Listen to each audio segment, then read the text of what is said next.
మీరు ఫోన్ చేసినప్పుడు ఆర్థో కోసమని అక్కడికే మీటింగ్ జరుగుతా ఉంది, దాని గురించి డిస్కషన్. సో ఆబ్వియస్లీ ఆ డిస్కషన్ లో December 12th అనుకున్నారు. స్పీకర్స్ టాపిక్ ఏదైనా డిస్కస్ చేసేదాన్ని చేద్దాం. నెల్లూరు నారాయణ మెడికల్ కాలేజ్ లో ఆడిటరీ చూసాము. మా వాళ్ళకి పీజీ నెట్ మొన్న ర్యాంక్స్ వచ్చినవి, ఆల్ ఇండియా ర్యాంక్ ఇచ్చాడు. ఓకే, నారాయణ జాన్ అయితే వాడు అక్కడ ఉంటాడు వాడు. ఓకే, నారాయణ బాగుంది సార్, బాగుంటుంది. ఎమ్యూనిటీస్ కూడా బాగున్నాయి ఇప్పుడు. అదే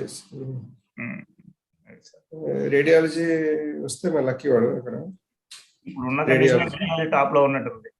ఇప్పుడున్న కండిషన్స్ లో రేడియాలజీ టాప్ ఉన్నట్టుంది. రేడియాలజీ బాగుంది, డెర్మటాలజీ బాగున్నాయి. చూడాలి వస్తాను. ఇప్పుడు ఎవరెవరు జాయిన్ అవుతారు సార్ ఈ మీటింగ్ లో?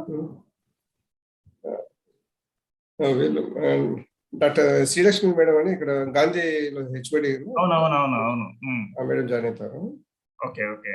బెంగళూరు నుంచి నీరజ్ అవుతాను, తర్వాత సాగర్ అని అవుతాను, ఇంకా శాలిని ఇంకో మేడం వస్తుంది. Okay okay. డాక్టర్ కన్నన్ అని తమిళనాడు డాక్టర్ కన్నన్ తెలుసు సార్ జాయిన్ అవుతారు.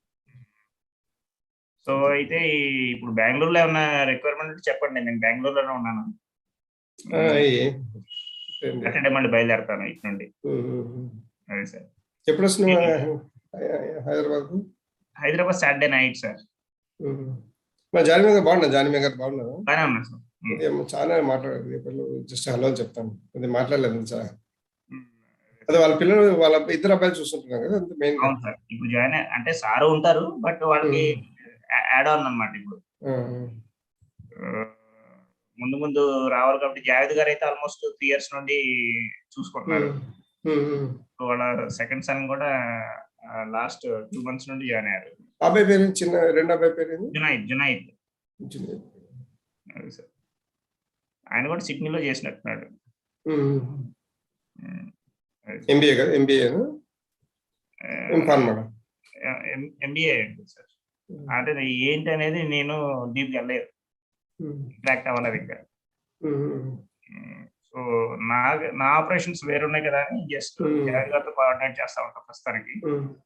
సో ఈజ్ ఆల్సో లెర్నింగ్ కాబట్టి కాన్ఫరెన్సెస్ మొన్న ఈపీ సైకానికి వచ్చారు, పిఎస్ సైకానికి వచ్చారు, అట్లాగా 1-to-1 వస్తా ఉన్నారు. ఫ్యూచర్ లో కొన్ని బైఫర్కేషన్ అటు కానీ మ్యానుఫ్యాక్చరింగ్ సైడ్ కానీ అట్లా ఉంటుంది. మన ఏపీ జర్నల్స్ ఇంకా డిస్ట్రిబ్యూట్ స్టార్ట్ చేయలేదు. డిస్ట్రిబ్యూషన్ ఈ సర్టిఫికేట్స్ కూడా వస్తున్నాయి కదా సార్, రెండు కలిపిద్దాం. ఎందుకంటే ఈ కోవిడ్ కండిషన్ మన సర్టిఫికేట్స్ కొద్దిగా లేట్ అయినాయి మొన్న. అది ఇప్పుడు సిగ్నేచర్ లోకేశ్వర్ రెడ్డి గారి దగ్గరికి వచ్చినాయి, అది అయిపోగానే తీసుకొని ఆ లిస్ట్ ప్రకారం ఇచ్చేస్తే బెటర్ కదా. అది 150 జర్నల్స్ ఉన్నాయి అందులో.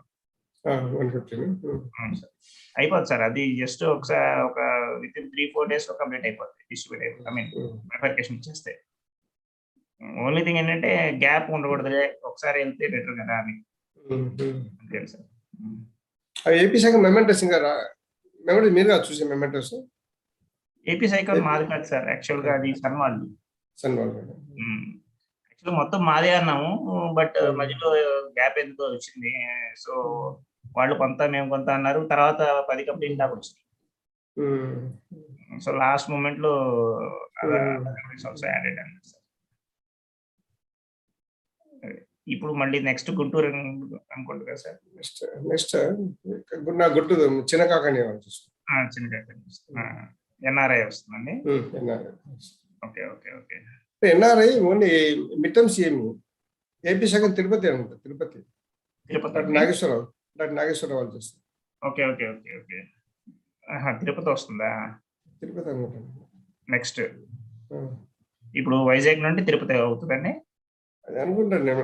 ఏపీ శాఖను మరి తిరుపతి వాళ్ళు ఒకటి తీసుకున్నారు, చిన్నకాకన ఒకటి తీసుకున్నారు. మళ్ళీ ఏది నాకు తెలిసినంత ఏపీ శాఖను తిరుపతి, మిడ్ టర్మ్స్ ఏమి చిన్నకాకన అనుకుంటున్నాను.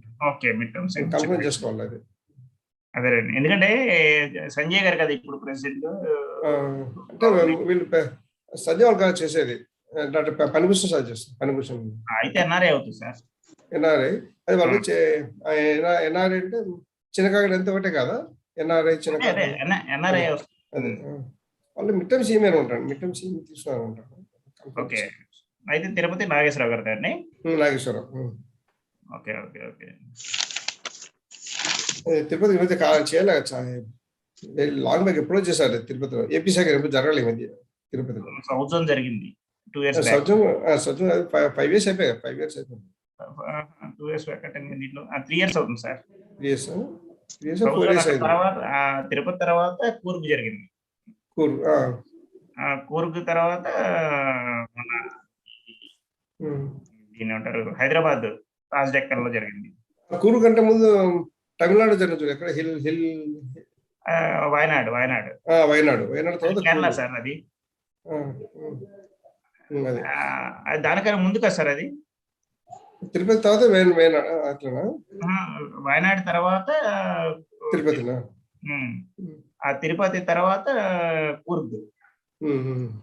కూర్గ్ తర్వాత హైదరాబాద్ మన కృష్ణ గారు అట్లా వచ్చింది సార్. ఇప్పుడు మధురై రామకృష్ణ మధురై వస్తుంది. Madurai hybrid sir. First initial గా ఓన్లీ వెబినార్ అన్నారు.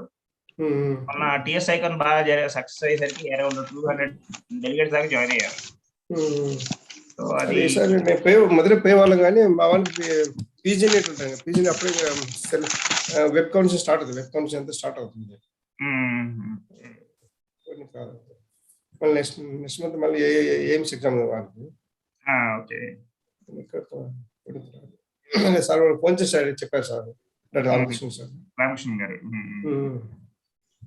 గారు ఏపీ అండ్ కానీ కొద్దిగా ప్రోగ్రామ్స్ కూడా నెంబర్ ఆఫ్ ప్రోగ్రామ్స్ యాడ్ అయ్యి అవుతా ఉన్నాయి, పాజిటివ్ గానే ఉన్నాయి కదా సార్. అవును సార్. సార్ చాలా డైనమిక్, రామకృష్ణ చాలా డైనమిక్ అతను. చాలా బాగా చేసినాడు. 1 year సార్, 1 year ఎప్పుడు రెస్ట్ తీసుకున్నట్లేదు అతను. He didn't take any rest sir. అవును.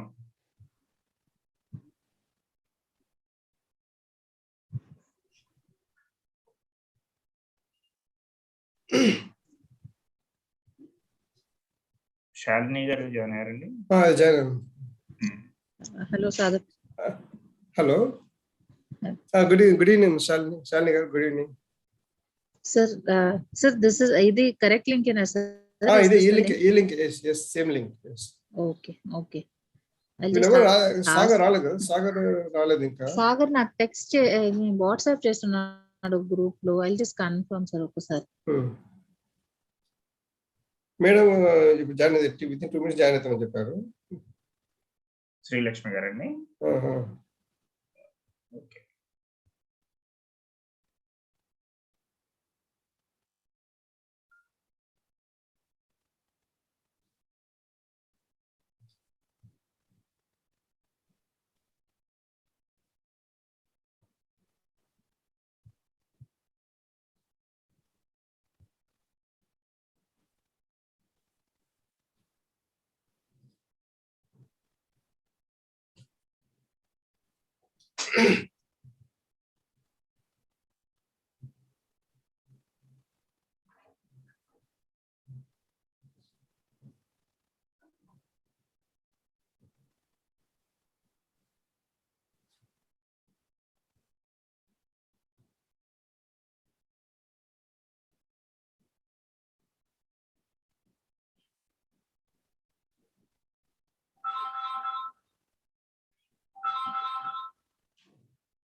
హలో,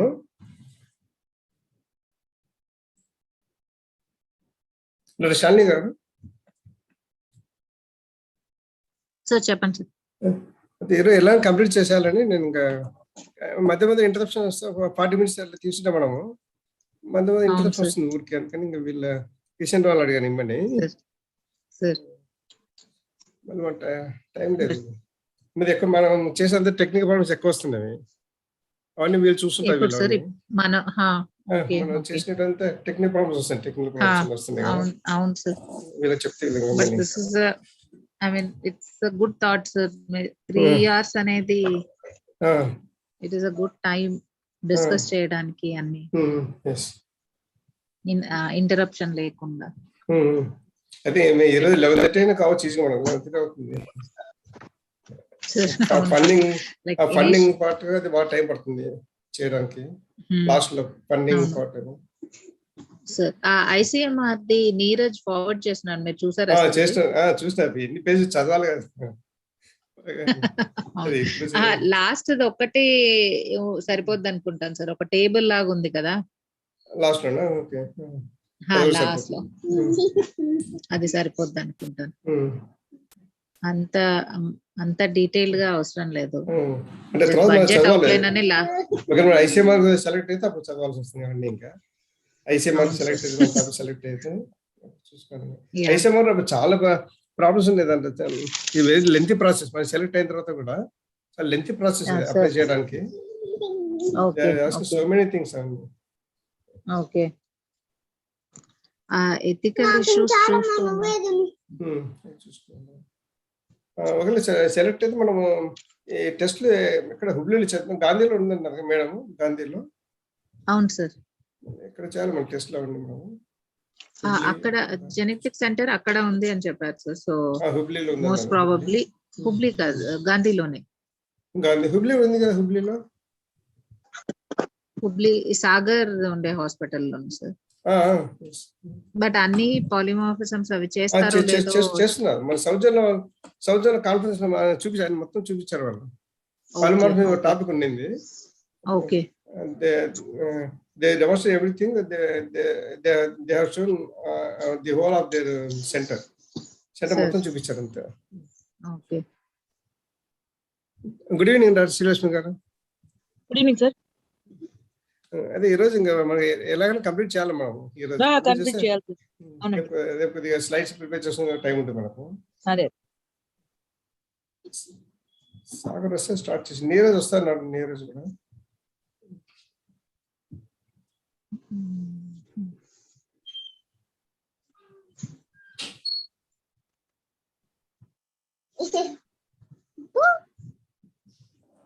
శాలి, మన టైటిల్ ఏమని అనుకున్నాం? Title association of receptor gene polymorphisms with internet addiction among in university students.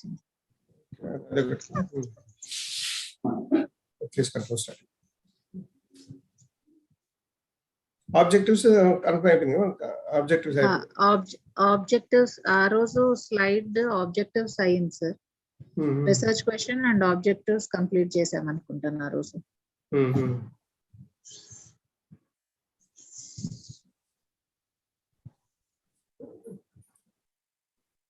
మనం ఇప్పుడు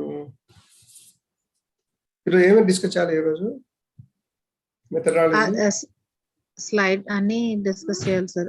ఇనిషియల్ పార్ట్ తప్ప మిగిలినవన్నీ డిస్కస్ చేయాల్సి ఉంటుంది. At least will take an hour అనుకుంటా. 1.5 hours దానికే పట్టింది. ఇప్పుడు మన జెన్ ప్రోటోకాల్ సేమ్ మన పేజ్ సేమ్ సీక్వెన్స్ ఫాలో కావాల్సింది జెన్ ప్రోటోకాల్ లో. Yes sir. స్లైడ్స్ అన్ని ప్రిపేర్ చేసింది ఆ ప్రోటోకాల్ ప్రకారమే ప్రిపేర్ చేశాను.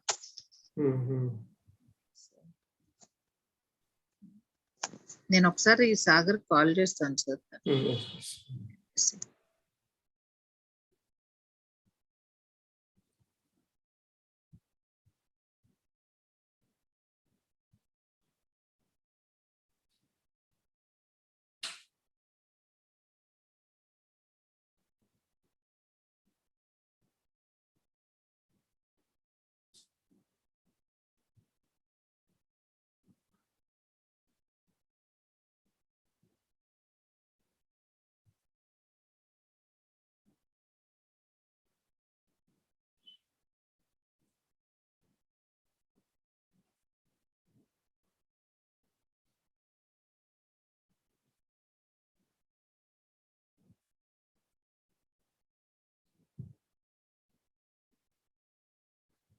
Sir, Sagar is trying to join and he has to be admitted into the meeting.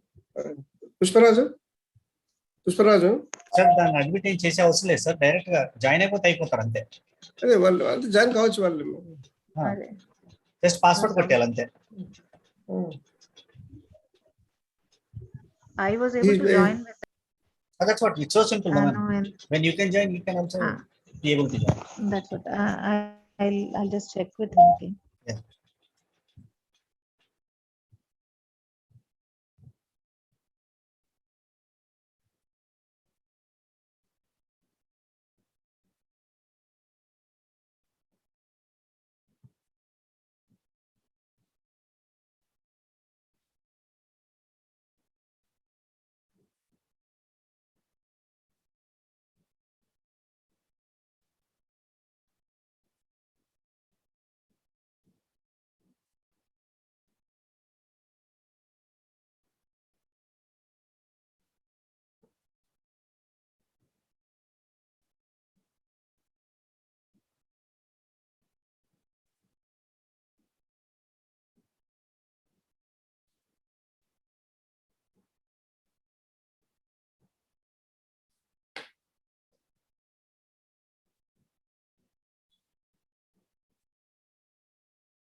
Join అయ్యాను Sagar.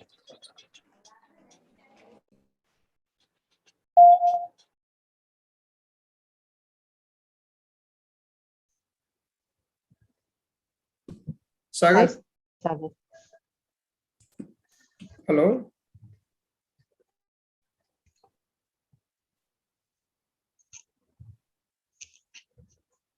Sagar, you're muted, Sagar.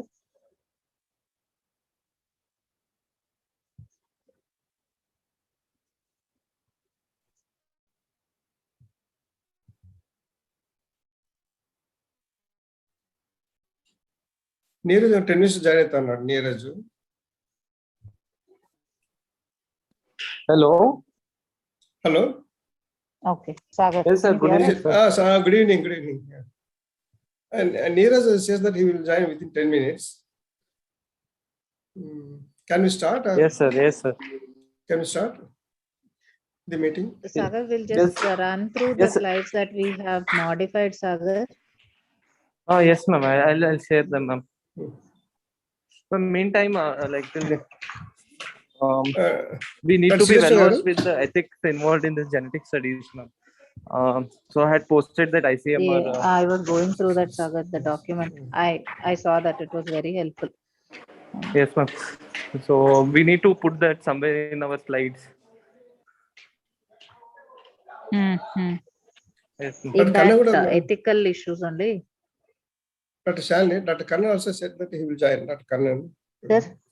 Dr. Kannan sir also so Kannan sir is joining also. That will be great. He is joining. He is coming today. He is joining today. Okay. So do we have to wait for him or can we continue? Hello, Neeraj.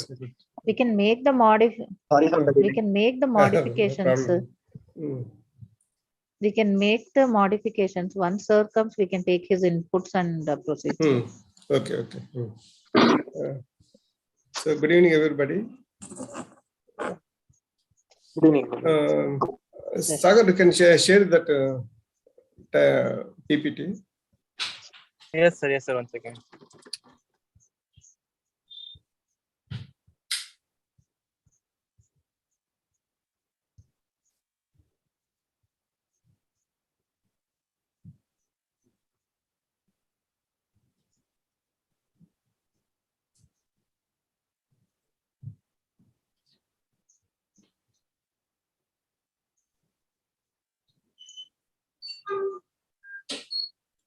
Pushparaju, he can share the screen, na? PPT. పంపిస్తాను, నేను పెడతాను sir. మీరు పెడతారు లేదా అతను? ఎవరైనా పెట్టచ్చు sir, ఎవరైనా హిమ్సెల్ఫ్ క్యాన్. సార్ అన్నీ చేసిన యాక్చువల్లీ అక్కడ షేర్ స్క్రీన్ అని ఉంటుంది సార్, అది షేర్ చేసి పెట్టాలా. If they have any problem you can just ping me, I'm there. Sagar, are you facing any problem? Sagar? There is not there sir, actually. No. Clear sir, వెళ్ళిపోయారు. Okay. He may join again. Yes sir. He's doing it from his mobile. So he'll face some minor issues like this.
Neeraj, for the budget proposal, can we use the last table that you had forwarded, the ICMR document that you have forwarded? Yeah, it can be used.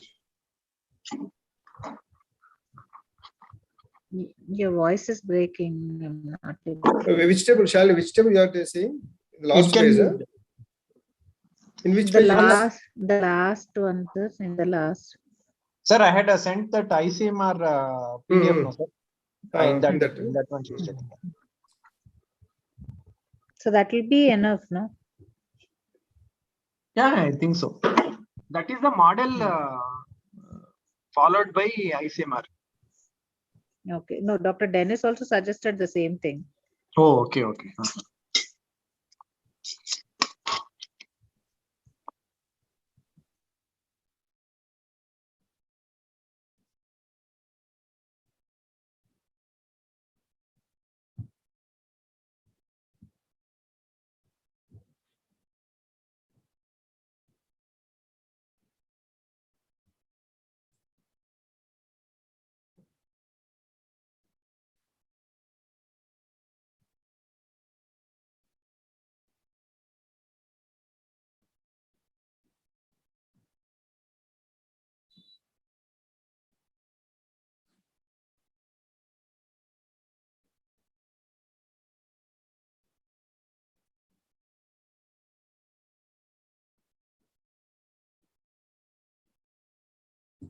In the funding part, I think we have to decide. In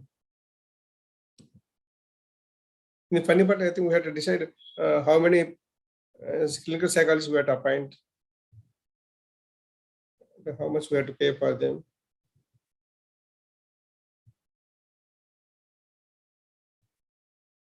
And hello, Dr. Shalini. Okay. Yes, sir. The funding part, yes.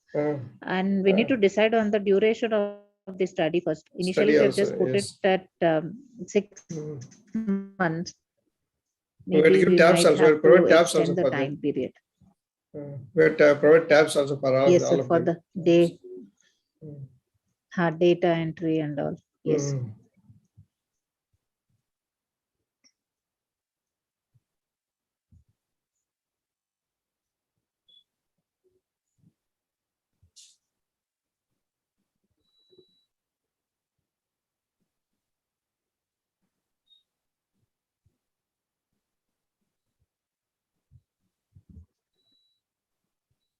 Sagar, is facing any problem in sharing the screen? Sir, Sagar is not there, sir. వచ్చి వెళ్ళిపోయాడు. I'll just text him.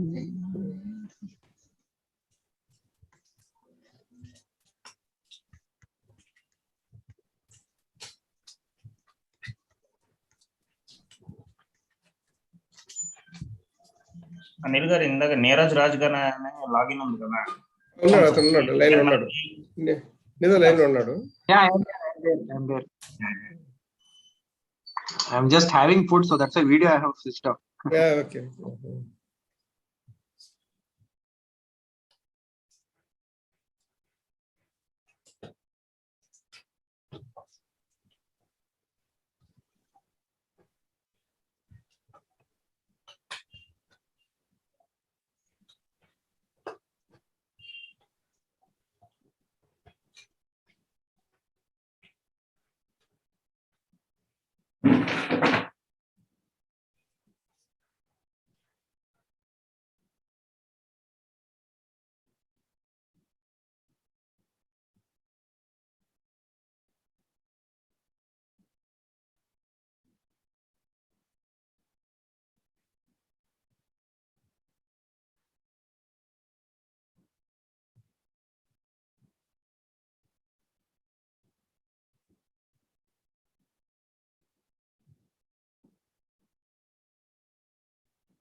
Doctor Srilakshmi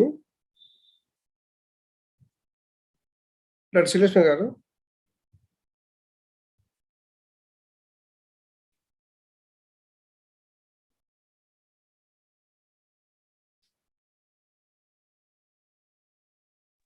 Sir. Is it necessary for doing blinding in our study? Blinding చేయం కదండి మనం, case control లో blinding చేయం కదా. చేయవా case control? Cases and controls మనకి రెండు తెలియాలి కదా సార్, ఎవరి కేసులో ఎవరి కంట్రోల్స్ తెలియాలి, బ్లైండింగ్ అవ్వదు సార్. ఓకే, అంటే డేటా కలెక్షన్ చేసేవాళ్ళు, తర్వాత పార్టిసిపెంట్స్ వాళ్ళు అంటే డేటా కలెక్ట్ చేసిన వాళ్ళకి జెనెటిక్ యాక్సెస్ ఉండదు కదా సార్. మన మేజర్ క్రాక్సెస్ జెనెటిక్ కదా, అంతా టెస్ట్ అయిన తర్వాత వస్తాయి. జెనెటిక్స్ చేసిన వాళ్ళకి ఈ యాక్సెస్ ఉండదు, అంటే సైకోపాథాలజీ యాక్సెస్ ఉండదు.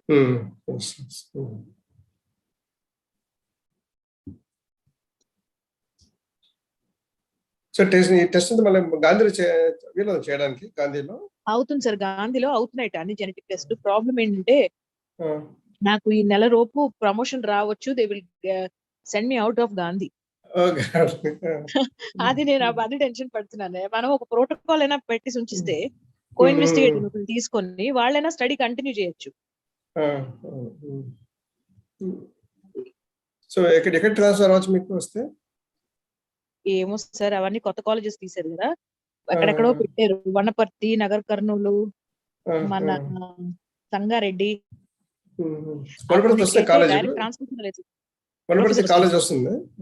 వస్తున్నదండి, కానీ ఏమి లేవు సార్, ఏమి లేవు సార్. బిల్డింగ్ కూడా లేదేమో, డౌటే నాకు. చిన్న సిహెచ్సికి తీసి హాస్పిటల్ చేస్తారు. వెళ్ళడం తప్పులేదు, కానీ డైరెక్ట్ ట్రాన్స్పోర్ట్ లేదు సార్ చాలా చోట్లకి. నల్గొండ లాంటి వాటి లాంటి వేస్తే కనీసం మనకు ట్రైన్ అయినా ఉంది హైదరాబాద్ నుంచి. ఇంకా వేరే చోట్లకి ఎక్కడ లేదు సార్. అది కష్టం. ఇప్పుడు ఏం చేయాలో ఆలోచిస్తుంది. మీ హెచ్ఓడి గారు ఇప్పుడు గాంధీలో? నేను ఇన్ఛార్జ్ సార్. మాకు HOD Umashankar sir. Superintendent IMH is also HOD. కానీ ఆయన ఉండరు సార్. అంతా morals I will take care. అంటే IMH వాళ్ళు అది అఫిలియేటెడ్ ఉస్మానియా కదా. Gandhi different, Gandhi separate. Gandhi separate గానే ఆయనకి డ్యూయల్ పోస్ట్ ఇచ్చింది గవర్నమెంట్.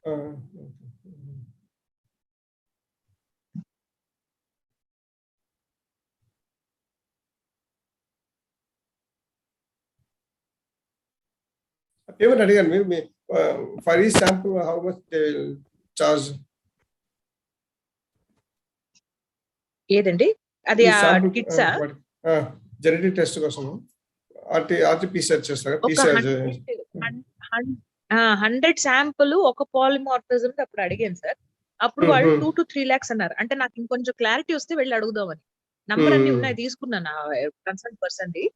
మనకు కొంచెం ప్రోటోకాల్ క్లారిటీ వస్తే వాళ్ళు అడుగుతారు కదా షేర్ చేయమని. అప్పుడు షేర్ చేసి తెప్పించుకుంటాను sir.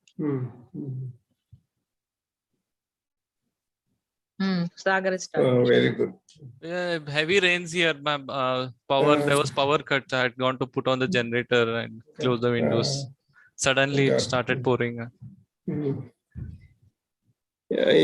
We also got rain in the evening time only. Yes. For half an hour we had the later it suddenly got subsided. Yes. Sir and ma'am, I will quickly go through the changes that we discussed yesterday. Yes.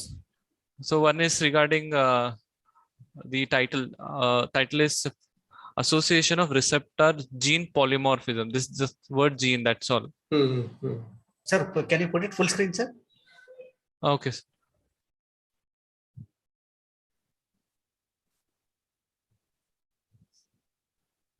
Yes, sir. Perfect. That's one change in the title. There was one more thing that I suggested in the group later on. That was an afterthought. Just check the verbatim correctly. So receptor polymorphisms in internet addiction, a case control study. If we are like, we can keep it broad in that sense. If that is okay. Receptor polymorphisms in internet addiction. A case control study. And we can omit university students, sir? Thinking of that. It depends on if we are going to do stratified sampling, then it would be more generalizable. So we may do away with that. But anyways, it's just a minor change. Next, here couple of changes. The second bullet point, we've changed it from acetylcholine to just neurotransmission in behavioral addiction has been of interest only in the last decade. So here also we have kept it open. We have not specifically mentioned which neurotransmitters. Okay. My last contention is the last point. How do we extend non-pharmacological interventions with while understanding the genetics? It is like extending the management. So just elaborated to encompass both non-pharmacological and pharmacological. And if they ask you this question about how does knowledge of genetics help in extending non-pharmacological, then it firstly it helps in understanding if there are common mechanisms, molecular or neurobiological correlates akin to substance use disorders. So say motivation enhancement therapies, methods we can implement here. Okay. Including genetic counseling. I think including genetic counseling. Genetic counseling also it comes under. Yeah, genetic counseling. Okay. And for us to have common answers when they ask us. Yes. That's one thing. So instead of that one, could we mention that understanding could help in extending psychosocial management and pharmacological treatment in internet addiction? I think non-pharmacological will cover both. No? Psychosocial will cover. Okay, fine. Then the research question, the one in the lower, smaller font size is our earlier research question. So this one in larger font size is a newer research question. Those in the brackets may be excluded. It depends on everyone's consensus here. I'll read it. Among internet using university students who can speak English, what is the association of acetylcholine, dopamine, serotonin receptor gene polymorphisms with and without internet addiction? I don't think we need internet using, and we are again quoting internet addiction at the end. No, I don't think we need to mention it twice, Sagar. Okay. I don't think you need to use the bracket wala internet using. Among university students, what is the association of acetylcholine, dopamine, serotonin receptor gene polymorphism with internet addiction? That's all. Okay. Now, just suggestions. Yes, you can, others can argue. Because it's a comparative study design, we want to compare with and without. So if it is just with internet addiction, it could as well be a observational cross-sectional. No, it's both. It's in fact, when we are observational and cross-sectional, it could be just a non-comparative study. So we can keep with and without, we can keep it. But internet issue, we can remove it. Internet issue, we can remove it. I'll do that right now. So this thing we're going to take away. This who speak English is our limitation of. This is our limitation of our. We'll add in the limitations. Yes, ma'am. Okay. Do we keep it specific here, or we just keep it as just receptors? I think we can keep it specific, no? Okay. We are not going beyond this, no? There can be other receptors which can be. Okay, we'll keep these receptors.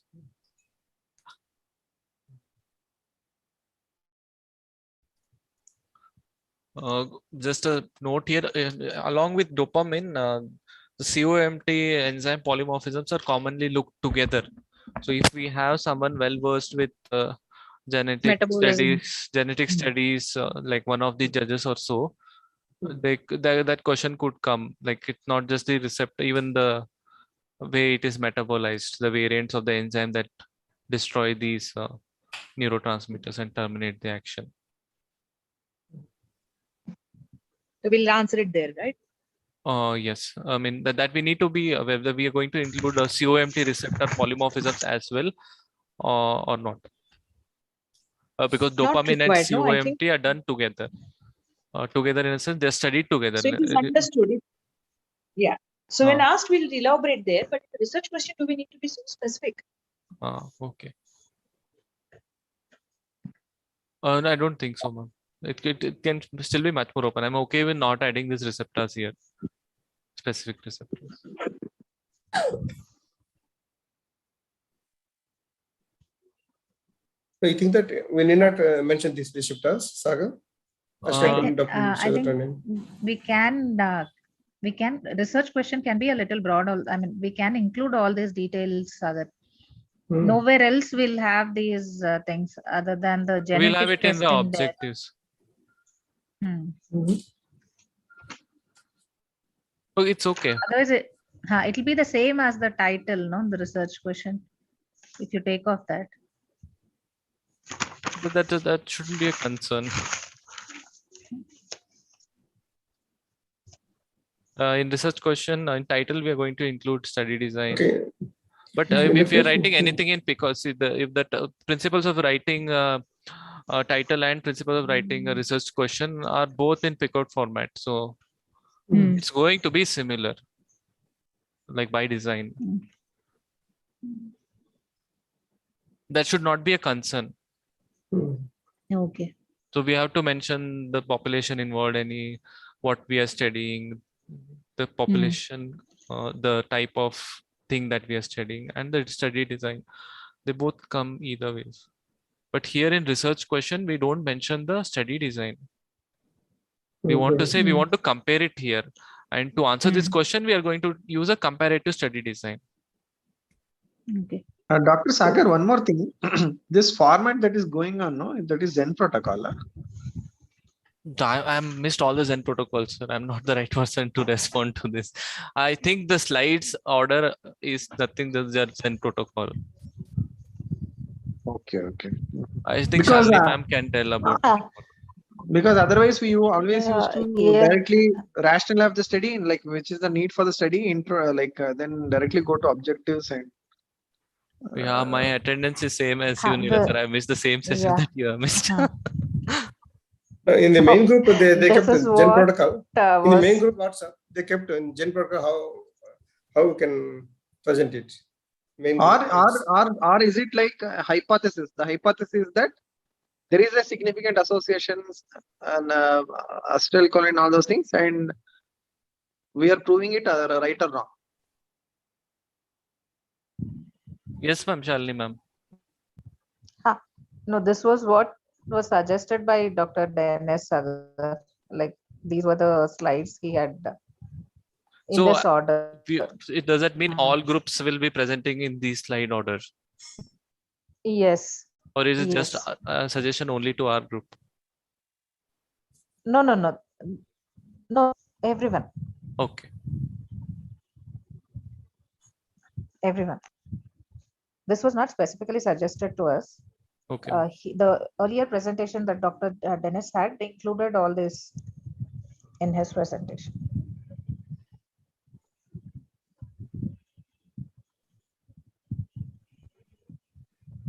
Okay, ma'am. Next slide. So here,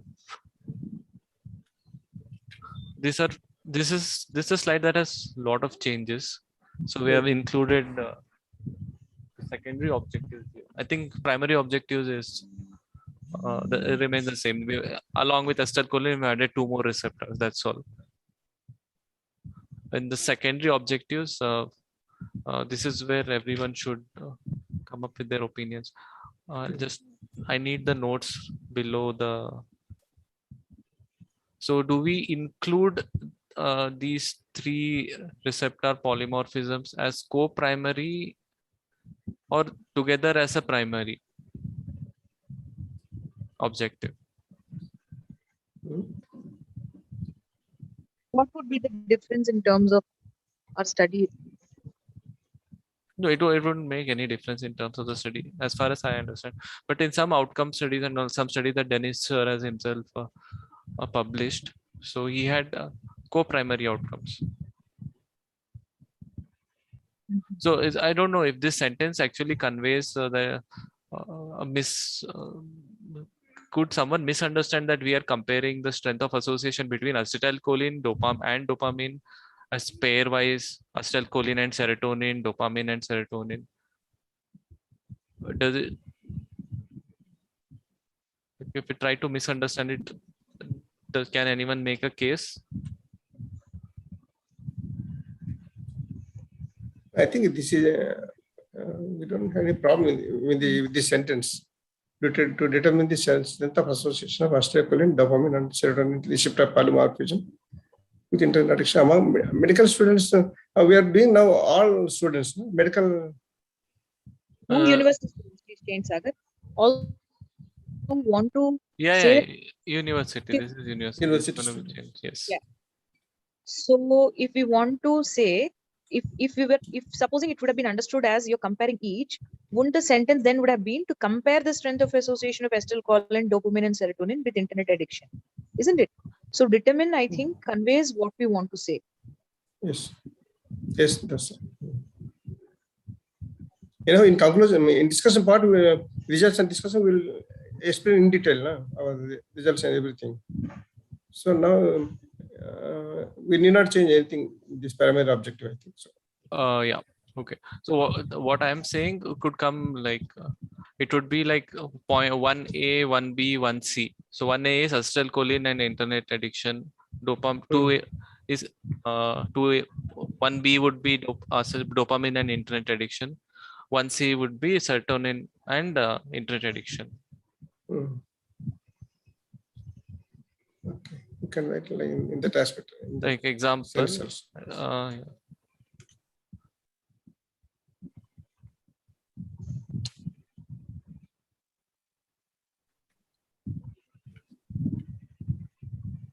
So we'll have this with internet addiction. So these are the three co-primary objectives.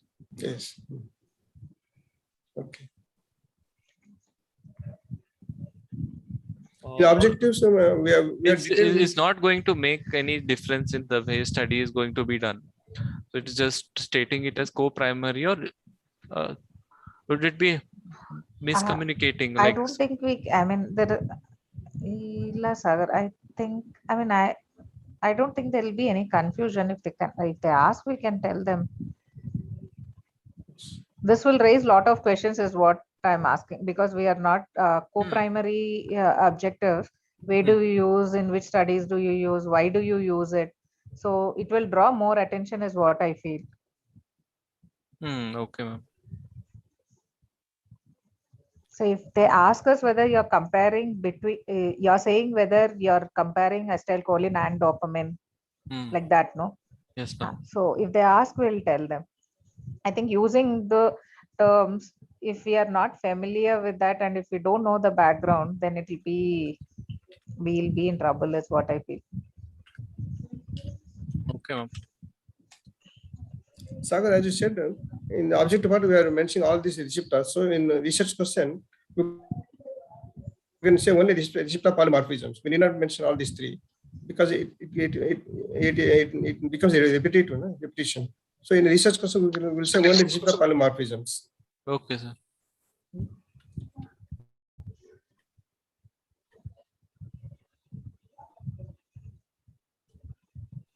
Yeah. Only receptor polymorphism, gene polymorphisms, receptor gene polymorphism.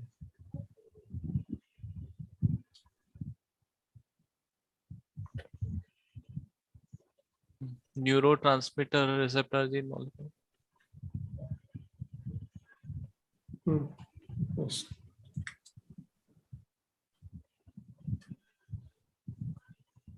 I think it's okay.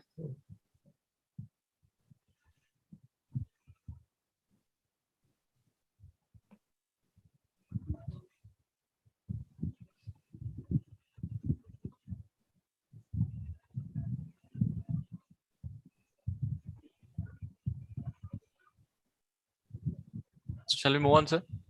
Dr. Shalini, Dr. Srilakshmi, nearest, they are accepting for this? Yes, sir. Yes, sir. Okay. Secondary objective. Okay, then now the secondary objectives. The one thing that was suggested was to assess socio-demographic character, I'll write it in full, of participants with internet addiction. Yes. The socio-demographic factors would include their age, gender, socio-economic status, education. Yeah, that information will include in the methodology. This information will be collected using a semi-structured proforma or something like that. Do we keep this, or it's understood that this thing we are anyways doing?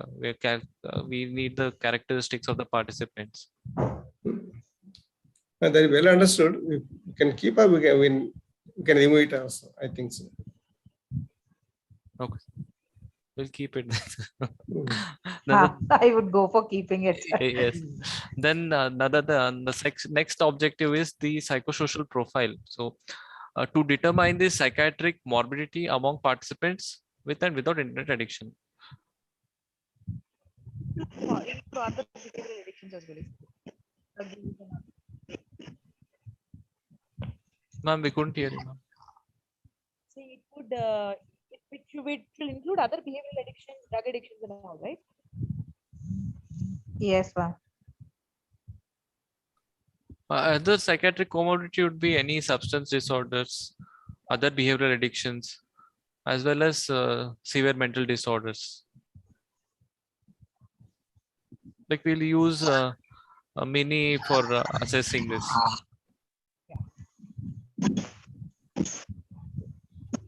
Still a little skeptical about determining socio-demographic characteristics of participants in internet addiction. Madam voice is very low. Madam voice. I'm able to listen to her madam voice. What madam says? Demographic data looks a little odd there. Yes, yes.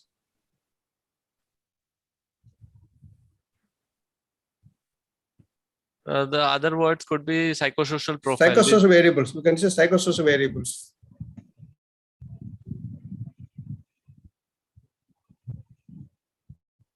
Like this is word-to-word objective of another study to assess the personal, clinical, family, and social characteristics of internet addiction among adolescents. That also we can keep, I think. So we can make changes to this and yes, yes. Or so we leave it as socio-demographic variables. No, ma'am says that we don't use socio-demographic. Okay. Psychosocial determinants, I think it looks nice. Psychosocial determinants. To assess psychosocial determinants, yes, sir.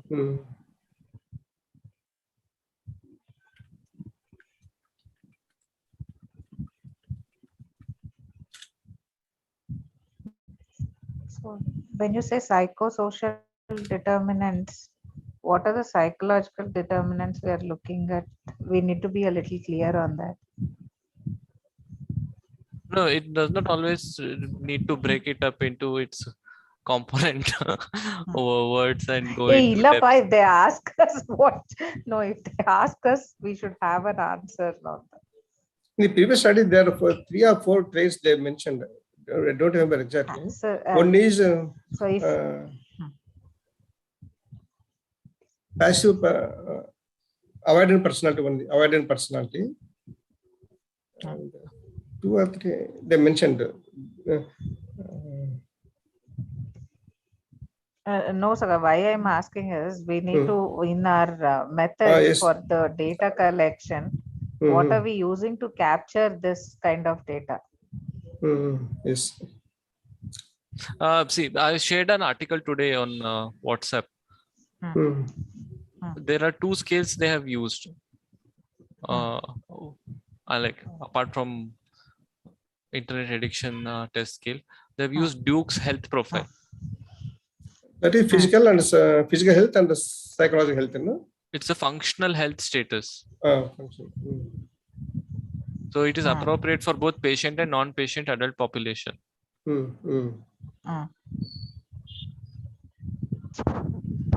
So it has 11 scales, subscales: physical health, mental health, social health, general health, perceived health, and self-esteem. I think we can use this self-rated thing. Yes. And they have 5 other scales of anxiety, depression, and pain disability. Yes. They said that it takes just a few minutes for this scale. So I think we can use that. So it is the screening. It is a screening tool, Sagar. It's just a health profile. Okay.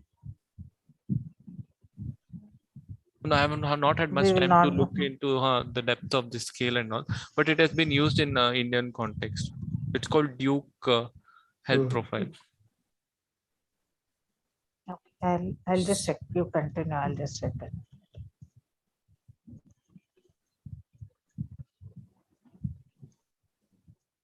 Initially, I have gone through that article. Initially, they said they have used only 4 factors. No? Later on, they added other 11 factors. We will keep this thing. Later on, we see what all scales can we use for this.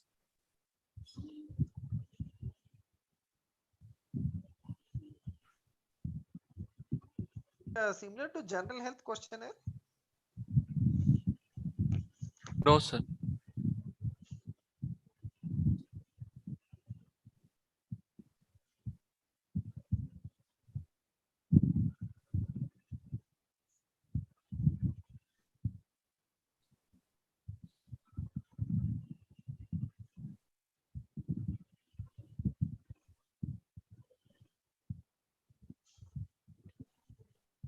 The second objective, I think psychiatric morbidity and SUD, it is better to use on SUD, substance use disorders. Sir, I did not understand, sir. In the second secondary objective, yes, to sir. determine the psychiatric morbidity and SUD also, it is better to use SUD, substance use disorders. Okay. It may psychiatric morbidity may include that thing, but we have to mention specifically. I think so. And SUD. Yeah, is this what you're telling, sir?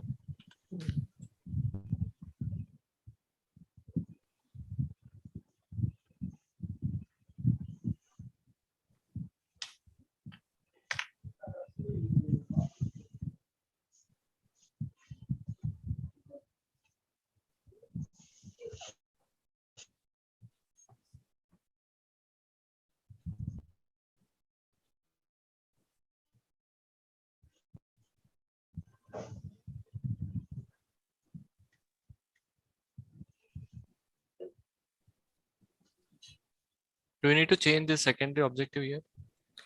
I think we have to keep it. Madam, Srilakshmi Madam, what she says.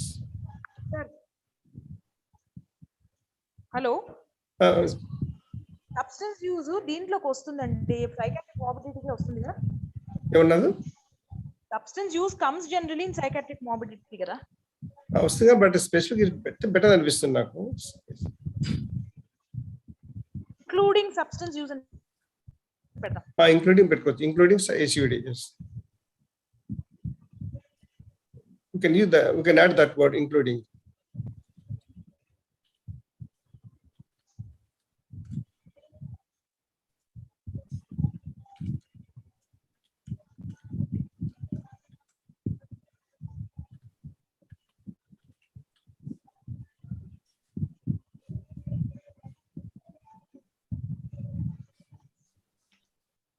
This Duke health profile says it measures health as an outcome of medical intervention and health promotion. So how is it going to reflect here? They say using a particular medical intervention or a type of illness, how is it affecting their outcome is what this measures.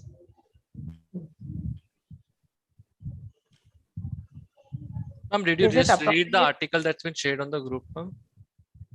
No, I was looking for the scale itself, Sagar. Probably if you look in the article and the way the scale has been used in context of intermittent addiction from psychiatric disorder point of view, will give us a perspective there. It's not primarily designed for psychiatric diagnosis or used by psychiatrists. It's used in other chronic non-communicable diseases. Yes.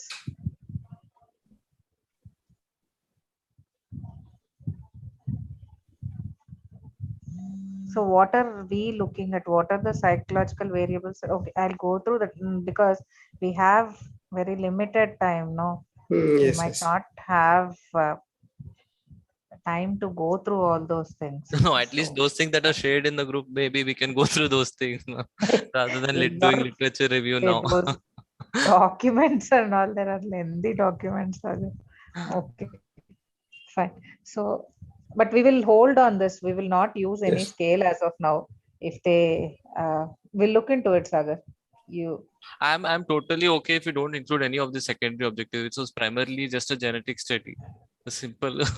So we're trying to inculcate all the suggestions they have given us. Yes. No, I think that was a good suggestion to have other psychiatric morbidity as well.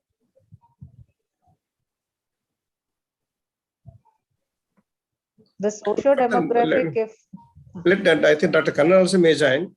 Then we'll take his opinion regarding this thing. Yes, sir.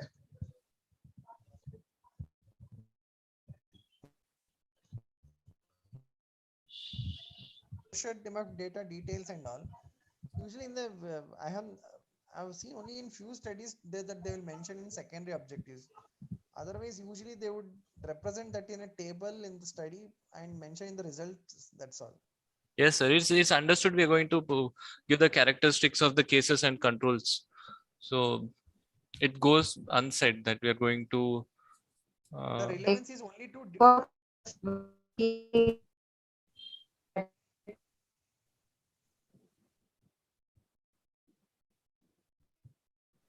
Hello. Hello. Hello. Can you Ma'am, your voice is breaking. Hello, Your voice is breaking. can you hear me now, Sagar? Can Yes, you hear me yes, now? yes. Okay. Shall we take off the first point then to assess psychosocial determinants of internet addiction? We'll just keep the second one as a secondary objective to determine psychiatric morbidity. No, we had that study, no, ma'am. You shared with us the determinants of internet addiction among adolescents, a case control study. Yes. So we can take that objective from that same study. Similar thing we'll assess in university students. So yes, I think so. I think I have that article here with me. I'll just. Can you share the group, Saga? It's in the groups. I think he has shared in the group.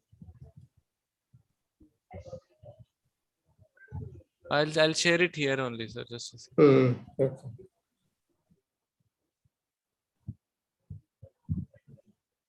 Can you see this, sir? Yes.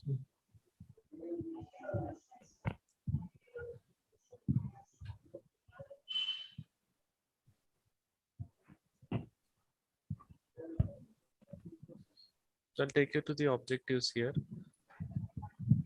So the highlighted part is the objective.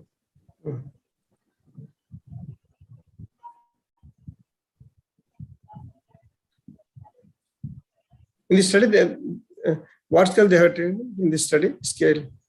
Which scale they have taken? Yes, sir.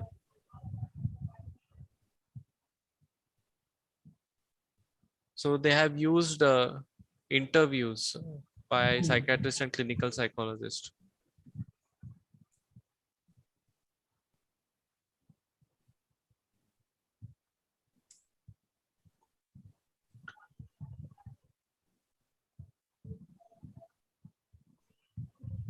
So they did admit any specific scale. There are no scales, I think, sir, in this aspect. So best the gold standard would be to do clinical assessment. But that is what could be one limitation also, that this may not be a standardized assessment. What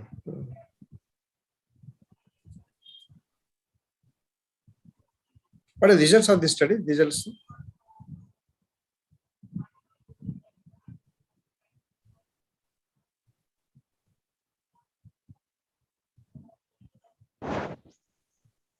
I think we should look into the abstract for a brief overview. Study findings.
What is the opinion of Madam Sri Lakshmi Madam regarding this first, second objective?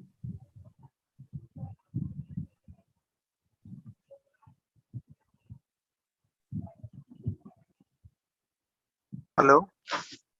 Hello.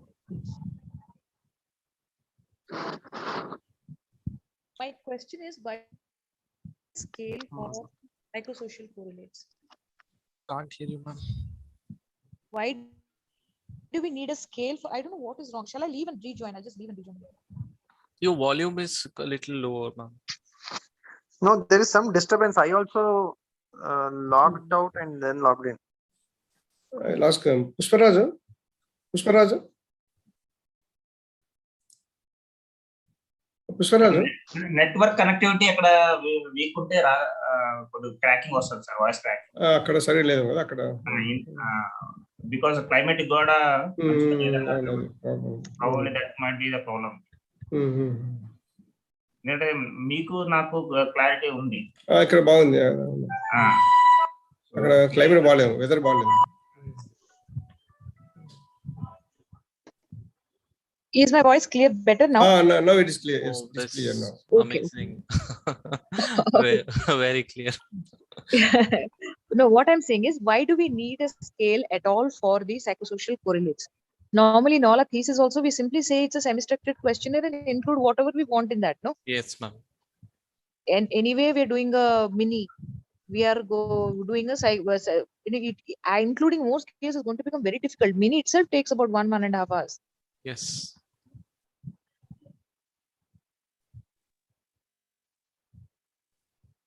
Exactly like same thing. They just use an internet addiction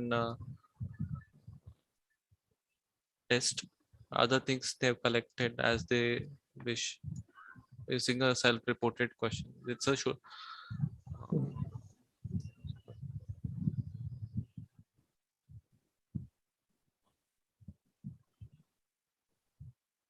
Semi-structured interview, semi-structured self-filling questionnaire.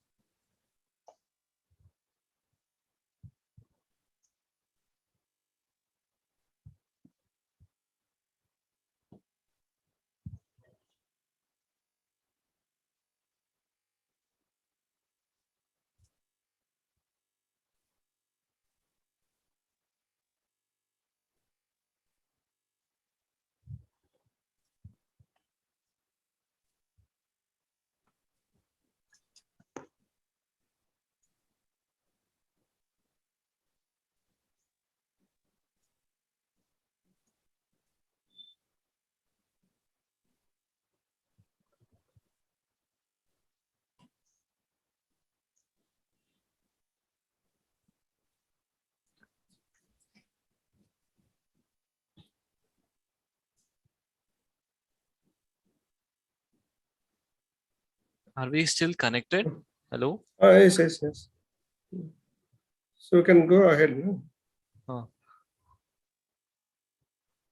So in socio-demographic factors, we include the age, gender, sex, occupation, there are students, so different. Then arrangement of, I don't think there is area of residence, rural, urban. Do we include like we need to know what they might ask us what are the tools that we use and to show the tools. In our ethical committee reviews here in our institute, they ask us to show the tools. Like we're using this. These semi-structured questionnaire they'll ask, is it? All the tools that we are Yes. using, we have to put them as appendices, and we need to put a screenshot of those tools. Even the consent. Can we Kuppuswamy scale? Yes. Scale for this. Yes, sir.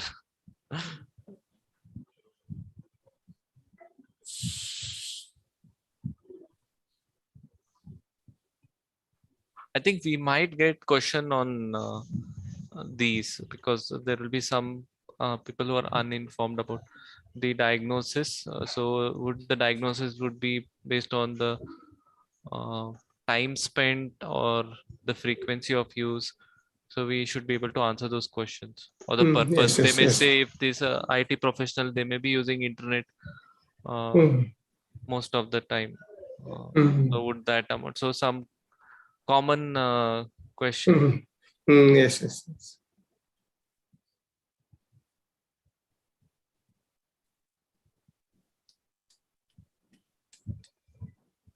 Okay, I'll go back to the presentation then. Yes.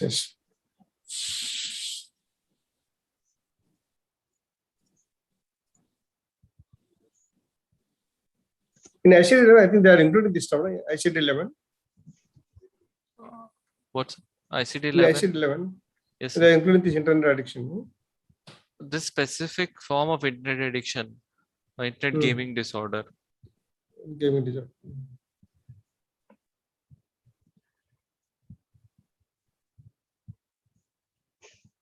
Actually, the internet addiction subsumes 4 or 5 different types of behavioral addictions. Yes.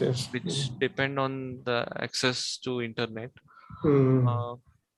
Further, they have found that internet gaming disorder to be more valid, more stable construct over time.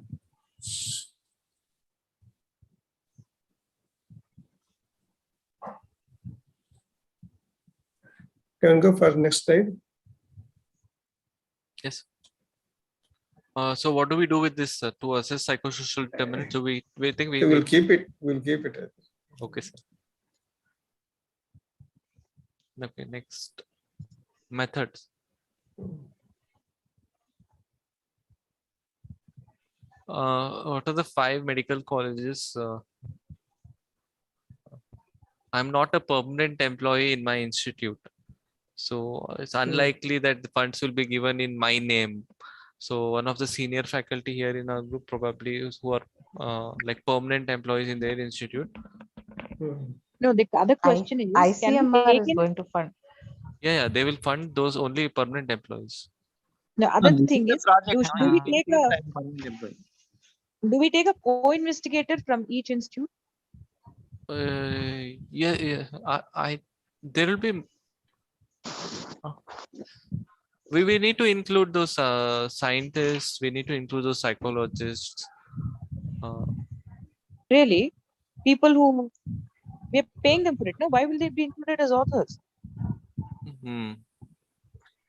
I'm talking of, supposing for instance your institute, you can take in one co-investigator on whose name maybe the funds will be released, right? If it's a permanent employee. Yes. Yeah, I'm not sure, ma'am. That is a good situation to be in.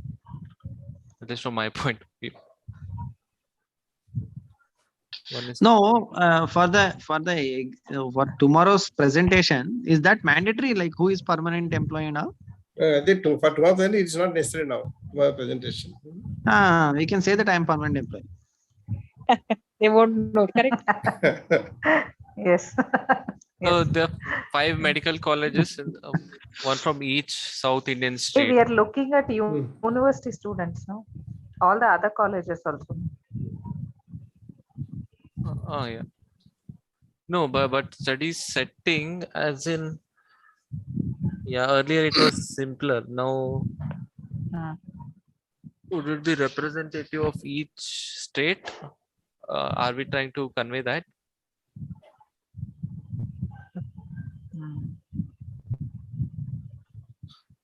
Very tough here. How do we choose which colleges, and then there will be difference in each state if we choose a different college from each state, isn't it? Yes.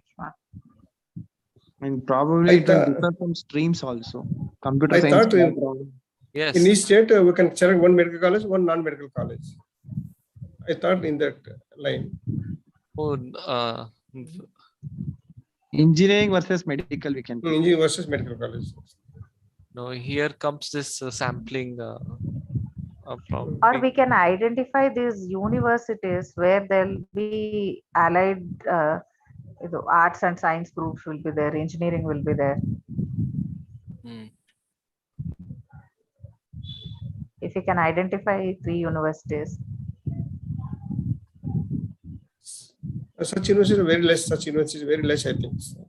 Each state university will be there. So each state university, it's like RGHS. So under RGHS we can select some 5 different streams. They have all medical, dental, paramedical. Sir, actually I was having one doubt. Now, since we are using the word disorder for internet, this one addiction, that means to say that because of the internet they are having significant dysfunction in day-to-day life. Either they are backward in studies, or they're not sleeping, continuously watching TV, something they're doing. That means to say that they should have come under the radar of parents or teachers or something. And usually they would be seeking some help to the. They would have reached some either pediatrician or probably psychiatrist or psychologist in the medical college itself, no? So probably the medical hospital. You're looking at one tail, the most severe tail on one side of the bell-shaped curve. Then our aim is only genetic polymorphism. So we are only taking cases who are having that cutoff score in the internet addiction scale more than 36, and for them we are doing genetic study. That's all. I think we need not bother about those. So people who are having more than 36, that means there is a not significant dysfunction, is it? It does not talk about dysfunction, and dysfunctions are not the criteria for diagnosing internet. It's just a test we are using, and based on the screening test values, we are recruiting certain students because we are want of a consensus on what is the exact diagnostic criteria and the diagnostic interview. If you come across such diagnostic criteria for internet addiction, very well we may use a diagnostic interview that would enhance our study more than using a screening tool.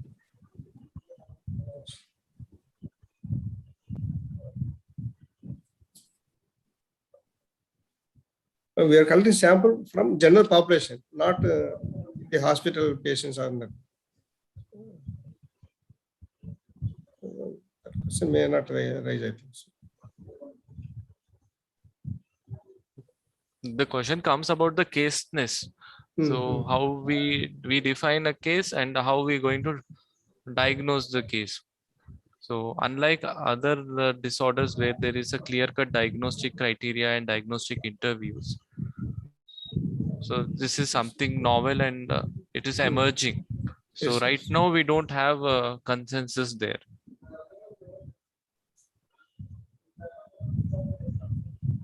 What if someone asks question, how can you tell it as a disorder or how can you tell it as addiction?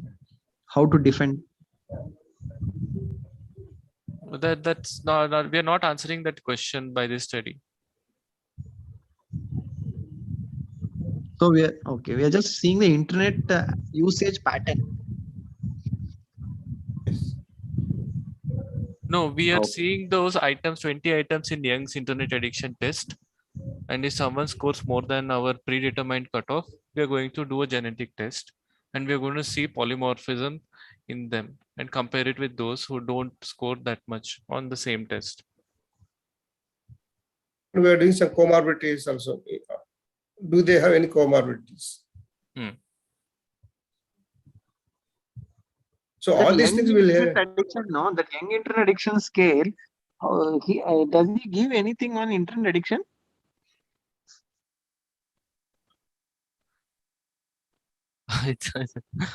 Yes, sir. It subsumes 5 it's like after Ramayana, who is Ram Lakshman Sita. Yeah, is there 5 different sub addictions that come under the umbrella term of internet addiction, and among that internet gaming disorder is recognized by DSM and ICD. Okay.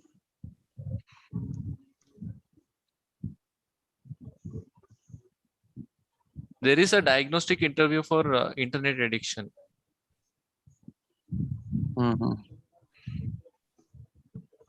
Okay, fine. No, anyway, as long as we are able to defend, it's okay. But these so are the diagnostic interview is in the DSM-5, Sagar. Yes, ma'am. Yesterday we had looked into one article. Yes, ma'am. It is in the main one or the supplementary research extension will be there, no? Whether it is in that or the main criteria itself. I don't remember internet addiction being in DSM-5. Only the gaming disorder is there, no? Yes, ma'am. But it comes under internet addiction. Gaming disorder is one aspect of internet addiction. Internet addiction is a broad terminology. They have a general criteria for internet addiction. I don't think so, because there is a diagnostic criteria for internet gaming disorder.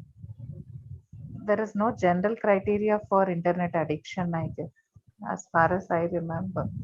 But still they are collecting all information. Still the discussions are going on whether to include it in main terminology or not. But in ICD-11 it is not there. Only gaming is there. No, because if you're saying an interview guideline is there, that will add more value. No, that is the clarity I was looking for. Hello. This the classificatory systems always lag behind research. So this is some new nosology, some new concepts are being formed. So we should change our perspective in that sense. So what we are doing is not applicable to regular clinical practice. Okay. So it's a very academic kind of research, where maybe findings of this study or studies like this could help in making the homogeneity among these different types of internet use problems or problematic internet use. So the nosology is fresh. There's so many different we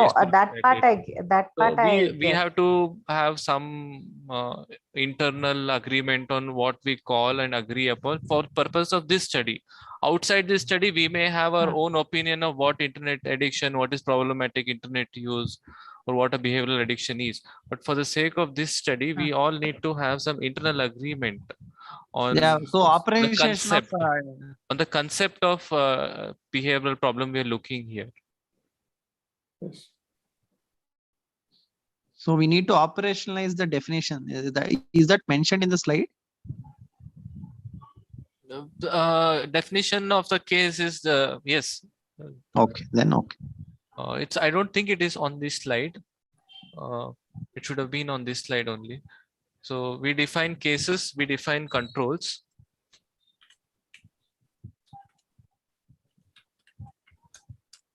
So they're as per internet addiction test. It's as simple as that. But validity is poor here because we are using a screening test. It would be more valid if we follow it up with a diagnostic interview.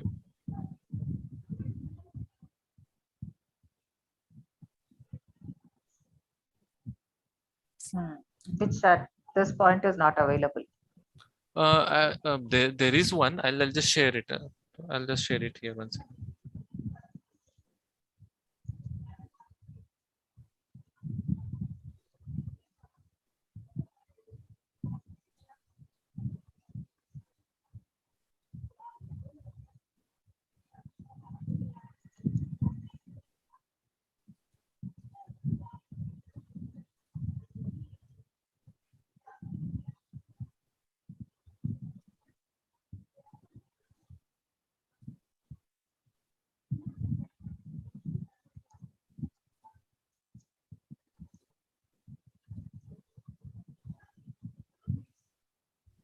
Is it visible now? Which one? You can see the slides, Sagar, methods slide. Okay. I need to change it to PDF. Sorry. Yes, it is visible now. Yes.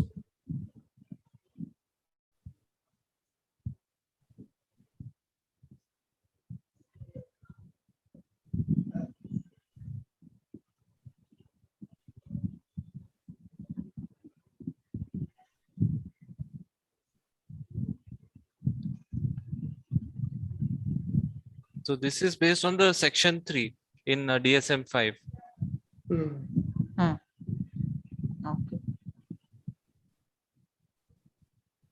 Okay. The whole story started with internet addiction. It was first reported by Kimberly Young. Then there were subtypes of internet addiction. One of those is internet gaming disorder that has attracted much attention, and it was incorporated into DSM and ICD. Now, because these are incorporated, now they're trying to do reverse engineering based on this criteria for internet gaming disorder. They're seeing if they can make a diagnostic criteria for internet addiction as a whole. That's the idea of this whole article. So just scroll down to this table here.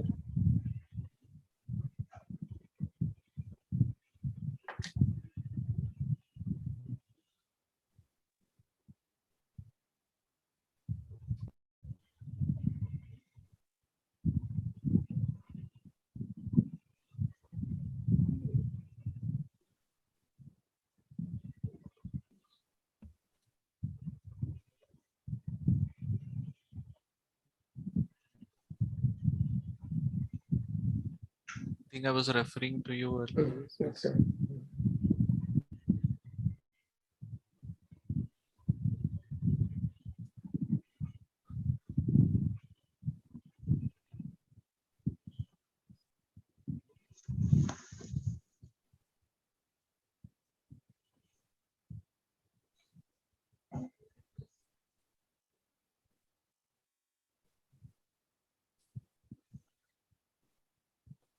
And similarly, closely related terminology.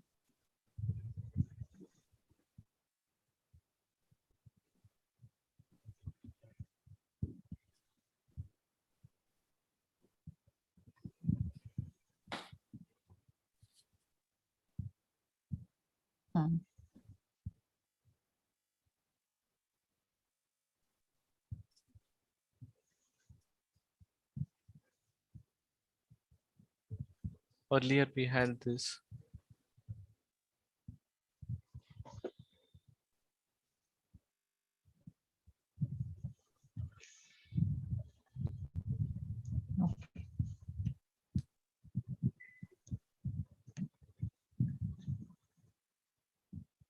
So that's one strategy. We don't have diagnostic interview. We could use multiple tools that try to assess the sim. So we have a little bit of redundancy, and we have more concurrent validity. That it is not just erroneous representation on one scale, not validated in our study. So couple of scales, two or at least 2 or 3 scales show similar severity of or similar pattern of the behavior.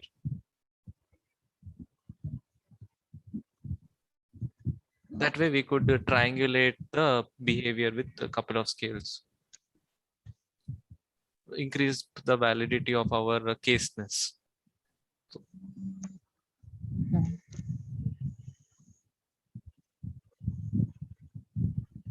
We can say a case is someone who scores more than so much on internet addiction scales, so much more on this smartphone addiction scale, or so much more on this case scale, for example.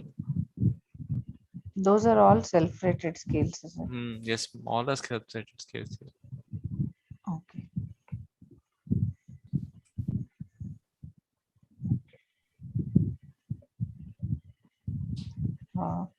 What do others say? Altogether, if they score above in all the 3 scales, then only we'll take it as a this one as a case. We can keep yes, ma'am. According to this, all are different items, different scores, maximum score and cutoff scores. So each scale can have its own cutoff score. So we can say, for example, for this K scale, if cutoff score is more than some 30, and for a Young's internet addiction test, it is more than 39.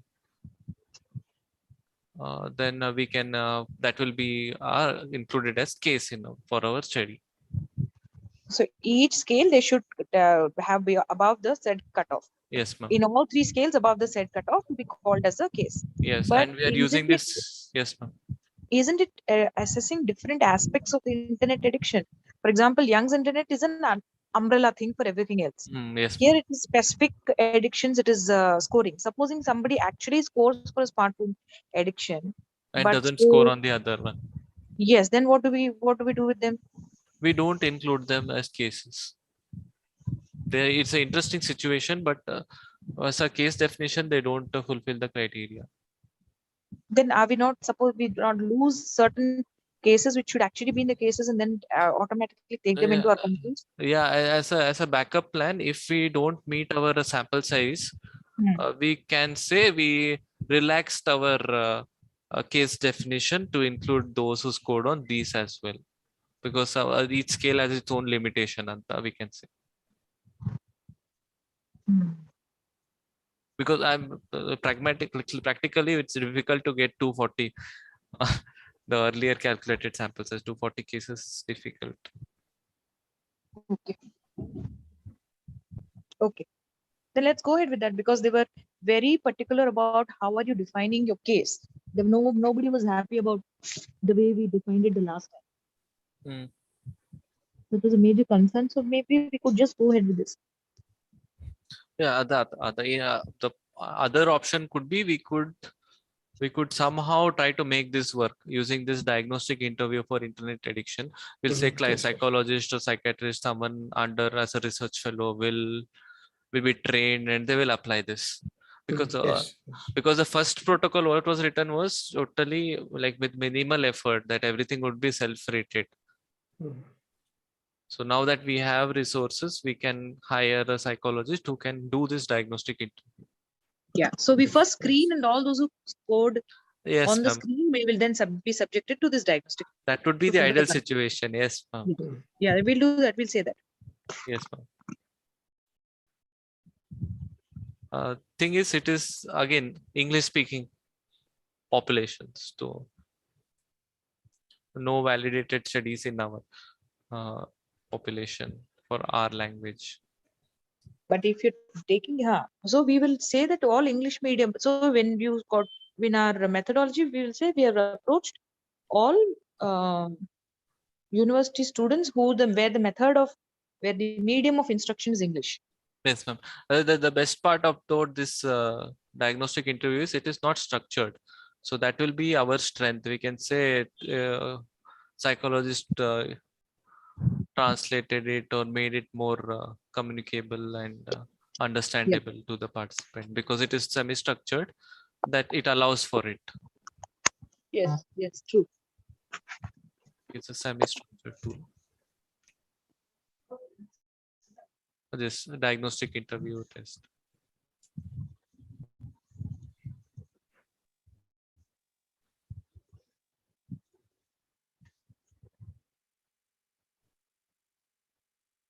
Sagar, can you share that article in the group, Sagar? Oh, yes, ma'am.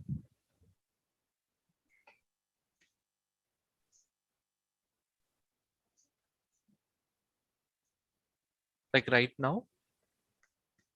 No, after this. After. Oh, okay. So can you move further, Sagar? Yes, sir. I'll share the PowerPoint.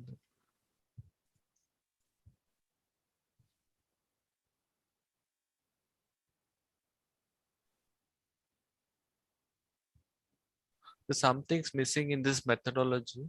So we go one by one. Here, study setting 5 different South Indian states. Each has its own. 5 university colleges. Can we write 5 university colleges? So their primary medium of instruction would be English, anta we can say. Because so university name should we mention here, or?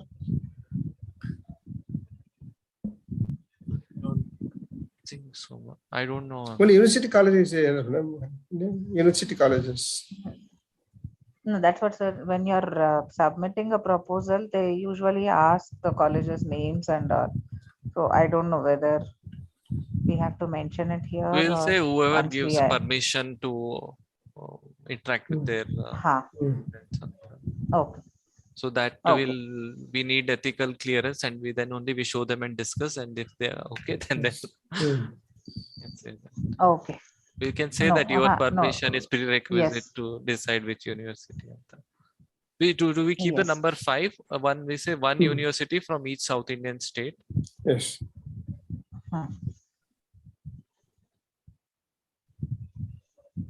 So Karnataka, Kerala, Tamil Nadu, Andhra Pradesh, Telangana state. Okay.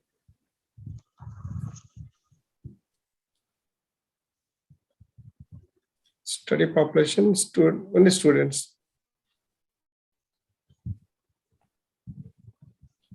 This is a trick thing. If we don't get sample size, do we include or we keep it as 2 years, 3 years? Because this is very important number.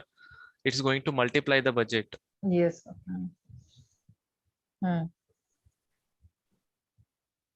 Study, it may take. So we'll keep it as 2 years. Definitely 2 years, I think 2 years.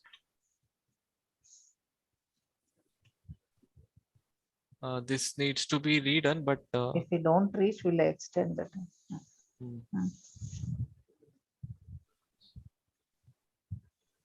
The study duration does not only includes sampling time, it includes analysis, writing the paper. Like I think it includes everything. Yes, yes. Till So we'll submission, I keep it as think. 3 years. Yes. I think so. Yes, ma'am. They can correct us there. That's okay. I think that is a forgivable, possible mistake. I feel it's not 3 years. we can justify saying that it includes we have included all the analysis subsequently, and we have also included like 6 months extra if we don't meet our sample criteria, sample size number. Now that brings us to sample size number. Now how do we Sagar, the yesterday's study that we were discussing, they used odds ratio, is it? Yesterday's study. The one which the objectives we were looking at, no? I'll just look into it.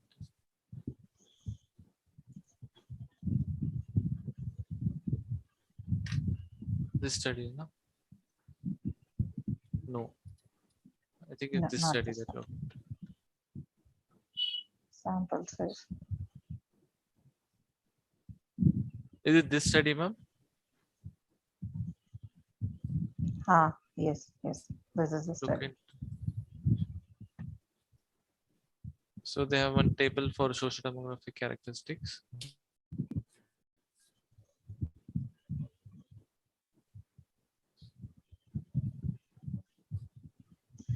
Looked at hospital.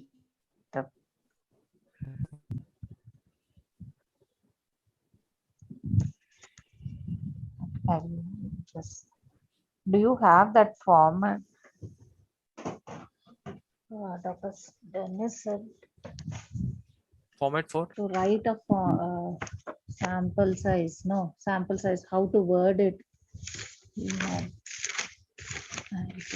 Somewhere I've noted it. So to achieve so and so odds ratio, a sample size of this one should be sufficient to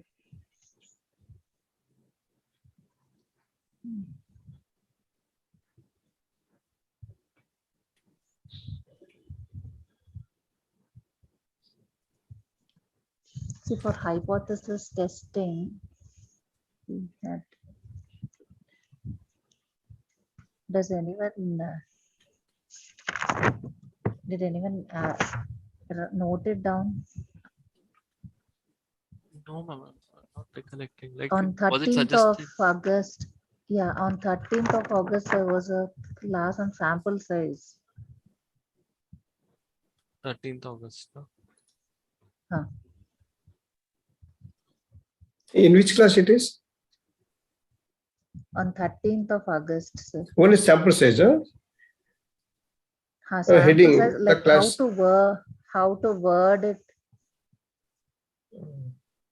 For cross-sectional studies, to obtain prevalence, I have written a sample size of so and so would be sufficient to record so much percentage prevalence with variability of so much with 95% confidence interval. Ours would be hypothesis testing, no?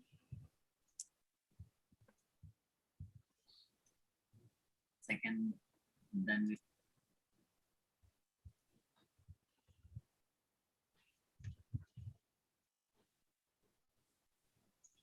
Hello. Yes, ma'am. My hypothesis to sample. We won't be able to test hypothesis here. No, we are going with a hypothesis that internet addiction is those genetic receptors polymorphisms are associated with internet addiction. No, null hypothesis would be no association. No statistically significant association between acetylcholine receptor polymorphism and internet addiction. Did we include that in that? Of course, it come later, but statistics part we have to include this hypothesis, no, null and alternate. I think we include that in research question or objective, something like there we included, ma'am. We didn't till now. It was did not come up. Because we are not doing hypothesis testing here, because we are observational study. We are exploring whether there is association or not. In a case control without hypothesis, how can we move ahead?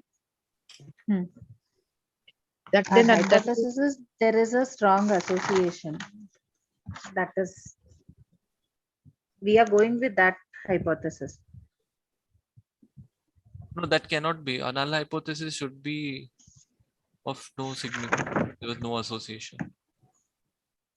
So if we have a positive association, then we are rejecting the null hypothesis. Or right? we are negative association. Either ways. It is going to be two-sided. So we have. It depends on us how we define our null hypothesis, but usually it is of no significance. The hypothesis of no significance. So alternate hypothesis would be there is some association between them. So it could be positive association, it will be risk factor type of association, or a productive factor type of association.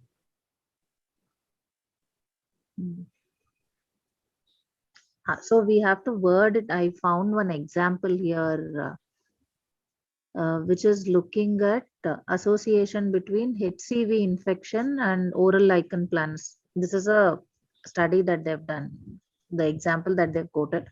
How to word it is a previous study so and so showed that the odds ratio of association between exposure to this infection and developing that the lichen planus infection was 9.7 with the prevalence of so much percentage among the control group.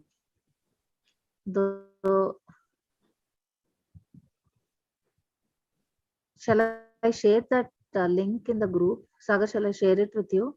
Yes, ma'am. You can share it here in the chat on Zoom itself, ma'am. Okay. So we need to word it that way, Sagar. That's why. Any previous studies that you have come across with odds ratio?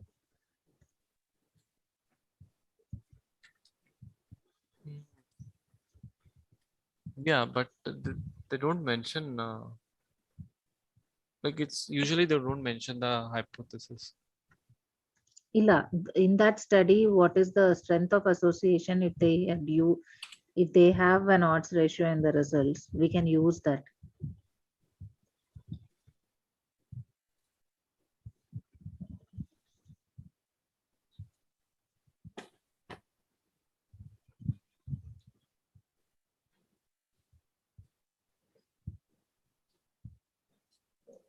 To say strength of association, I think we have to mention association, no? To say strength of association. No, so based on the previous odds ratio, we have calculated the current sample size. To determine the current sample size, we'll require all those. Yes. Or ideally, we should say because there is no prior studies in this sort of thing, we could do a pilot and then do. But again, we may get away with that exact numbers if we say it's a pilot thing. Whatever we are doing, but we can still take that shield of saying that this is going to be a pilot thing. Okay.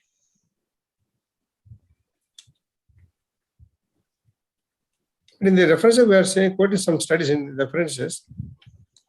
Yes, sir. We are giving some studies now. There are some studies.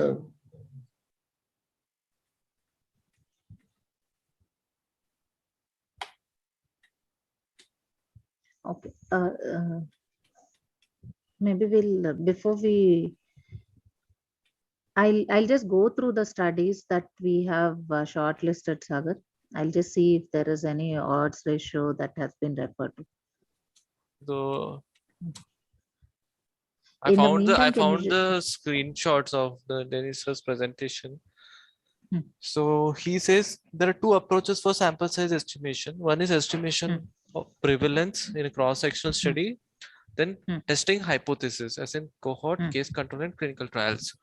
So for estimation of prevalence, that is in cross-sectional study, so we find any given that is based on the previous studies. proportions or previous prevalence data, or if it's a continuous thing, means and standard deviations from previous studies. Yes. Yes.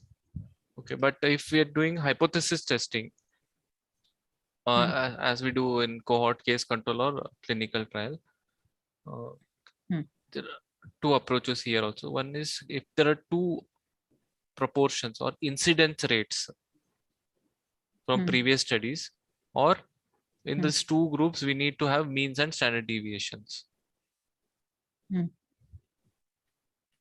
So these two groups is essential. For cross-sectional, just one group is okay. So we need to find any two group comparison type of studies. And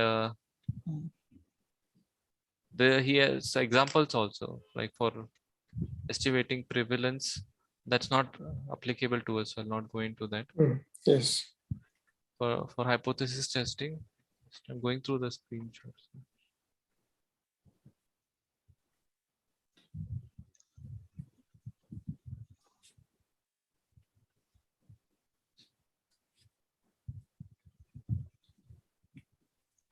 I think in AP info, if you have the details, we'll get answer from AP info. We can get that out. Yeah, but there's one more thing: how calculating sample size for genetic polymorphisms. Yes, yes. Let us show that earlier.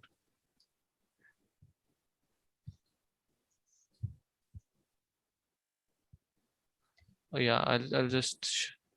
Meantime, I'll put that on screen here. So this is a study. I think I shared it on the group a few days back. Yes, yes. So in this study, it's a nice overview and introduction to what actual genetic polymorphisms are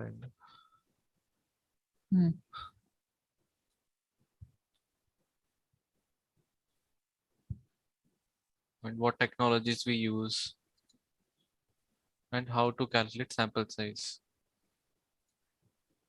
Okay. So first two parts, I think we can read on the book. Now I'll open the sample size. So this is the sample size calculation.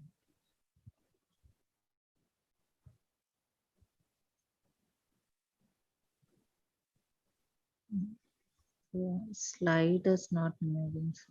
So I think this is not the slide. I think PDF. So calculation of. Did they give any method by which we calculate? I think there is some lag. Okay. I have scrolled down to that page. Maybe give it a few seconds. Okay. Now I can see. Okay. Yes, ma'am.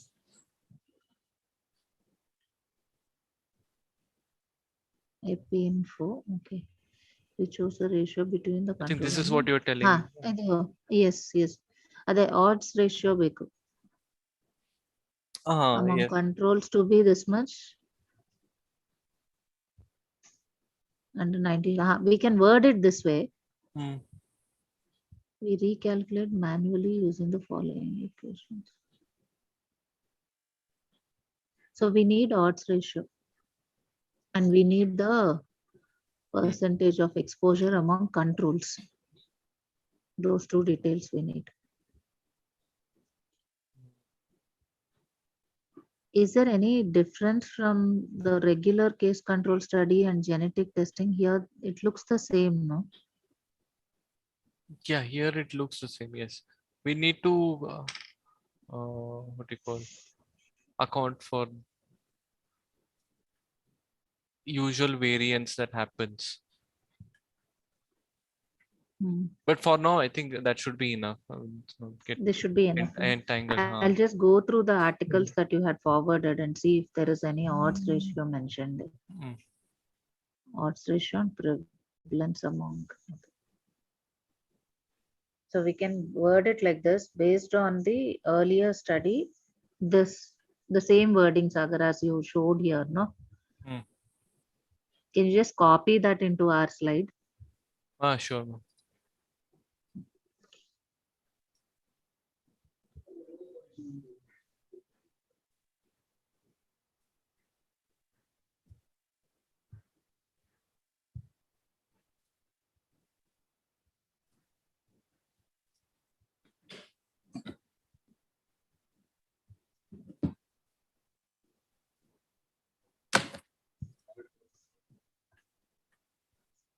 No.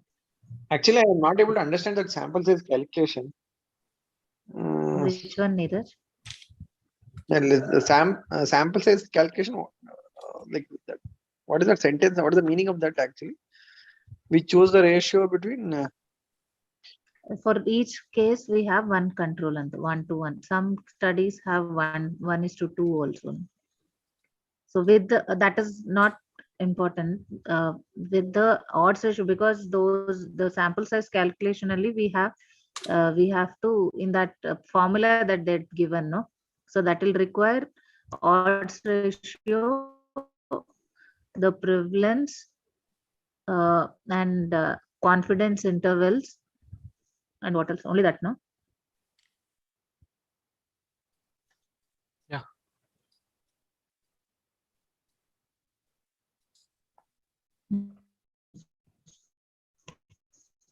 For us to derive a number, the previous studies. One more question we need to answer is, are we matching the cases and controls based on their I think only age, gender, socio-demography. I mean, socio-economic status. I think or couple of we things can can be stick to matched. only age and gender only. I'll share this just for some. So this is the thing from EpiInfo. So we can input our values here and it'll get the odds ratio. But I don't know how do we go reverse from here. That's what you're telling, no, ma'am? We can do it from EpiInfo. See, I've mailed you an article now. How to calculate sample size, and they have these figures in the EpiInfo slide. There's something called as StalTac or something. Once you go there, something StatLac or something. Well, just you go can to your mail. you can take us through it. I've logged in through my. So I'm not here able is to do that. Then we go into StatCal. There are three matched pair case control study. Yes. The last. Yeah. So I'll just share that as well.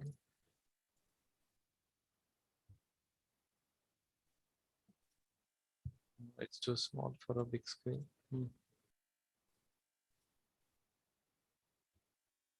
So proportion of cases among not exposed we need.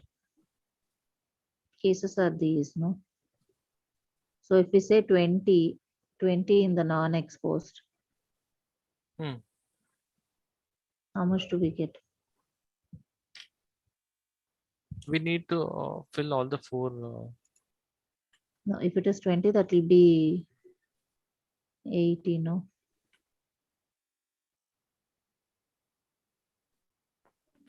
Percentage? Yes, but absolute number I am not sure. These are the percentages only, no? I think these are the percentages. Okay. So this will be 80 and this will be 20.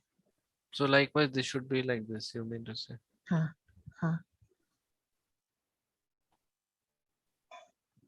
Where is the sample size here? Yeah, this is the best. We get the odds ratio here.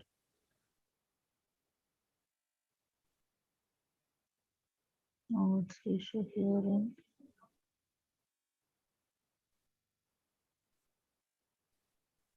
where is the sample size? I don't know.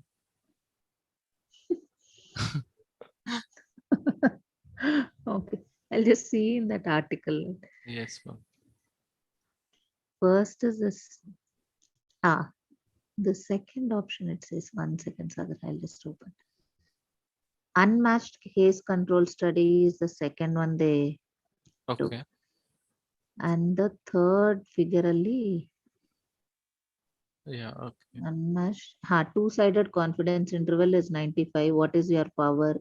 What is the ratio of cases to controls? Percentage of controls exposed with Is odds this ratio. right? And this is yes. Okay. Here. So 95% confidence interval we can keep. Power of the study would be That's usual. 80%. We could be more aggressive. Huh? Yes. The ratio of case to control 1. Percentage of controls exposed that we need to know from the earlier studies. These two we need. Percentage, say maybe 10%. I just wanted to see if we get It's okay. Like hypothetically put something. Odds ratio of 2 or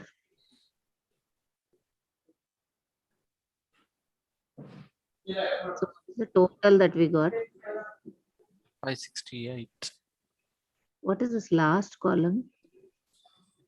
That is with some correction. You can ignore that. We Okay, can take either case or place. Okay, so this will be enough, no? Huh. We need odds ratio and prevalence in control population. Yes, ma'am. So we put odds ratio to percentage of exposure on This is controls 20%. yeah. No, but from the previous studies. Percentage Any of studies which have exposure among looked at controls. So let's keep it 20% as we don't get anything. And odds ratio as 2. Much less. Okay. So what is the missing data here? We need to put these values from previous odds ratio. Yeah, odds ratio and percentage of controls. Percentage among controls. Okay. So these two we need. This is based on previous paper, No, these are just random figures that we have put No, in. I have a previous paper here, so we'll put those figures. Okay, odds ratio is there. No, the paper that was shared in WhatsApp, no, I think that figure can be added, no? Yes.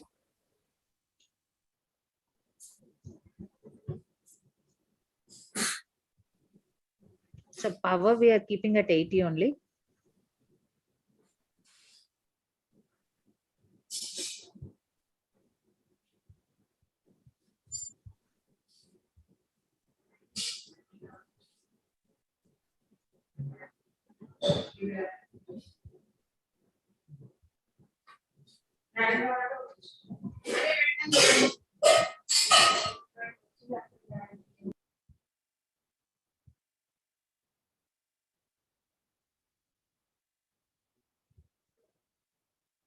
Oh, okay.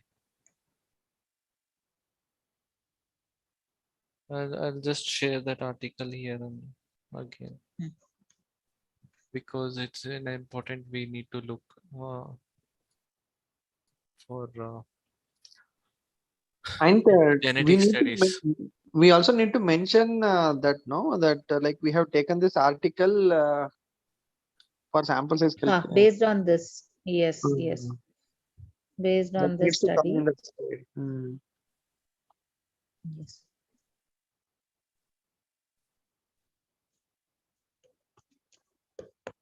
One sec.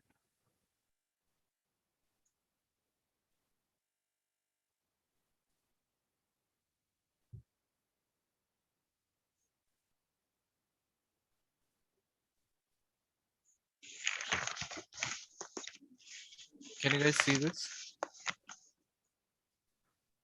article? Our source article. Our source article doesn't have odds ratio. Yeah, so this doesn't have odds ratio. so this is one additional analysis we need to. Yes.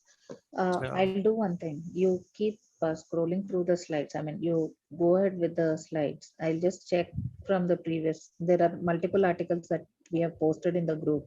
I'll go through them and see if there is any odds ratio anywhere. No, but we can calculate using proportions. No.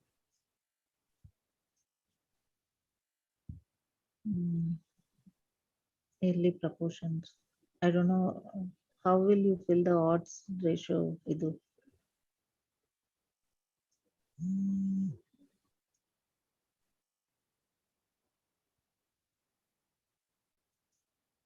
Is there any other software, Sagar? I think we need to ask anyone with good experience. Suppose this is a novel study. In such case, where will you get odds ratio? I will not get. Exactly. Like, how did this study? So do we get to put an arbitrary number? No, I think we have to do pilot study, and based upon that, we have to. I asked that also. How many samples? What should be sample size for pilot study? They I didn't get a satisfactory response. Because this was one of the feedbacks that we got.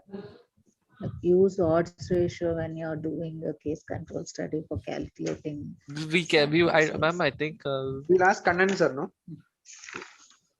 It's well taken what Dennis sir meant, but I think is a little bit misinformed on the outcomes of a study. Outcome of a study would be in terms of proportions.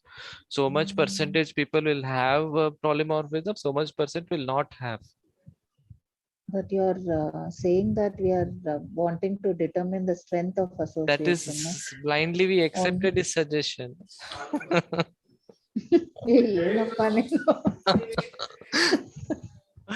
No, we'll ask condenser, no? He'll know. What happened? Hello? He didn't join, no? Kannan, he didn't join so far. No, we'll ask condenser. I think he will be knowing. Sir hasn't joined. Sir. No, if we are using those terms, we have to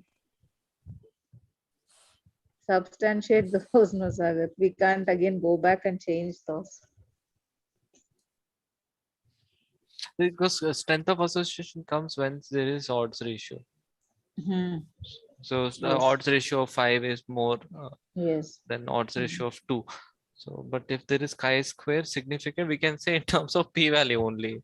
Like there a triple digit tree value or 4 digit tree value, p-value. Like, I'll do one thing. No, that's what I was saying. You go to the next slide. I'll see if we can find any odds ratio. Okay. Did you come across the odds ratio anywhere in the studies that you went through? No. No, I'll just go through. Okay, we have a study duration, sample size. We are stuck. We'll see what to do about it. We need to talk about the measurements we do. Okay, measurements for each objective. One is internet addiction test, a screening test.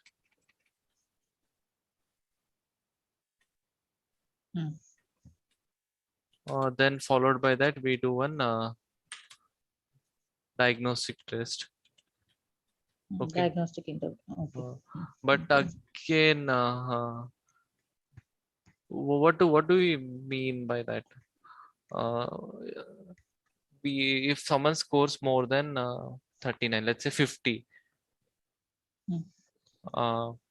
and in a diagnostic test, they are diagnosed with internet addiction.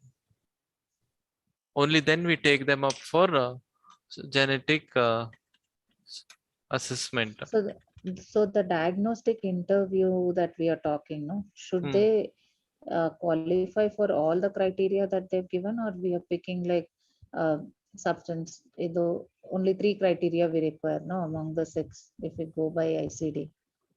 No, not ICD. We are using that No. diagnostic interview. That's what. So diagnostic interview, when do we say that they have internet addiction? It's 2 or more.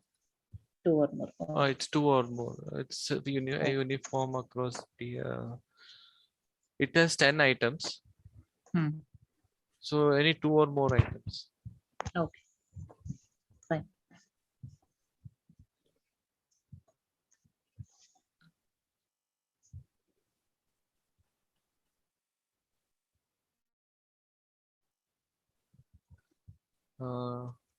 Like I'll share this just to discussion on the flow of the study. Is this visible now?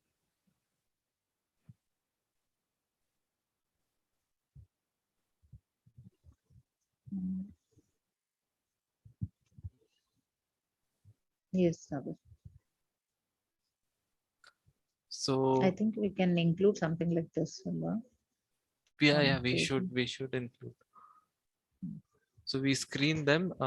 There are cutoff. I think Shilakshmi ma'am was asking for this. The cutoffs from each scale.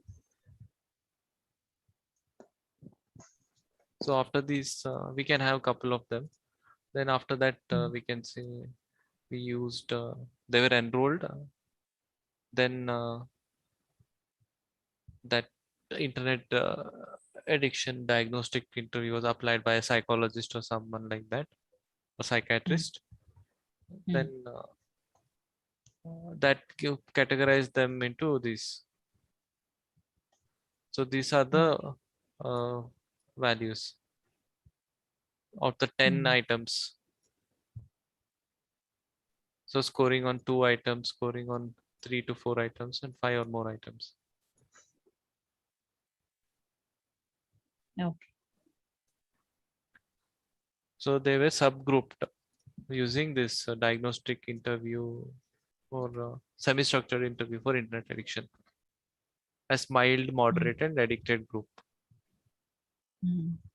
So it would be more valid if we take only these people. Okay. But again, we will be looking at more severe forms of the. So we can keep it little conservative as 2 or more than 2 anta. Okay.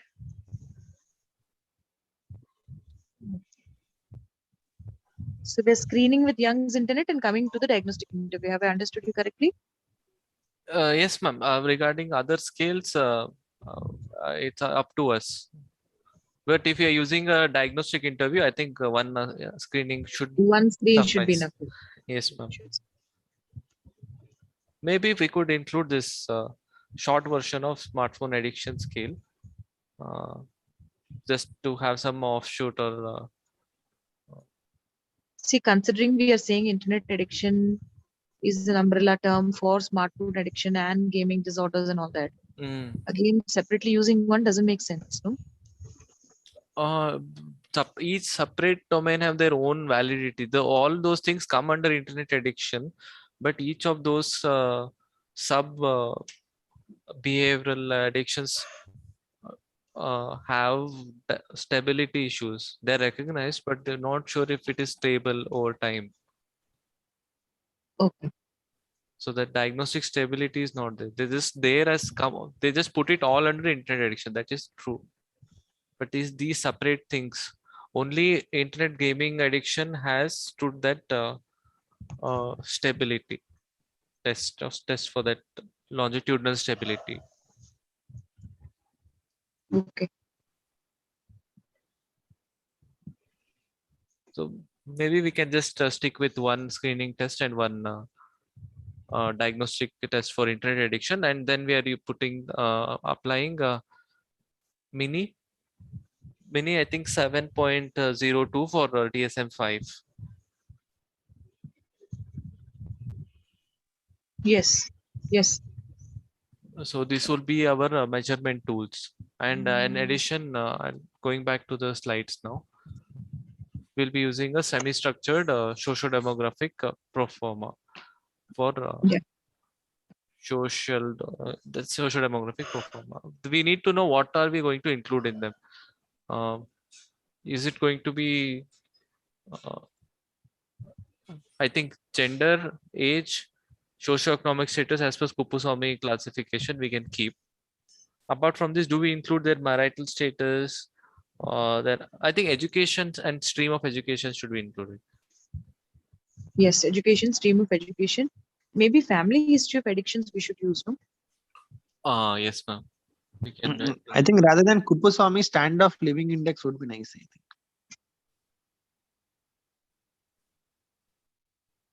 I have not heard about that, sir. What is it, sir? It is a very shorter thing where it takes into consideration of standard living index, like better than Kupuswamy actually. It takes into all those things, economy, education, everything. Okay.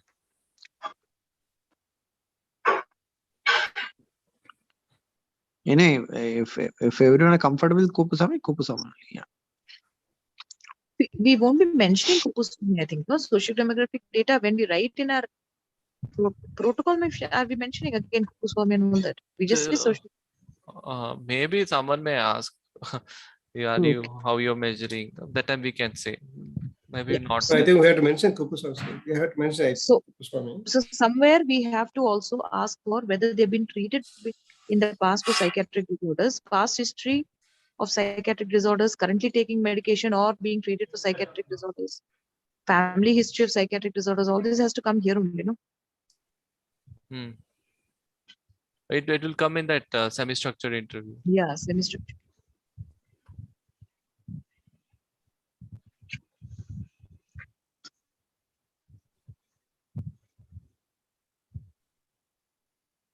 I'll make a flow chart for the intake of the cases and controls. Yeah.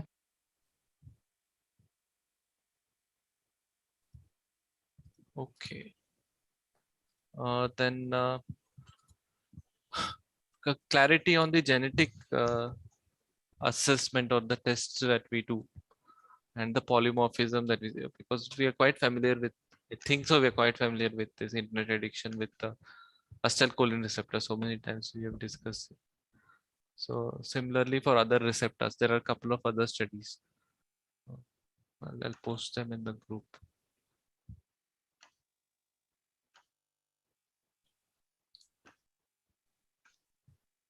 I will post them in the group a little later. We can continue discussing here.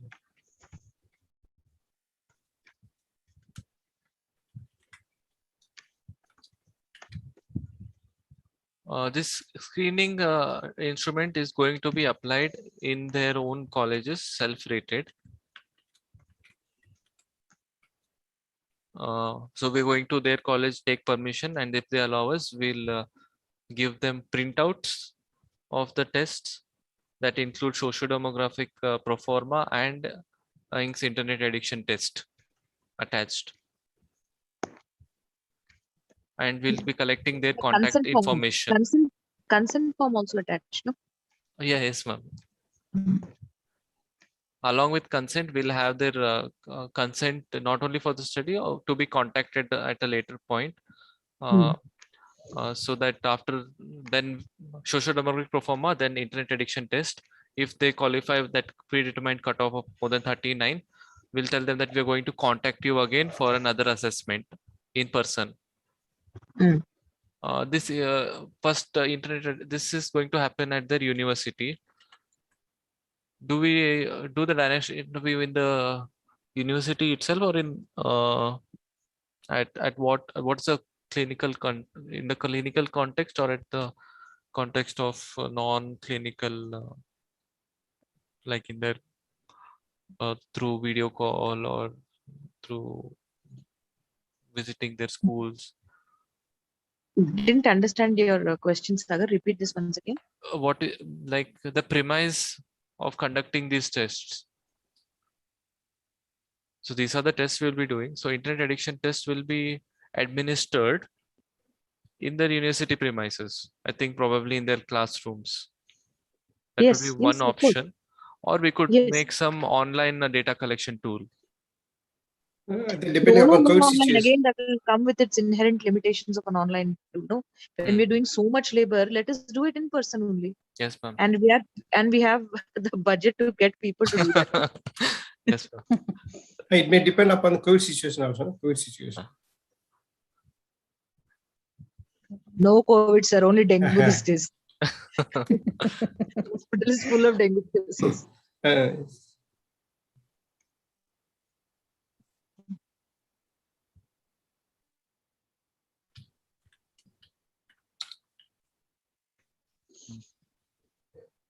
The interviewers will be trained by the authors of this study.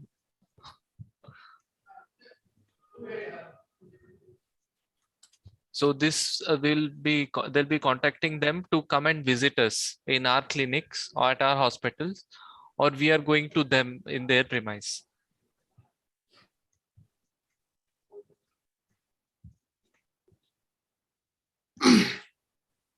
Okay, I have an idea. We can say we'll visit them to raise awareness about psychiatric common mental disorders and severe mental disorders, and we'll be giving them this tool.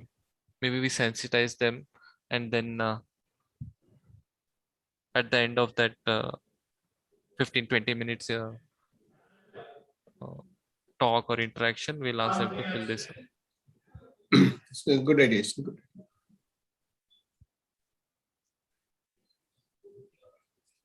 We can tell them directly that we are planning the study. There'll be approach for the study, and then it will be enough, no, sir. Do we need to mention all those things?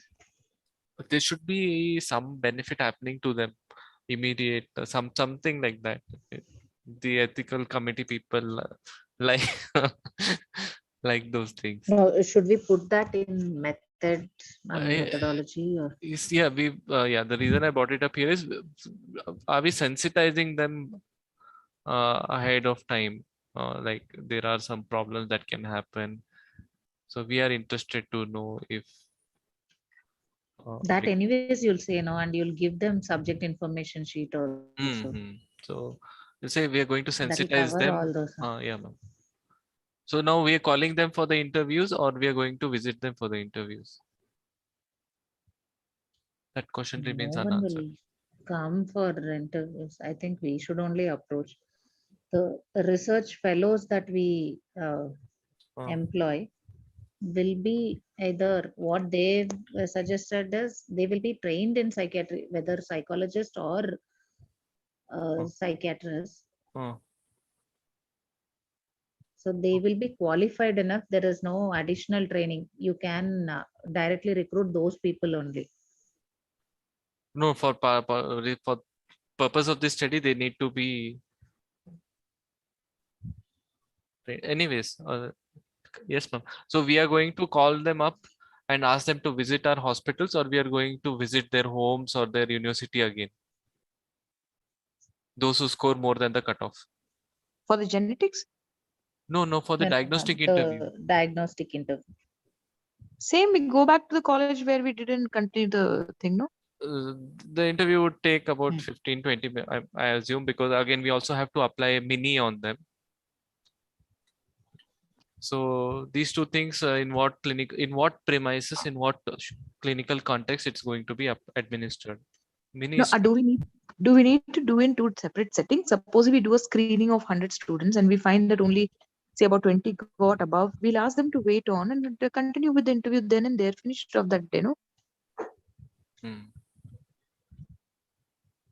And then we take another consent possibly for coming for genetic interview. Do we need to take two consents or one will do? That ICMR guideline says we need to have separate information provided regarding the genetics in addition to the clinical aspects. But it can be subsumed under one consent itself. Anyways, it's going to be non-invasive sample collection. I don't know if like putting a swab in mouth considered invasive, then it is invasive. Some people might find it invasive. Yes. So best if we take a consent again, no? To be on the safe side, we take a consent Yes. again. Yes. Yes, ma'am, I agree. I think it's better to take a consent again. Yes, ma'am. I'm not able to find any study with odds ratio. Sagar.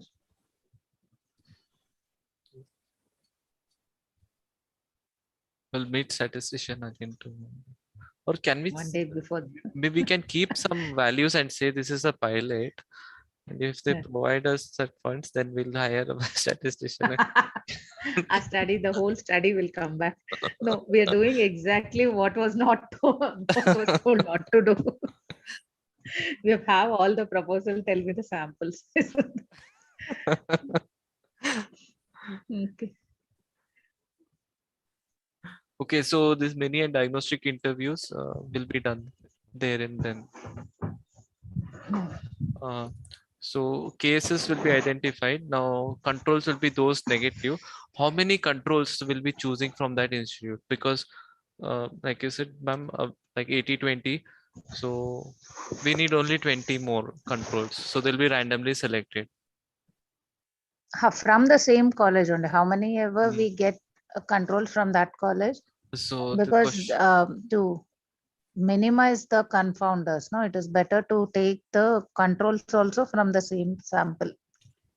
So we are matching on age, then sex gender, and social demographies and social demography. Sorry, so college, college. What is that? Or their education stream. Socio-economic status. Like they are from the same region. Okay. No. Going to the same college. They should be matched from the the one case in that college should be matched with the same case in the same college, same control in the same college. Control in the same college. So age, gender, socio-economic status, and I think that will be enough. Social, okay. Stream of regional also should we say so? No, stream of education.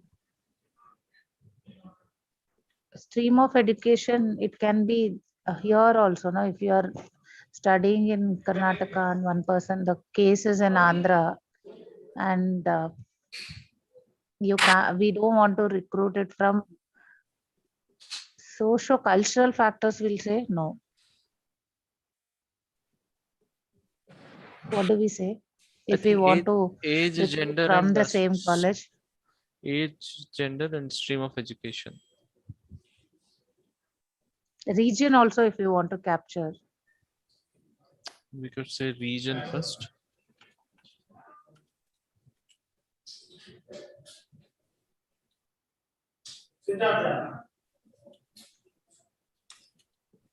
Yeah.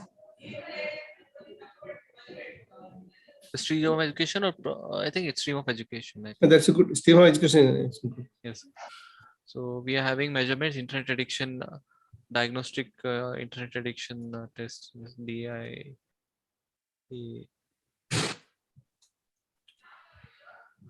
Then mini for the comorbidity.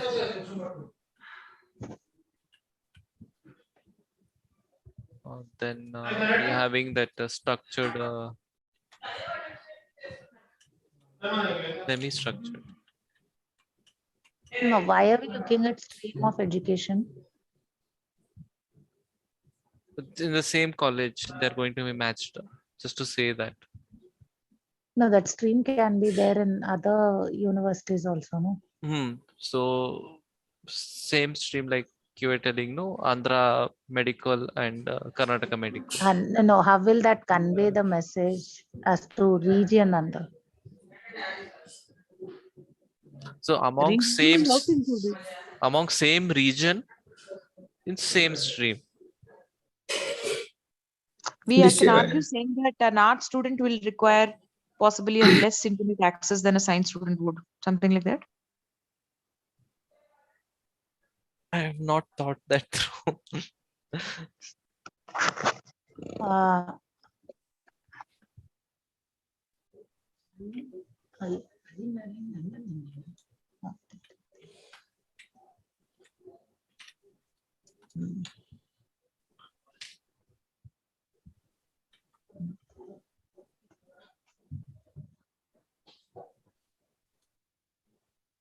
We've been asked basically to match only for age and gender, no?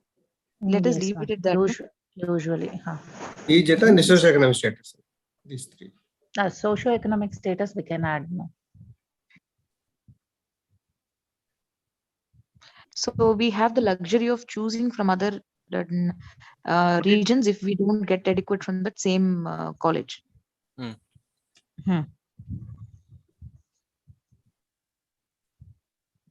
Okay.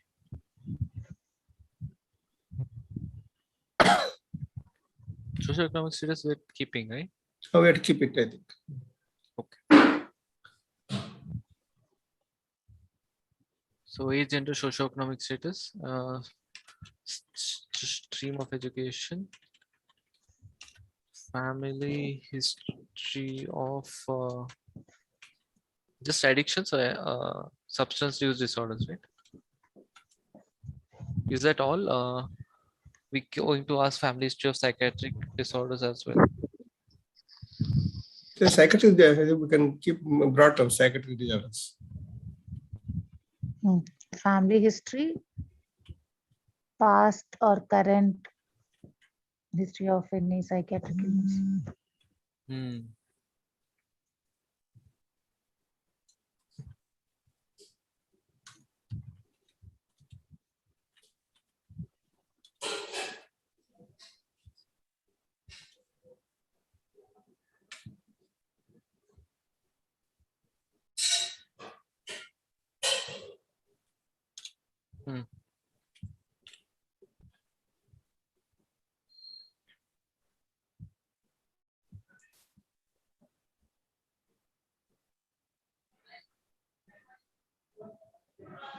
So we need to mention a little bit on each. Do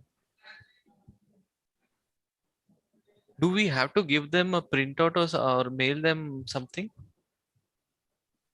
Like a detailed protocol, and then this is going to be a shortened version.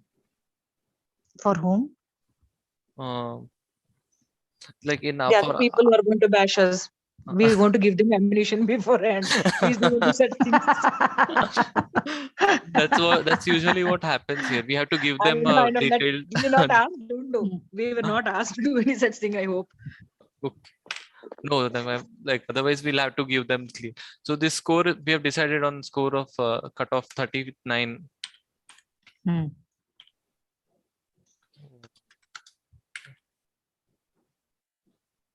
To 39 and more.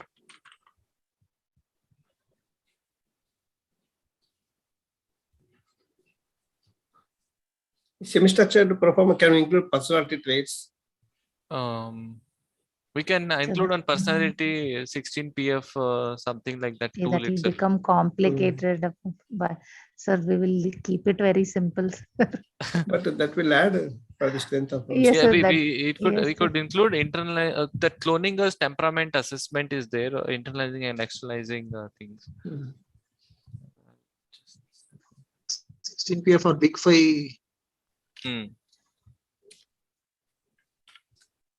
Temperament is scored by who? It has to be by the parent, no? Huh? Temperament will be scored by who? Who will give information regarding temperament? No, this is self-rated only. Okay, but it doesn't mini include personality traits? Yes, personality disorders. Personality disorder, but not traits. I am not for this personality traits. I don't want to complicate this. There is temperament. Can you just keep what ICD 10 personality, this one only screening? No, I think we can include the DSM files at section 3. No, they have traits. They have their own diagnostic. They have their own interview tool also. We'll do one thing. We will exclude that for now. Once if our study is approved, we will write up again and give them this. We want to further expand our study in them. I think it. I mean, since we have only 2 days time, if they, I mean, to defend us, to prepare, it will not be. I mean, there's no adequate time, is what I feel. If we add No, on the new things, contrary, Shalini, on the Ma'am. contrary, for the Ma'am. protocol we write, we are doing this personality assessment. When we are actually doing, we need not do. Okay. No, but then of course the statistics part comes in where you people will have to help. Yes, ma'am. Yes, ma'am. Because Protocol, that has we can write anything. Protocol, Yes, nobody's going to yes. go and check the protocol when you Yes, submit yes. to ICMR. Yeah. For these people, we can write. Yes, ma'am. Yes. Yes. The statistical part only, ma'am. So that will have a different score. How do you go about that? That will also be included as one of the factors, Gada. The risk Yes. factors, you're saying. We have to then find a good scale which will at least tell us yes traits, no traits. That kind of categories, we find something, it will be good. There is that cloning. This whole study is based on that only.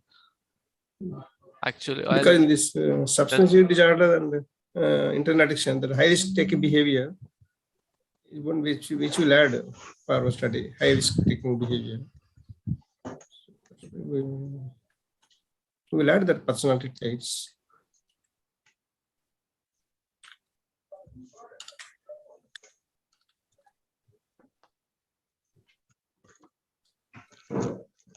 I'll just share the article Okay. again. Impulsivity. So I'll highlight this. I think you can see.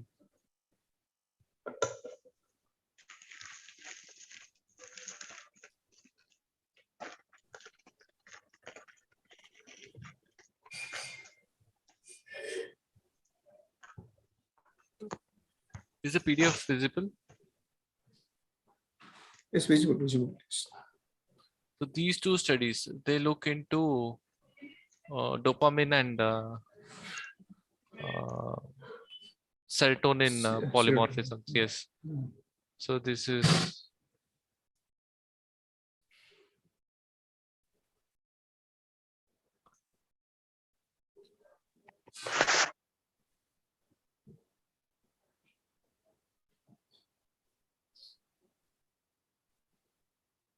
See, one more thing we can do is which aspect of personality are we really looking at? Are we looking at impulsivity specifically? Then we use a Barrett's impulsivity scale. Impulsivity is, I think we have to look for impulsivity. That's more important in addictions. So instead of personality traits, let's use just the impulsivity scale. That is one option I was thinking we could do. We can just later on put some cool linearity with diagnosis of addiction and impulsiveness. That's it. We can include one more scale like so. But what I was telling was the cloning was temperament, the harm avoidance, and that sort of thing.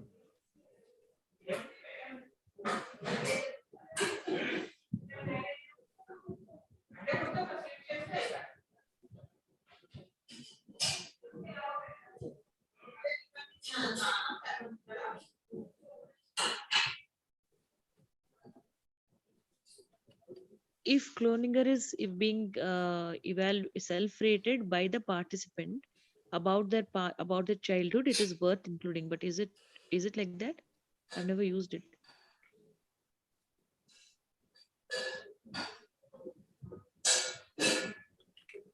I'll just put a scale out here. Temperament and character inventory.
Can you see this? Oh, yes, yes, yes. We are able to see. Can you enlarge it? Magnify.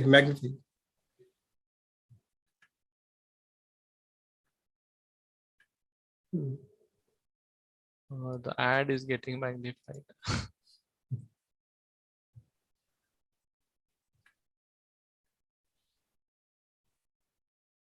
Now, sir? Yes. Okay. So we are going to have this addiction and no internet addiction. So these are the temperaments: novelty seeking, harm avoidance, reward dependence, persistence, self-directedness, cooperativeness, and self-transcendence.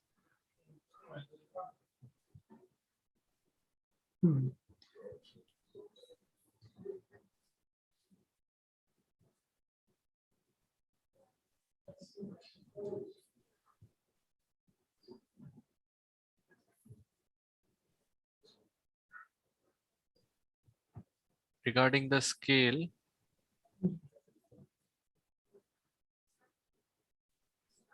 this is the temperament and character inventory revised, cloning the temperament and character inventory.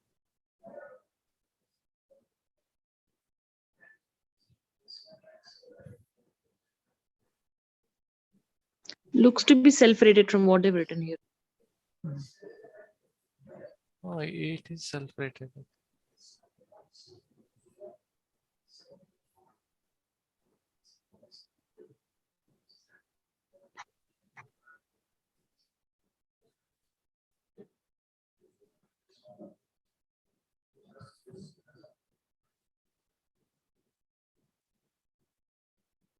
So temperamented dimensions are novelty seeking, harm avoidance, reward dependence, and perseverance. So those are the temperamental. Most of the studies earlier on, we use cloning as typologies also, isn't it?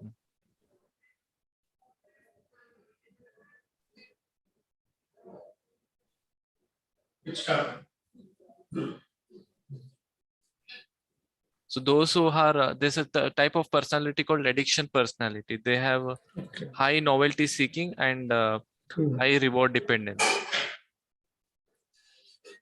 You can adapt this instrument.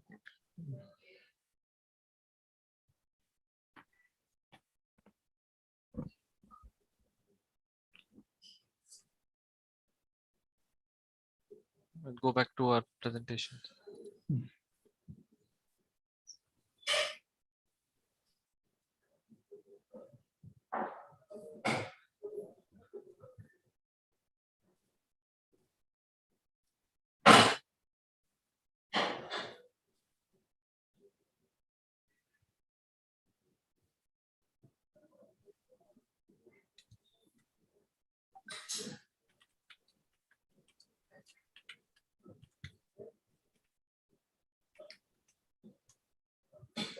Maybe if we come up with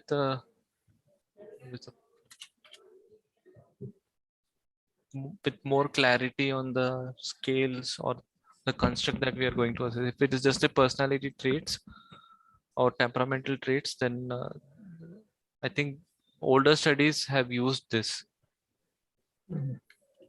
So if there are something else up, if you want to do it based on ICD or DSM, then we can use scales appropriate for.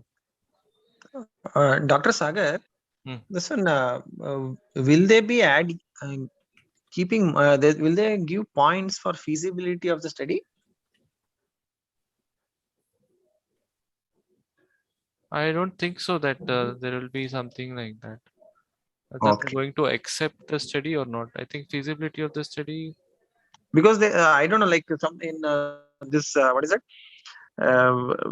We are supposed to clear that exam, no? That what is that? RCBC,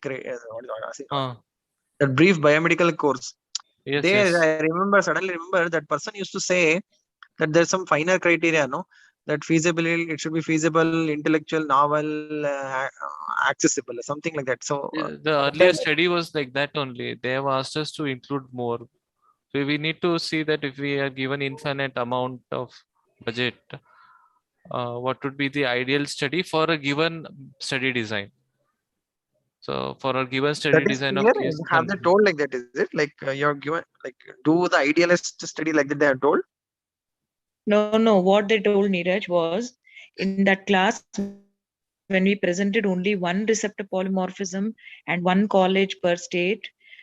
They've said when you have such unlimited budget, why are you restricting and thinking so small? You think very big. Think in terms of 3 to 5 crores.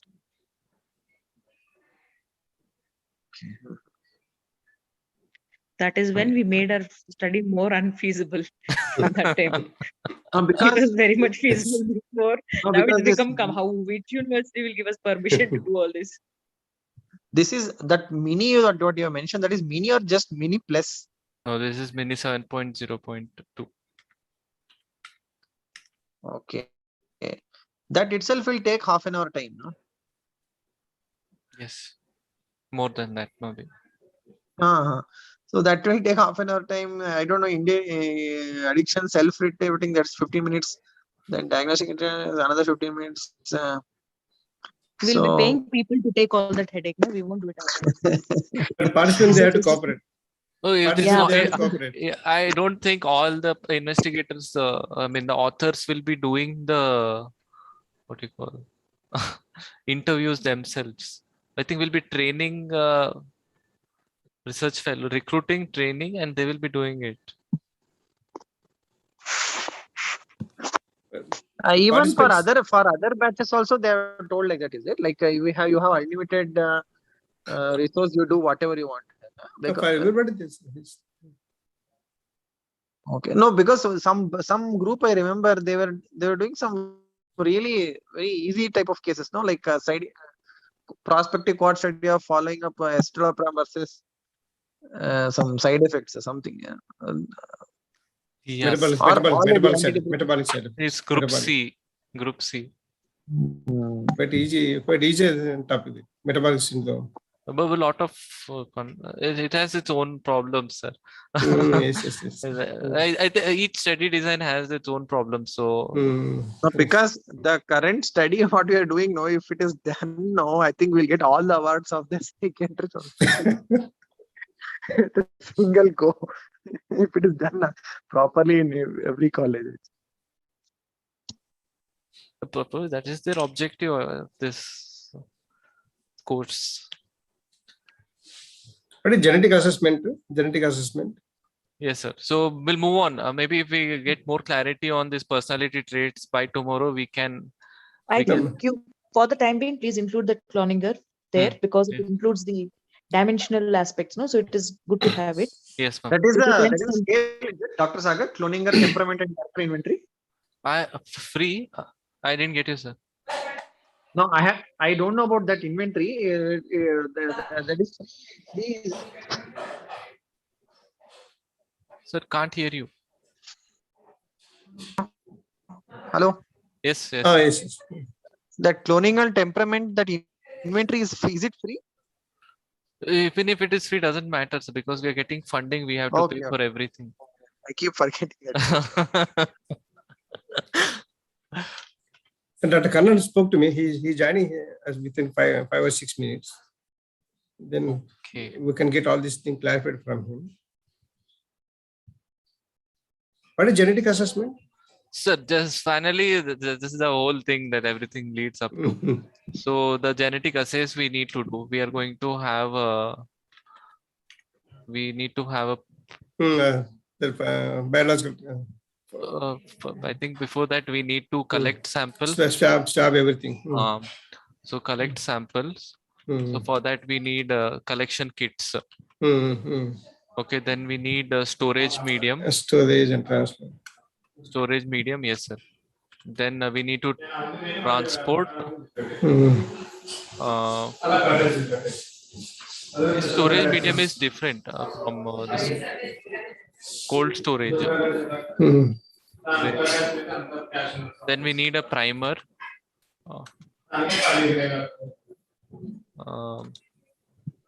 Primer for each polymorphism. One for each polymorphism.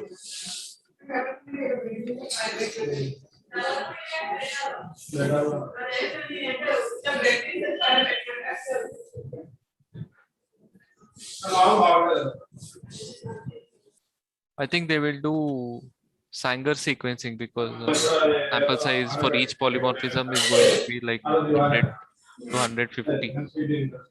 So they do sequencing, and then they I report, identify, and whatever report the polymorphism, whether present or absent. That's all. It is categorical. Categorical result. So we can't get odds ratio here.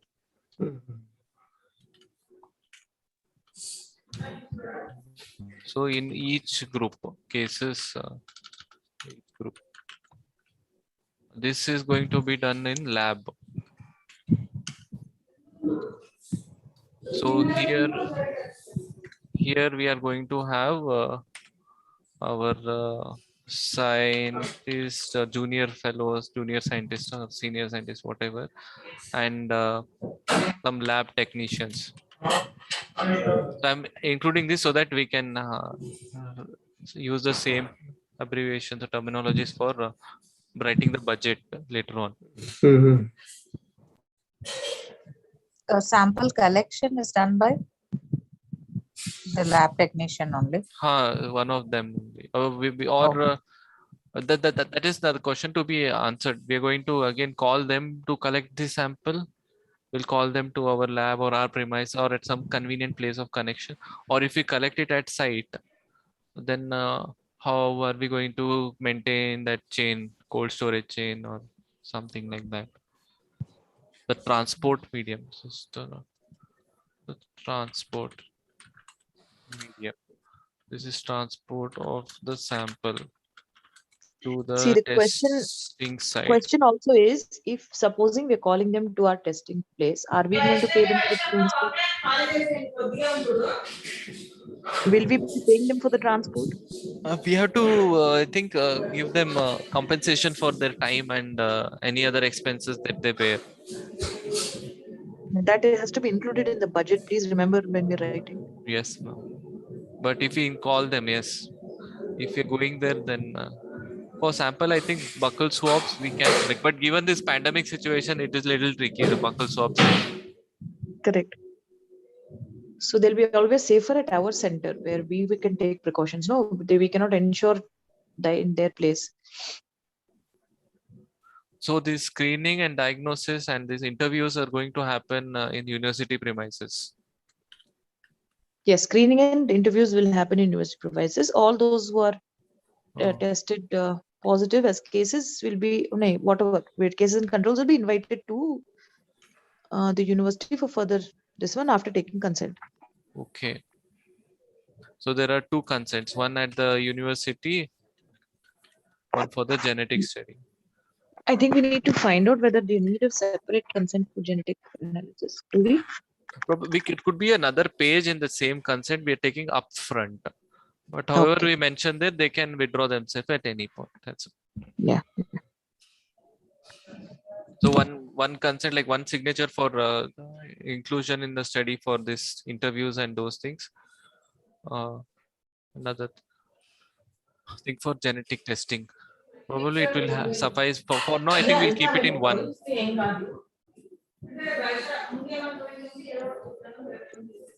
Okay. Then comes this part with the statistician. Analysis of result. We need to have a statistical analysis plan or something. Hello.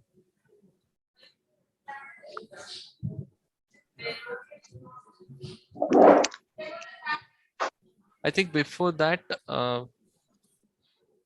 we'll go through this eligibility criteria. Yes. So they're consenting university students.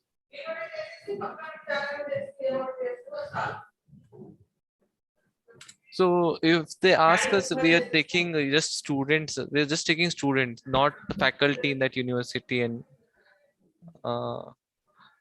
like the teachers or No, we're Only taking students. Only students. Univers- Only Our students. title says university students, no? okay. So only we have to take students only. Yeah.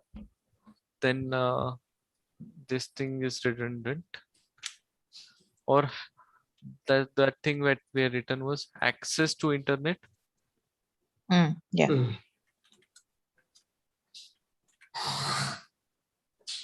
Sorry.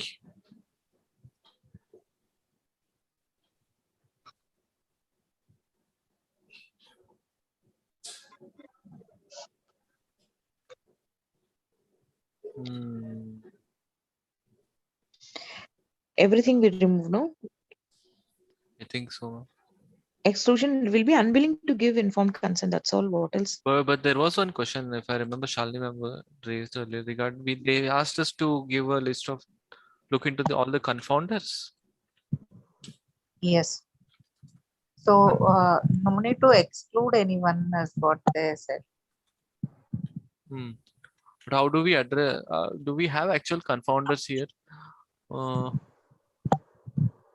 Right now, like I'm brain. If there is a psychiatric morbidity, I mean substance use. Yeah, we were thinking like if it's a manic episode or if it is some impulse control disorders. Okay.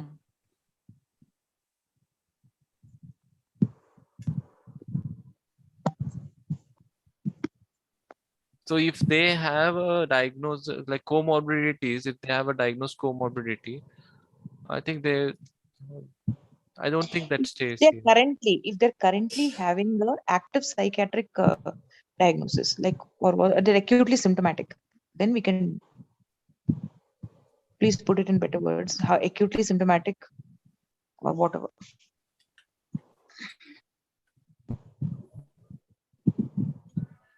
Or with the current diagnosis of or under syndromal diagnosis.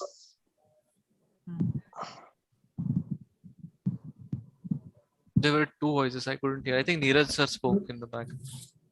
Or like symptomatic cases or syndromal diagnosis to be excluded, something. No, we are diagnosing more comorbidities. No. And uncooperative patients. Like, are we talking about exclusion criteria here? Yeah, we are talking about exclusion criteria here.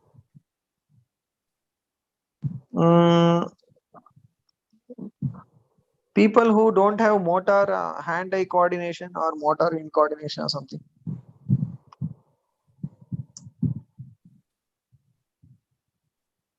So we start from cases. We have. I think they're good. If they're good enough to study in a university, they will have that much enough to answer the self-rating scale. You know? It's assumed, definitely. These things, no? Huh? No, not these things. Let it be. Let it be. Reading, writing. Not everybody is conversant with reading and understanding English, even in a university. No, no. This is a very pertinent question because now internet is not just available in English; it's available in regional languages. Correct. But and what about this one? Like, yeah, go ahead, Neeraj. Ma'am, is it just access to internet enough, or internet-enabled devices like would that should be added, ma'am? Like smartphone will not be like an internet, no? I don't know. Like, if you're talking as internet addiction and it includes everything, just is it enough to write as access to internet, or even access to smartphones or access to something else should be mentioned, or internet of things? Or our title is very general, no? Internet, we have used the word internet in the title. I think access to internet should also mean the same thing, is what is my opinion. Like if we said internet, like, because the internet is saying like I have electricity, but if I don't have TV, then what's the use? But why would one want to have internet without having a gadget at hand? Or at least they would go in the sense, what I'm saying is it's about for them to have an internet, they'll have some gadget or the other. No, if nothing, they will have an internet cafe to go to. And that means that's what is the access to internet means. Yeah, is what actually, when the concept of internet addiction came in 95, 96, probably a couple of years earlier, there were no smartphones then. Just to put it in perspective. Okay.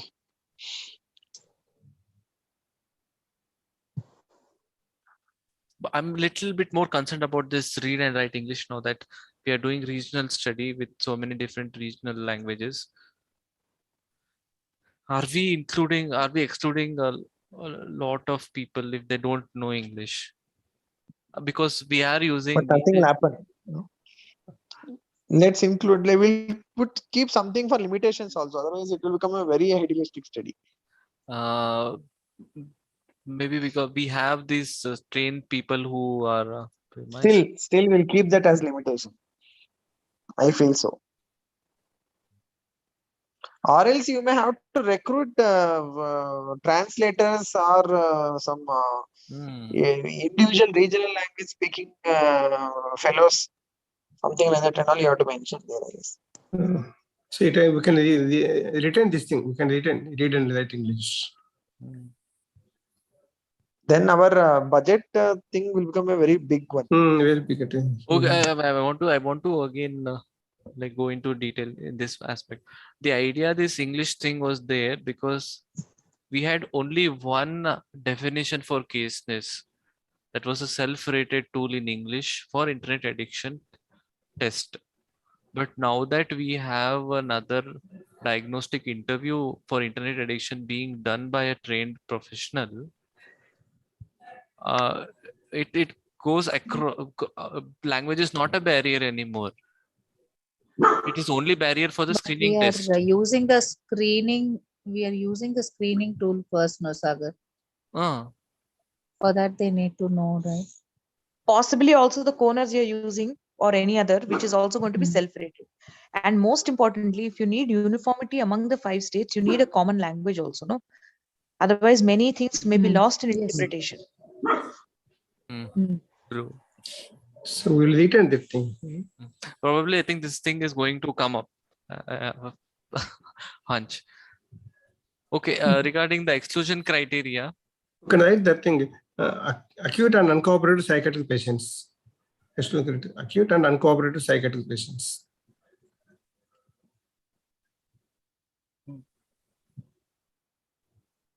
Or currently symptomatic psychiatric patients, no?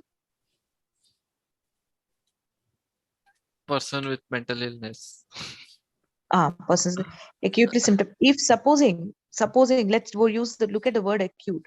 Supposing a person doesn't have an acute illness, but is chronically disturbed for a very long time, has ADHD, for instance. Are we then going to include him or exclude him because he's not acutely disturbed now? This concerns me because we are also looking into comorbidity. So they need to have those comorbidities. Otherwise, we'll have zero comorbidity. Right. Like, so we are looking at comorbidities which are under remission now currently, right? That would seem like that. It would seem like that, ma'am, actually, if we go ahead with the same protocol. Or we'll put a psychiatric disability, ma'am.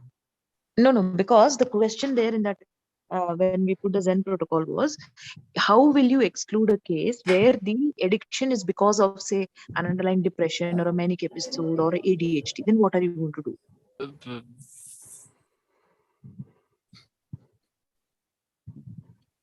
We don't know for sure what is the temporal association between these. And with this kind of study design, we don't know that because we directly start with the cases. So what do we then add in the acute? Like Sensor says, we keep the word acutely symptomatic psychiatric patients, patients with mental illness, persons with mental illness. Because of the case control study, we start with the cases. So we don't know how they,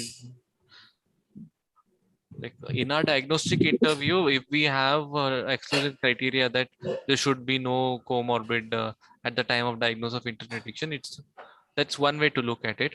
I think today in group I put it out earlier. We could be looking at a third possibility of a dual diagnosis where they can have an independent primary psychiatric diagnosis and internet addiction as another diagnosis, like a dual diagnosis when we make a substance use disorder and a bipolar disorder, like something like that. Correct. And maybe we can put it in a limitation saying that we are not sure of the temporality of which came first. This is one of the limitations of the design. And that may be limited. We can write in that limitation factors. Because there's no other way to get around this problem. Either we're including with comorbidity or we're taking pure cases, which is totally impossible.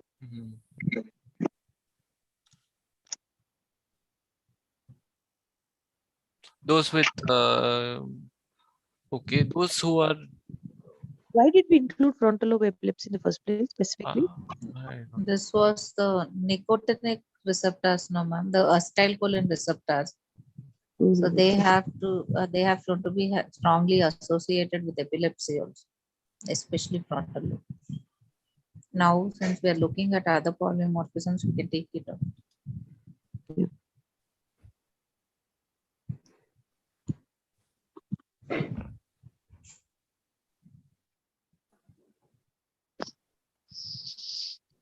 So one thing is bidirectionality.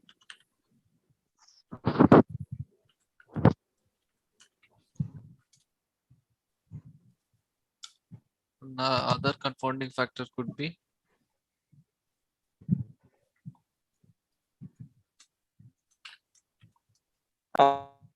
exclusion. Should we mention any other forms of physical disability? Like if person is blind, they can still have internet addiction, or if person is deaf, mute. Yeah, probably. Or some there is some. So we won't be able to interview them, or we are not capable of something. Or neurological disability also, you never know. Suffering from we can mention that motor and the sensory skill should be intact. See, we should simply say suffering from such a physical illness, interfering with the interview. Person is interfering the interview. Yeah, correct. All physical illnesses will get into it.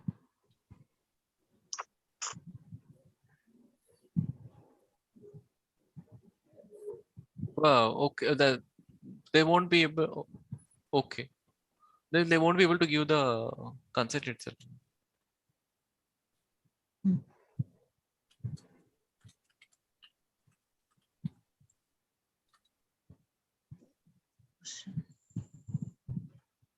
So this and third point are same. I think these two exclusions should these two are enough, I think.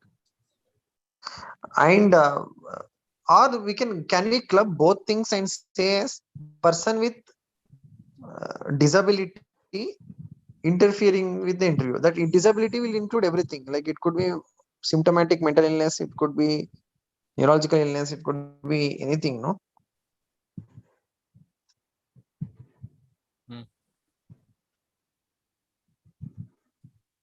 Or will there be a question like what percentage of disability and all those things?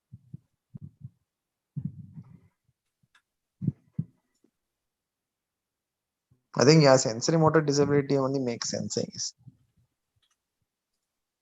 Hello? Yes, sir. Yes. Just thinking along. You are able to hear me? Yes, sir. Yes. Okay. Any other confounding factors that on top of your mind right now?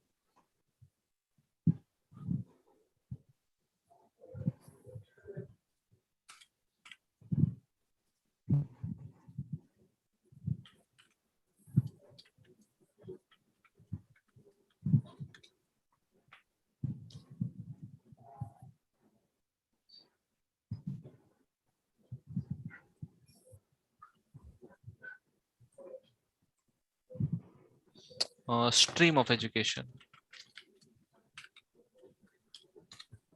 Maybe some streams of education need to use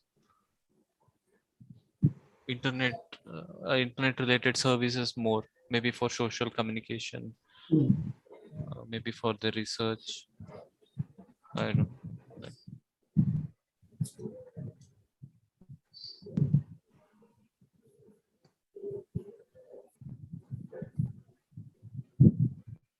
I think we need to make a list of different streams of education ahead.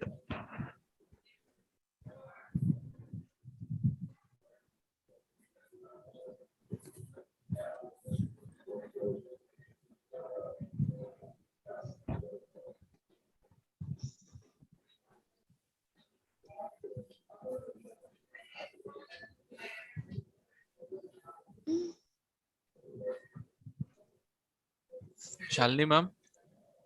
Yes, Sagar. Ma'am, what was the thing they asked about confounding factors? You had written down a list of questions they asked. Confounding factors only the psychiatric morbidity. Okay, it's like That it is causes. what was raised. Yes. Okay, fine. No, if there is a psychiatric, we said we will exclude psychiatric morbidity, no? Interesting. If we would, okay. So what I feel is our secondary objective is interfering with the primary objective here.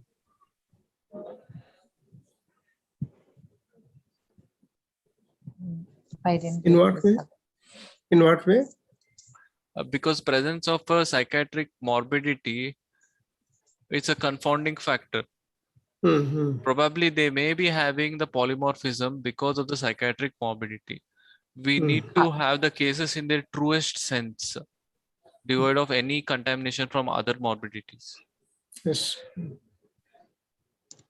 So the point that they raised was whether if there is psychiatry, the polymorphisms are more in those patients, as you said, the psychiatric morbidity can also have those polymorphisms. So you can compare it with the controls and cases.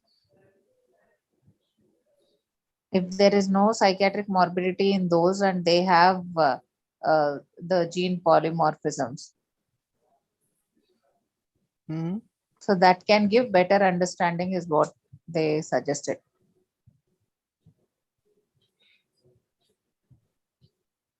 So I'll just summarize what you said. So we should find the polymorphism in those that have internet addiction without any comorbid psychiatric syndromal diagnosis. Sagar, I lost you for a couple of seconds, Sagar. Yes, ma'am. I can follow. It would be an ideal situation if we find polymorphism in those with internet addiction without a syndromal psychiatric diagnosis. No, they were saying, how will you find such a case? No, they were asking how will you find such a case. I think we just got carried away with our secondary objective. Our secondary objective is incompatible. We need to exclude syndromal diagnosis here because we need to have pure cases of internet addiction, at least on screening tools or some diagnostic interview. They should not be fourth syndromal diagnosis of say depression or manic episode like that, where they might have some neurocognitive deficits or excess that can make them indulge in certain behaviors that are specific for that diagnosis. It's like in schizophrenia, there's more prevalence of nicotine addiction because of particular polymorphism in their nicotine receptors. What again the question was, when we ourselves presented that this is also polymorphisms are present also in patients with ADHD and with nicotine dependence.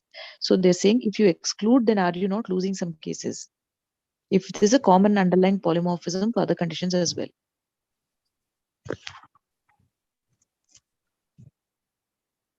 That is another different study arm where we compare with the internet addiction participants without morbidity, and another group where they don't have internet addiction, but they have some other psychiatric morbidity. Let's say comparing genetic polymorphism in internet addiction group and depression, internet addiction group and nicotine dependence, internet addiction group and OCD. That's a different kind of study. So then in that what they case, suggested. Go ahead, Shalini. Yes, ma'am. No. Go ahead, Shalini. What they have suggested is we have included only the pure cases based on this screening tools. Because you're not screening for other psychiatric morbidity, how do you know that these polymorphisms are associated only with internet addiction? That was the question raised. Yeah, that's a very pertinent question. We need to have pure cases of internet addiction to say that it is only because of this polymorphism internet addiction is happening there, probably by removing all the confounders. There it's a clear-cut confounder that there is a comorbid psychiatric diagnosis. Probably because of that, they may be using internet more. And that polymorphism is actually a marker for that diagnosis, not internet addiction. So this way, this psychiatric illness becomes a confounding factor. It is coming in the causal pathway. It is associated with both the cause and the effect. Okay. So we need to exclude syndromal diagnosis of psychiatric disorders. So this makes us delete this objective. Because it is incompatible with this. Somehow other way we can include is we can look into the traits, the temperamental traits, there are personality traits, way or some other way where we don't give them a hint about the confounding by a psychiatric diagnosis. Yeah. So we will be looking for those psychiatric morbidity, but we will not be including them in the cases. Okay, that makes sense. But how are we going to analyze them? Yes, the question is how are we going to analyze, because we need to have many. It doesn't mean that we don't use many. We need to use many to exclude people. Yes. So we need many for exclusion, and we need. So we can give this prevalence data. We are not looking at association. Yes.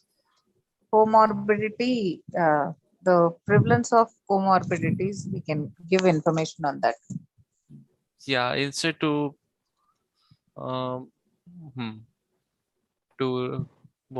to estimate the prevalence. I'll rewrite it.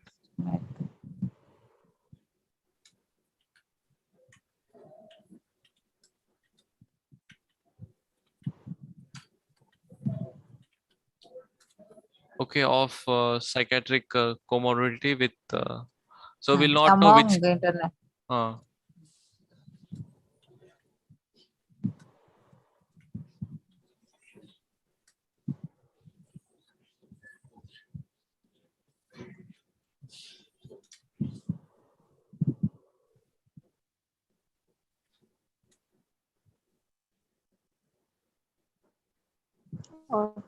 Than estimating prevalence, is there any other words that we can use?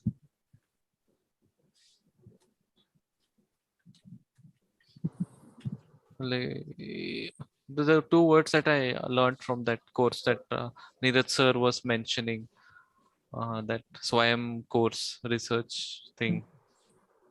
If you're doing an analytical study, we use the word determine. If you're doing a observational study where there's no analysis involved, like prevalences, then we are saying we estimate the prevalence from a sample. We are estimating it for the population. This is what I have taken away from that. So keep it simple. Use only two words in your objectives, either to determine or to estimate. just to assess something novel. It's commonly used in published literature.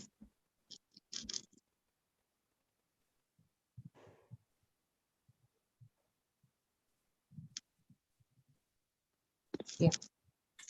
But what exactly are we achieving by our second objective to estimate prevalence of psychiatric comorbidity among patients and among participants? We are not really doing anything about it, right? Later. No, we're just reporting it. No, It's a cross-sectional study under our case control study. since we have information, we are just providing the information. Nested cross-sectional study. Nested. No, there is nothing like that. I'm just making it up. There is nested case control study. Yeah, there's nested case control in cohort. I'm saying there's a nested cross-sectional in case control.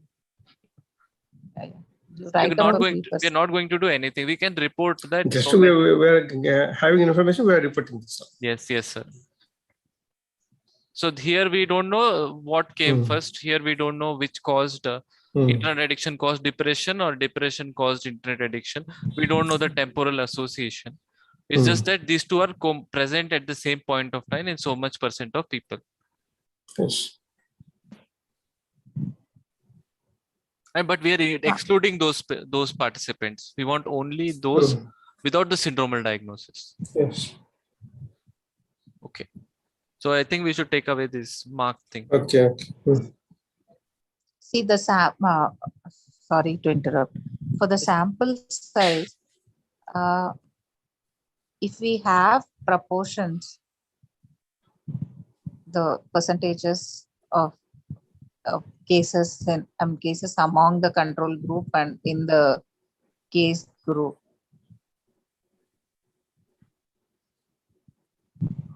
Hello. Yes, ma'am. Go ahead, ma'am. So can we assume the odds ratio to be 1 to start off, saying that we don't expect any difference in the difference among the two groups? Can we assume odds ratio as 1 and calculate the sample size? Will that be appropriate? I have no idea.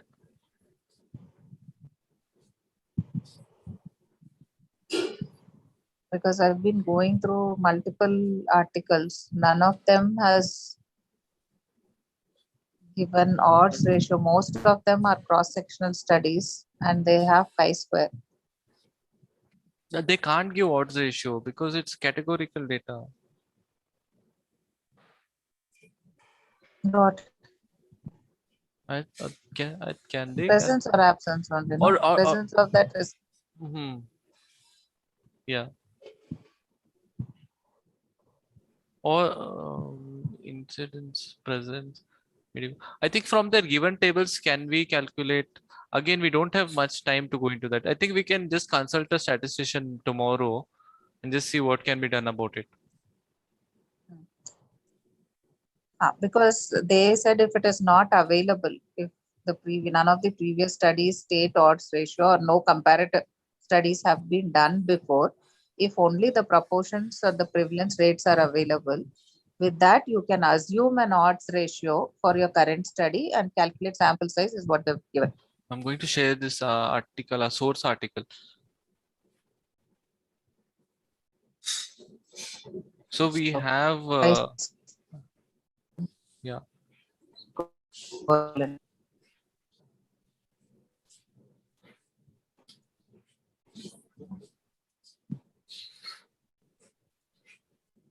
I don't know, like there are 3 columns here, how to calculate odds ratio. Yes, ma'am?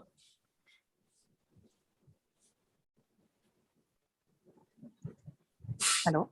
Yes, ma'am. So are you in touch with the statistician is what I'm asking? We have our statistician here, like he clearly told like not well versed with these kind of statistics. Like we don't have a separate from PSM department. We have many, but it is difficult to get hold of. This is my only question, whether we can assume an odds ratio as 1 And start with the null hypothesis saying that there is no association between the case group and control group. Can we start off like that? If Yes, we have only the prevalence rates. No, null hypothesis, yes, but whether calculating sample size based on those parameters. No, that you can calculate. That's a very new. That's a very new thing for me. That's a very new thing for me because I did not know that, like from odds ratio we can back calculate sample size that way. What I knew was we know alpha, we set beta, we have significance level, and based on mean difference and standard deviation or these proportions from past studies, we calculate. This is a very novel method of doing it from odds ratio. It is now. Yes, I also first time, like today only, I got to know about it. Okay. Yes, and what Sagar says is true. So what do we do? How do we calculate our sample size here? Because we're changing the entire study now, no? We should meet statistician tomorrow.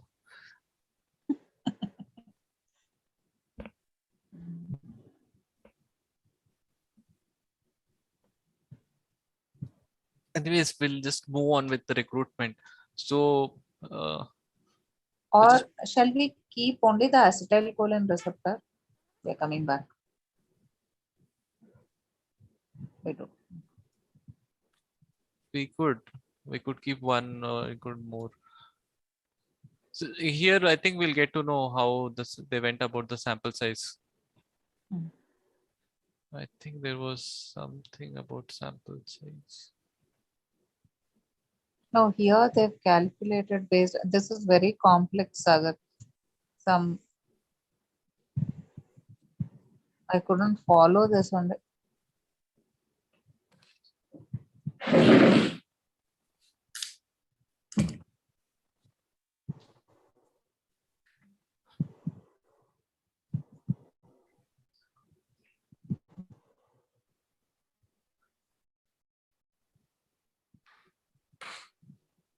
We still have budget side.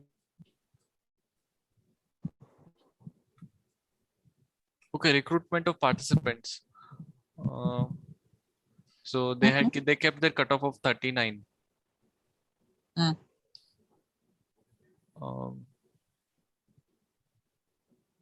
So they had this cutoff of 69. They had only 2 participants with that cutoff. So they had to lower their cutoff to 39. So from 843 samples, they could get 138. That's 16% yield. We'll have to screen a lot of individuals.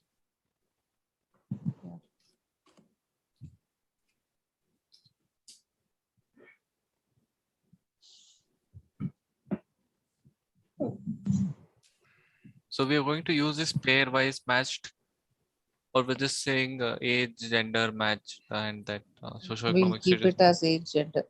Okay. Age, gender, social status.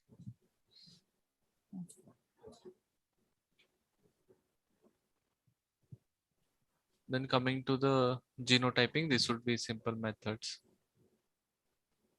Some machine names, technology names, some kit names. Yeah. Sample size is not there. So this is their statistical analysis. They had their hypothesis testing.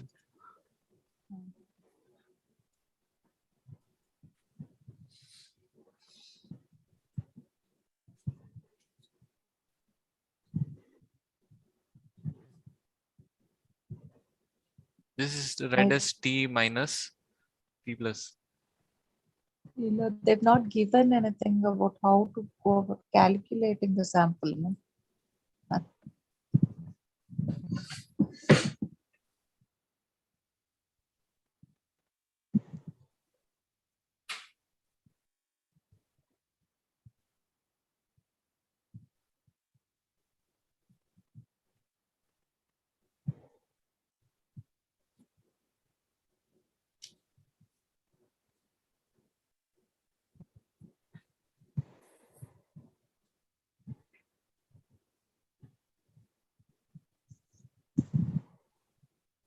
This is beyond my cognition. You're able to understand, huh? What is it?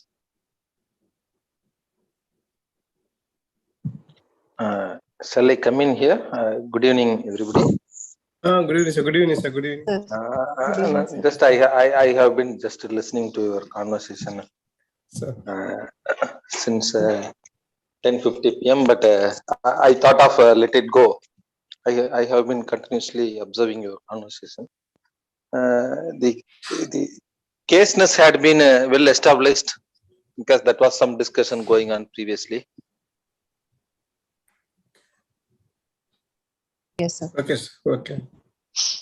No. I do not want to reduce your enthusiasm because for me this appears to be a higher standard.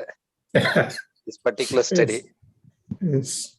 That is why. But anyhow, you are interested and you would have discussed extensively about feasibility of doing this study. So I thought of not to interfere with that.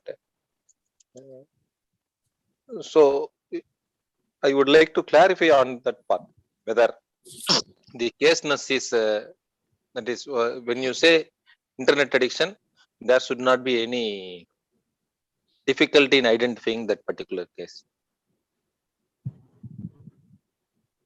Do you have that definition? Yes, sir. Okay. Usually the use falls in a spectrum: use, abuse, harmful use, dependence. So it almost internet use also follows the same kind of substance use disorders. That is withdrawal and irritability as he discontinues.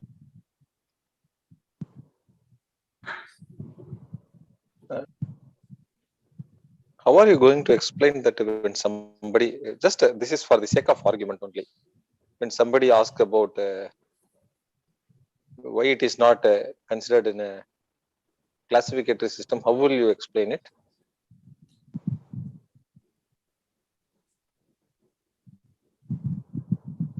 No, don't mistake me that I'm just again digging on the same place. Just asking you, suppose tomorrow some other person asks you, we should be able to standardize it.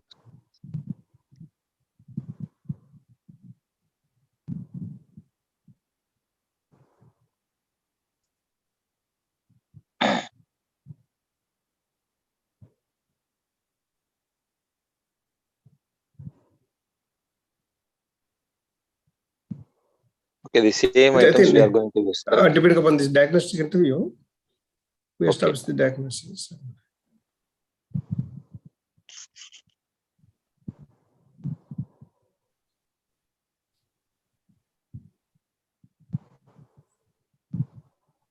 Okay, sir. Anyhow, the definition, how we establish that is, we can define one particular behavior, and we can go ahead with this internet use behavior. But whether someone asks about this particular diagnostic entity, then we will be having difficulty. But we can have our own definition of what it amounts to. So I'm glad you asked this question, sir. So most of the studies previously have used just the screening test. So in addition to screening test, we are using a diagnostic interview. Although that is not validated in our population, it is going to be semi-structured. It gives flexibility for a trained professional like a research fellow or a psychologist, clinical psychologist, to apply the internet addiction diagnostic interview. So on scale of for screening test, more than 39, we are going to subject them to a diagnostic interview, and in them who score the items of 10 more than 2, we are going to consider them for the study. Okay. Because in previous studies there was a big step down. They kept conservative values of 69. They missed, they couldn't get lot of samples, so they lowered the cutoffs to include. So lowering that cutoff, we can in false positives include those normal users also as addictions. Okay.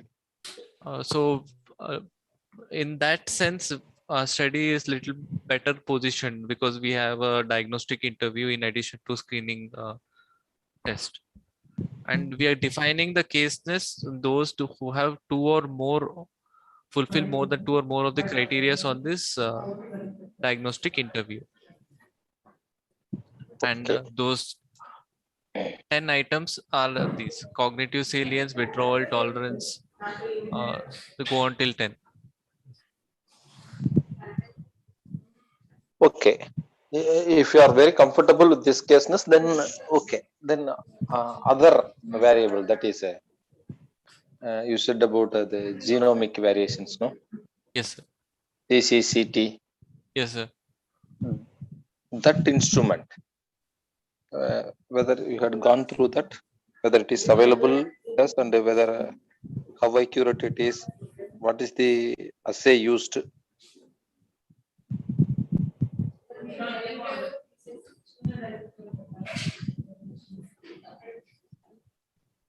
That aspect also would be questioned, no? Yes, we are going to use the same thing that are used in this study. They're available in India. They're all commercially available kits, sir. So we need to buy them and use. Just cost is the factor. So, and regarding the accuracy, I think I don't know the errors and all, but the scientist that I interacted with, he said we usually get 100% accurate because they are all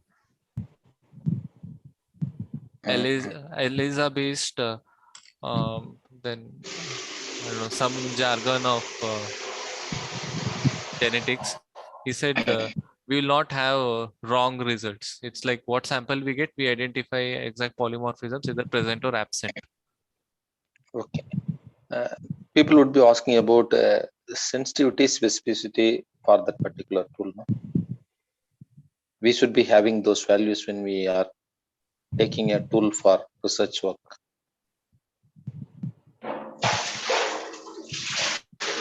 I think this is something unique to genotyping, where there is no sensitivity and specificity. It's usually 100% if at all it is there, because it is A to G and G to C. So we are just finding the complement of that strand and then reporting whether that genotype, whether that nucleotide is missing or present. That's all, sir. So the sensitivity, specificity concept is not applicable to this tool? No, sir. They are because it's 1:1. It's not like it's if at all it applies, it is 100%. Usually they don't talk in terms of those. Like it's the sensitivity and specificity. So definitely they should be subjected to some research. Then only they would have established this 100%. No. We can say 100% if that is the question. When we can say 100%, but where is the evidence to say that this clearly picks up 100%? So these are the technologies that are available. We can give them the source materials. There are figures, definite figures. I can get those literatures from the machines that we'll be using, because we need to have that's the next part of our discussion. We're little taking a leap jump ahead. We need to have these equipments available in our institutes, and then we are asking them for reagent money. If we don't have this technology available in our institute, we need to buy these machines beforehand. So we still not reached that phase of discussions. Okay. We need to have a discussion on the infrastructure in each institution. Okay. About the tool, no screening tool, subsequently diagnostic interview. The screening tool, the psychometrics of psychometric properties of the tool. How it was established? Do you have any data on that? Yes, sir.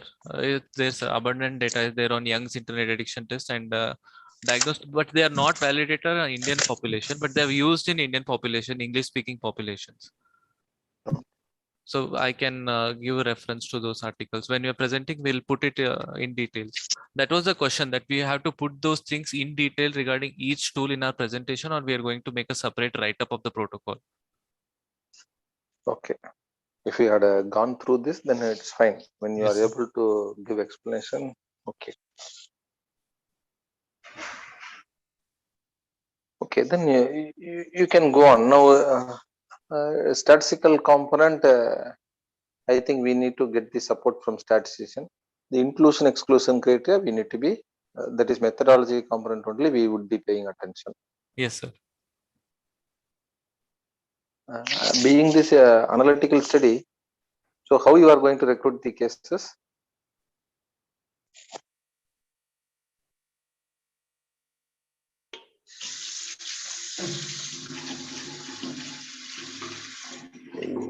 You are going to have 2 arms, no? It's the cases and Controls. Controls. In five, we are including subjects from 5 states. One college, one university in each state. Okay.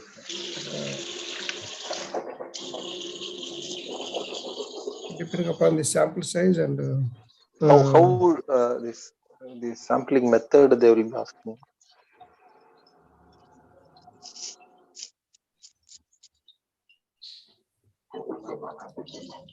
Sample method is buccal swab. We are taking buccal swab one. Okay, sir. Cases control.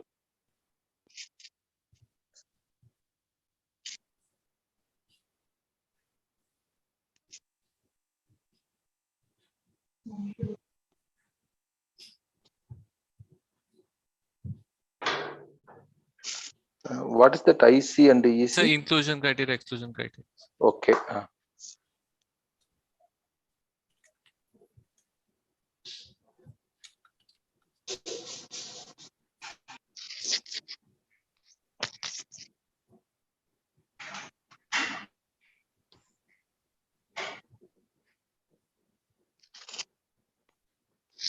So here also there will be 2 arms. This genotype present.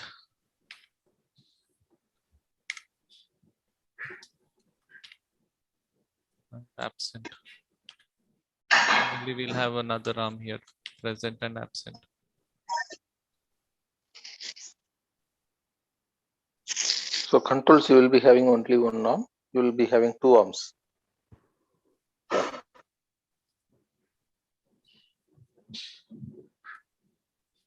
So then we are going to analyze for significance in the association of presence of the polymorphism in either of the groups. Okay. Someone said about proposing hypothesis, then learning to accept, or would you like to have a hypothesis at the beginning?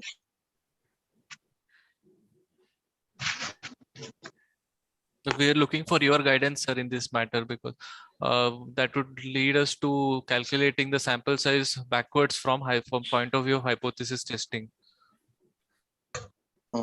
Because we couldn't get odds ratio from previous studies.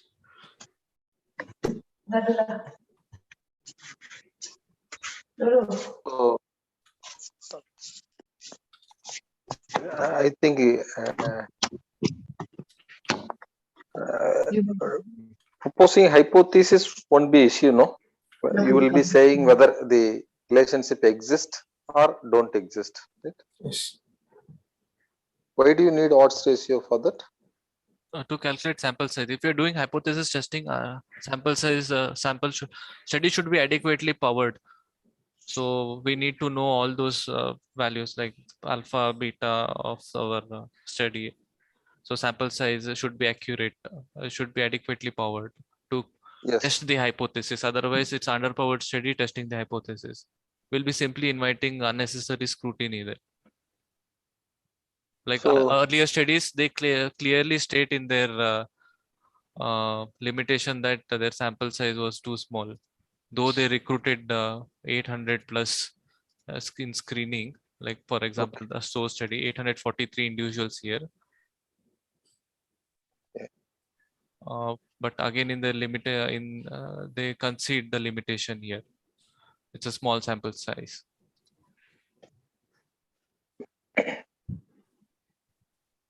So none of the studies earlier done, they have claimed to test the hypothesis. If you're making such claim, then we need to have adequate power of the study. So we don't know how to go about this, sir. So we need guidance from senior and a biostatistician's point of view, how to calculate sample size. And we have more than one polymorphisms being studied here. Okay. Sir, if I can. Yes, madam. Sir, please. may I? Yes, madam. Sir, Please. what we have, sir, the doubt was, all the studies done previously were cross-sectional studies, sir, in the looking at internet addiction. So we have prevalence rates.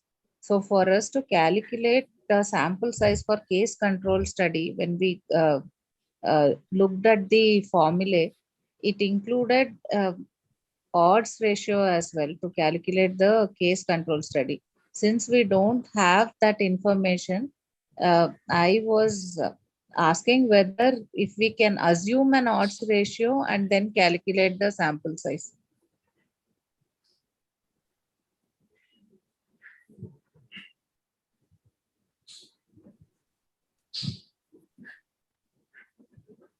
I'm also not very clear on that, madam.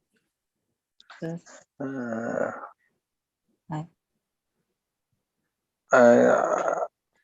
If you permit, I will discuss with or I will even send you the number, ICMR statistician number. You can also have a discussion. Sure, sir. Anybody is from Hyderabad, no? Dr. C. Lakshmi is from Hyderabad. Dr. C. Lakshmi. Madam, because one of the ICMR statistician had moved to Hyderabad. He is close to me. Okay. Where can I meet him, sir? Any? He is in ICMR Institute, madam, in Hyderabad. Probably you can talk to him by phone, madam. Why you need to go? I will just inform about our this protocol preparation. Probably you can talk to him. He is Srinivasan. If you can please give me the number, I will definitely talk to him. Yes, madam. Okay. Okay, Sagar, you just go on. These are a few doubts I had in my mind. Sir, we were stuck here regarding the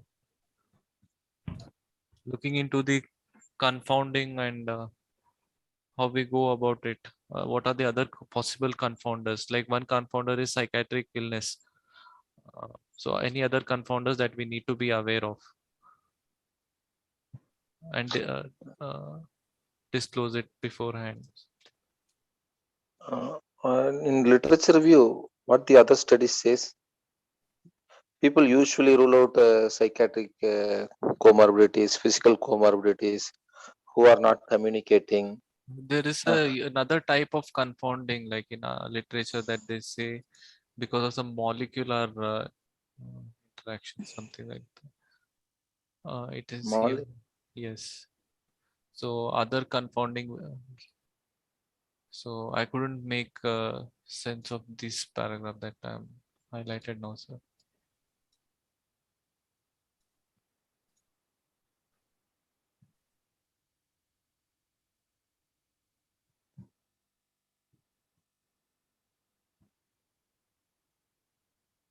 Okay.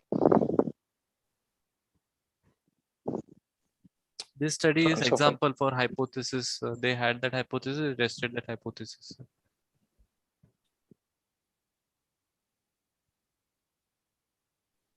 They are talking about false positive findings of what? Of genetic polymorphisms. One could be a false positive diagnosis of internet addiction because they had a very lower cutoff value, just 39. That includes moderate internet use. Another false positive could be because of the presence of polymorphism in this. It could be falsely positive in even if you diagnose them correctly as internet addiction, they could have false positive polymorphisms.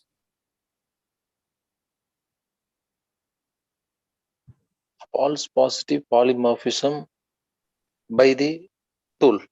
No, by confounders that we have not measured. Okay. But they are not able to identify which confounder is interfering, right? They don't know whether they just told that it could be confounded result. It says because of different ethnicities. I think it may not happen in our setup, different ethnicities. Yeah, actually, yeah. Whenever the genotype question comes, the race and ethnicity is always considered. It is South India, sir. We can say all are single race. Oh, yes. So yeah, but ours may be false positive for rest of the world. So we need to know the background prevalence of this polymorphism. So basal rate of this frequency of this polymorphism in our population. Unfortunately, we don't have those genetic banks and we don't have information on that. So we have to consider this as a confounding, even in our study as well. Okay. It's like there is background prevalence or baseline prevalence of intellectual disability. And on top of that, there will be some individuals taking some medications will have intellectual disability in their offsprings. So if it is over and on top of the baseline frequency, only then we attribute it to the that offending agent. If it is less than or comes in the range of the background frequency of 5%, then we cannot convincingly hold that agent as offending agent or causative for just examples. So similarly, there is some background variation in the polymorphisms. Each individual genome is slightly different from another.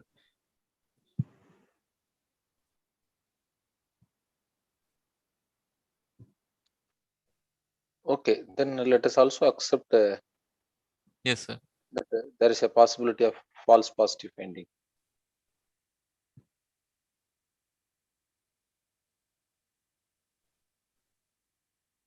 Yes, sir. Just to summarize, there are two levels of false positive findings here. One is at the case definition. Another thing is at the genotyping. Genotype. Yes, sir. But very, very rare possibility. Very rare possibility.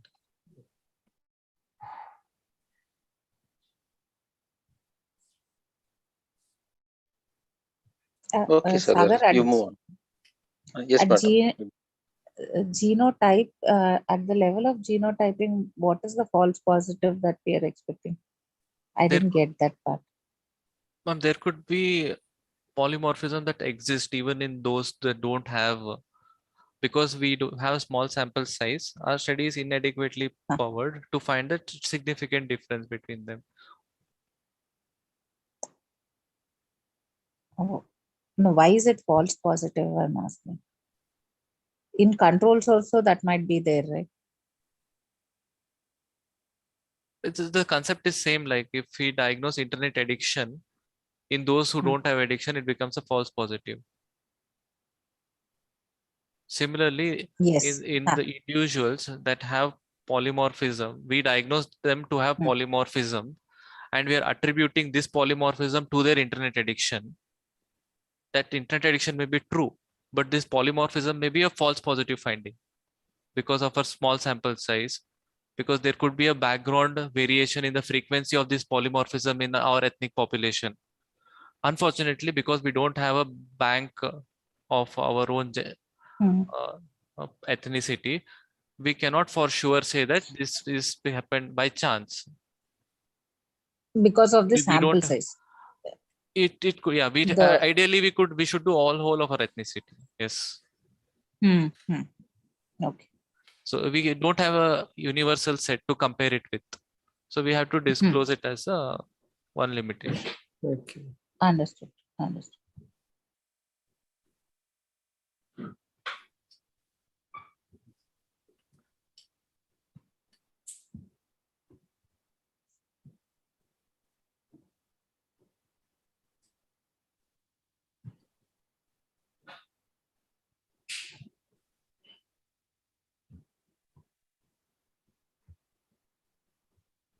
Next, we need to write the statistical analysis. So I think that is the slide which we were on.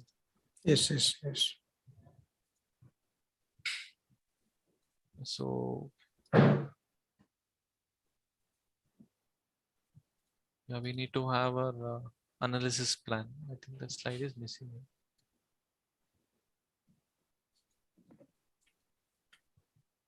Okay, here.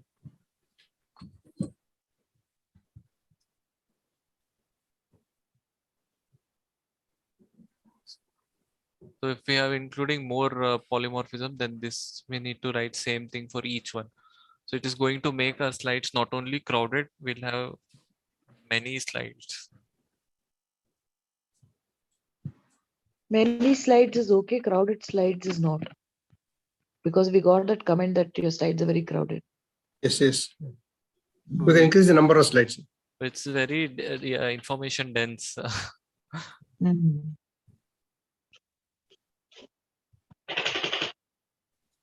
This would be internet addiction.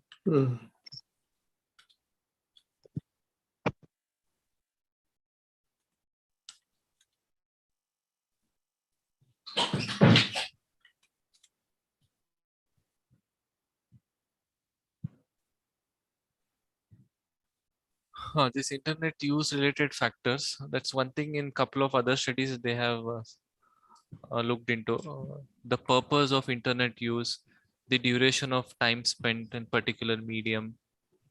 Are we going to collect data on these behavior related parameters? I could not catch you. Can you repeat it? Yes, sir. Like few studies they have mentioned about that behavioral the internet use behavior in terms of the time spent, the content used, hours in a day. Yeah. So do we collect such information in our semi-structured pro forma? I think we have to collect, no? We have to collect in the semester performance. When we characterize our population, that's the same study. Just no, we have to collect it. Number of hours and yes, so content. So in this study, source study, so they have looked into hours spent per week. Though that is not part of the analysis, it is to give additional characteristics of our cases. Yes.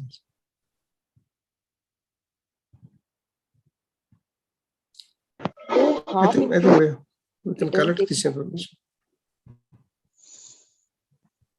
It gives additional information, so it's better to collect this information. I don't remember whether our scale includes the duration, Sagar. No. No. Internet addiction scale. I think it is there in internet addiction scale, young scale. Ultimately, we are going to use the final score. No, analysis can be planned on that. I mean, if we are looking at one particular thing, analysis can be planned. I don't think it's a good idea to keep on adding any further detail because you are capturing the whole thing in one scale. Analysis part, we might face difficulty is what I'm getting at. We won't include these things in analysis, Shalini. We'll only characterize the population with this. It's like mean hours used, like example, just some summary statistics. No test of significance for these, I presume. Okay. See, we are depicting socio-demographic data. Similarly, I think these are all relevant and basic data. Even though we are not using it for analysis, we can project it. Yes, sir. This is my opinion, and I don't think it will take much time also. It's only 2 questions, no? Yes, sir. So it is very important information for our study.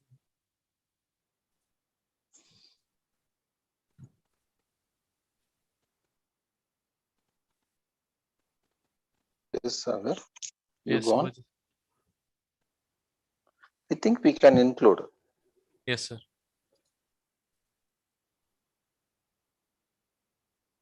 So there was a study published in IJP few days, shared in the group few days back. Share that so that we get kind of information. I think this should be visible to all. Yes.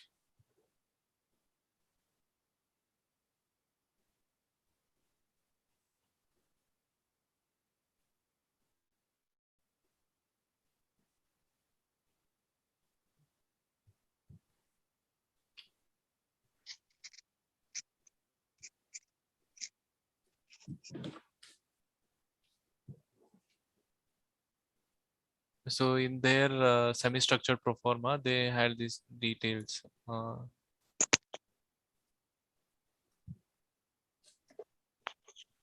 And purpose of using internet, money spent per month for the internet use, the place of access, the time of the day when internet is accessed the most, average duration of use per day.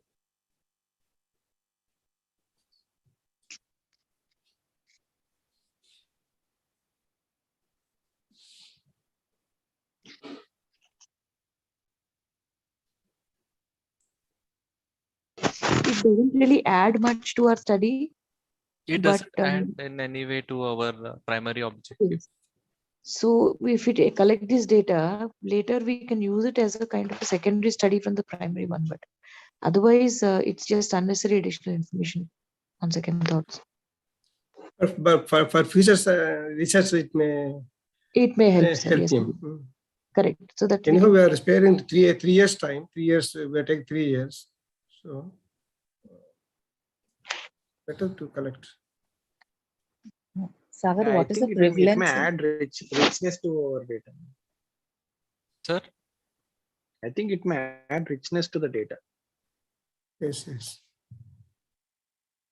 Yes, sir. Since we don't know the exact criteria for the internet addiction, at least this gives a direction that we were going towards the caseless. Okay. Sagar, what is the prevalence in this study? In this study? Yeah. Maybe if you can go to the abstract. Yeah, yes, ma'am.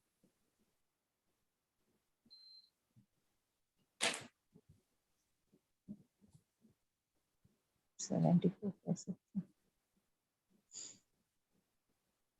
0.7 only were found to be addictive. Yeah, and look at the size. Half an hour తీసుకొచ్చా half an hour ఇంకా పర్వాలేదా?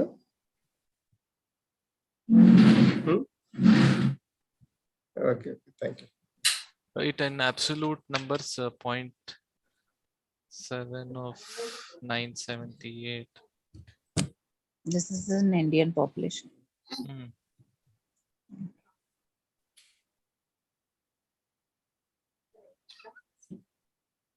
Okay. It's like I think 68 people. 0.7 of 978.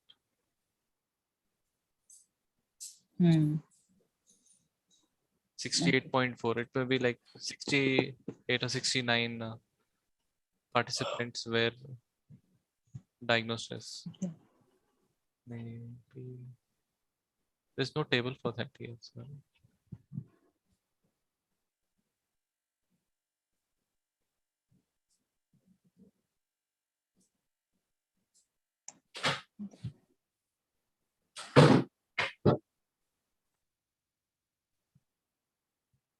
So they have taken different streams here: science, commerce, and arts. That was another thing that we had to decide ahead. Different streams. I think we can take that call here. Do we break up science into engineering, medical sciences, or we just keep it as sciences whole?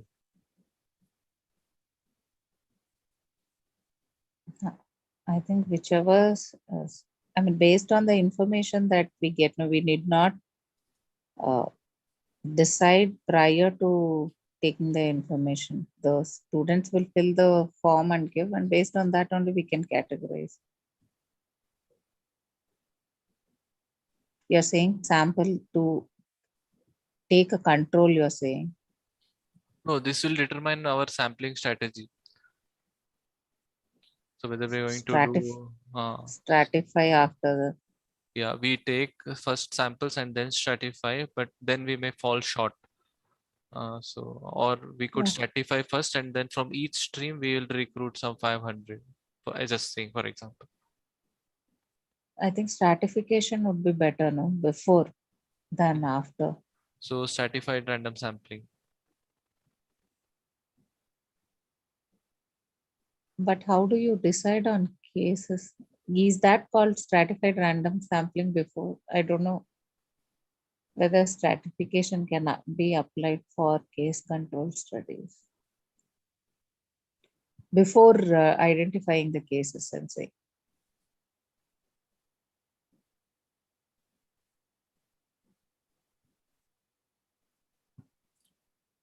I'm not sure.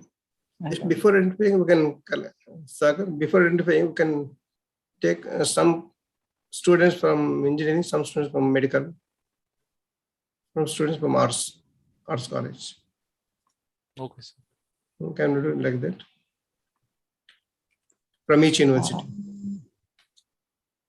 I don't know, sir. If we don't have so much clarity, I think it is better to avoid using those. And we can analyze based on the results we get. Okay, so many people are from science or art. This is one of the things suggested by Manoj Sharma, sir. Stratified sampling. Yes.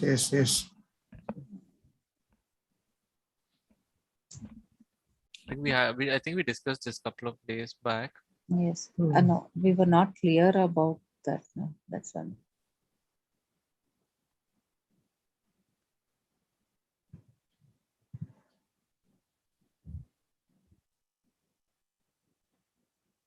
So maybe if they ask the question, can we?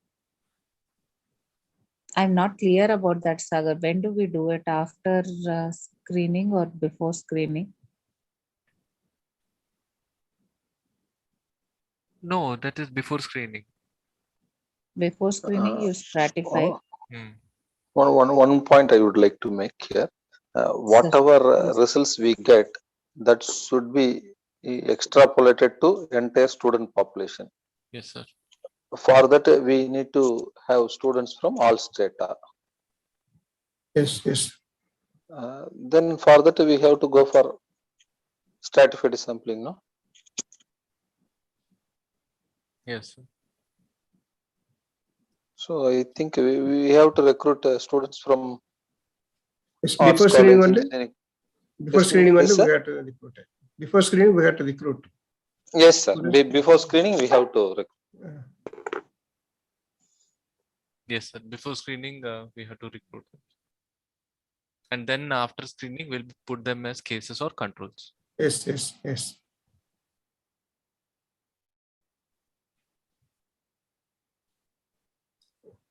In every university, we can collect some patients from engineering graduates, some from medical, some from arts.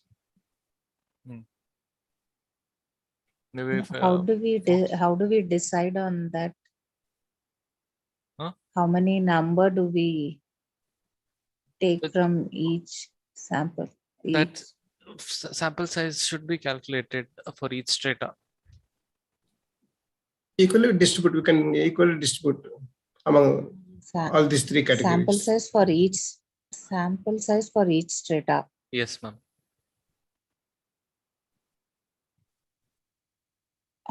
I don't think we have that information, Osaga. From how do we calculate? Use the say. Will it vary? I don't know. There are two ways to go about it here. I don't know which one is the correct way. One is we have a massive sample size, let's say 10,000. Okay. Then we have 3 streams. as in this science, commerce, and arts. So we'll divide that 10,000 by these 3 different streams.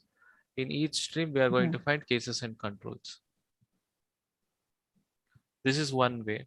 Or we just calculate sample size for each and then add up. Then whatever final number comes, that is your total sample size. Again, biostatistician or someone experienced with this multi-centered study should guide us in this matter. So we'll write down this thing and then we'll get clarified from statistician. Sampling technique, yes, sampling strategy and sample size. Yes, both.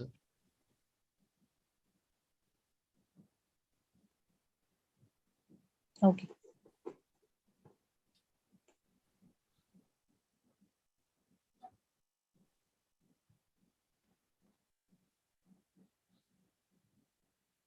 Shall we go to the next slide, Sagar? Yes, ma'am.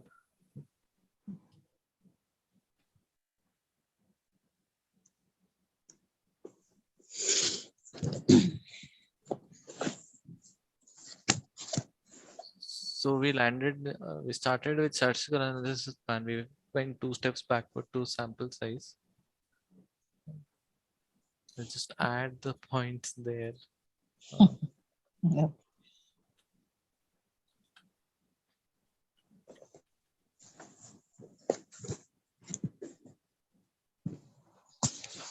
So we need a reference article. We don't have. So that is one more thing we need to consider. No, and even if we have prevalence rates without odds ratio, can we assume an odds ratio and calculate the sample size? And what is the odds ratio that we usually assume? Is it 1? I mean, do we go ahead with null hypothesis and see if it is a new study, or what is the usual odds ratio that we assume?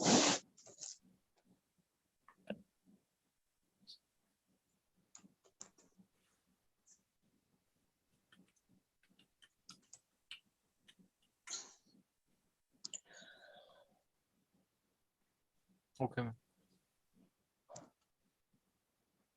On sampling strategy, how do we perform this stratified? Like if we do simple random sampling, like it's how it's usually done, we may end up with unequal participants in strata. It's like some commerce may be very few, arts may be large. So this will only come to know only when we do some interim analysis or at the end of the study, if we are planning analysis only at the end of the study. Then again, we'll have to go back to the community and recruit more to even out the strata. If strata is a confounder, then we need to do that, go back and collect. Otherwise, it's okay. So here in confounders, that was the thing. Stream of education is a confounder.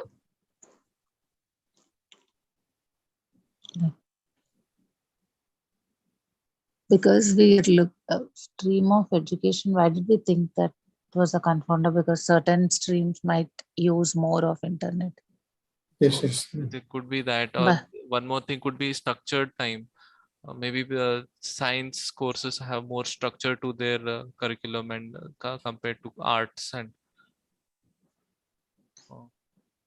the more structured time.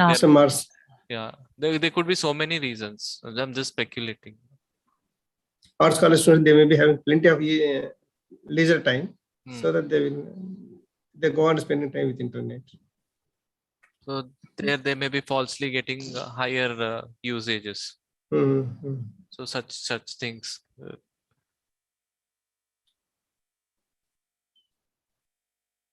But we are trying to capture abnormal usage behaviors. To address this, yes, ma'am. No, we are trying to capture abnormal behaviors. No? the normal usage which will warrant for their course, that will not be captured anywhere. Are we capturing that also?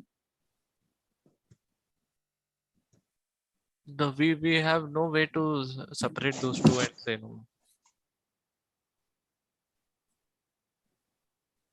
No, then we will have high false positive. It is rates, like no? if we're telling, oh, someone is addicted to driving. Let's say there is this hypothetical concept of driving addiction. Those who are drivers by occupation will definitely qualify those criteria. It's like that. If they have someone has more structured time, they don't have access most part of the day. They'll have less opportunity to develop this addiction. Probably that stream is protective for them. Or maybe those streams that have a lot of unstructured time, lot of leisure, or a lot of unsupervised time with a lot of flexibility in the curriculum, whatever the reason may be. So these are all, they could be a risk factor. Speculations. This could be a potential risk factor. Yes, ma'am.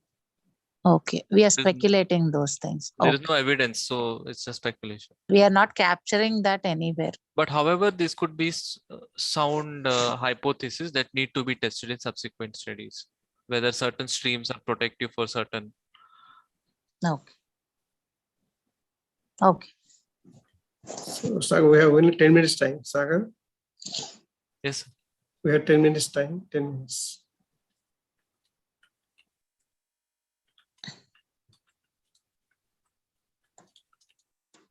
Shall I create a link? So this confounding can be addressed by a sampling technique. So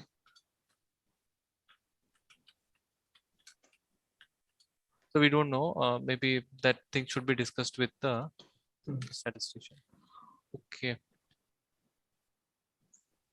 Yeah, this statistical analysis plan, it's going to be quite information dense because so many receptors. So one thing we need to understand here is, do we keep p-value as 0.05?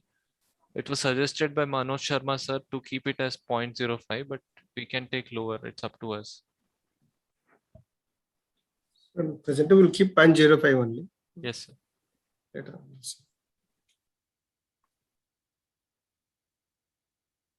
sir.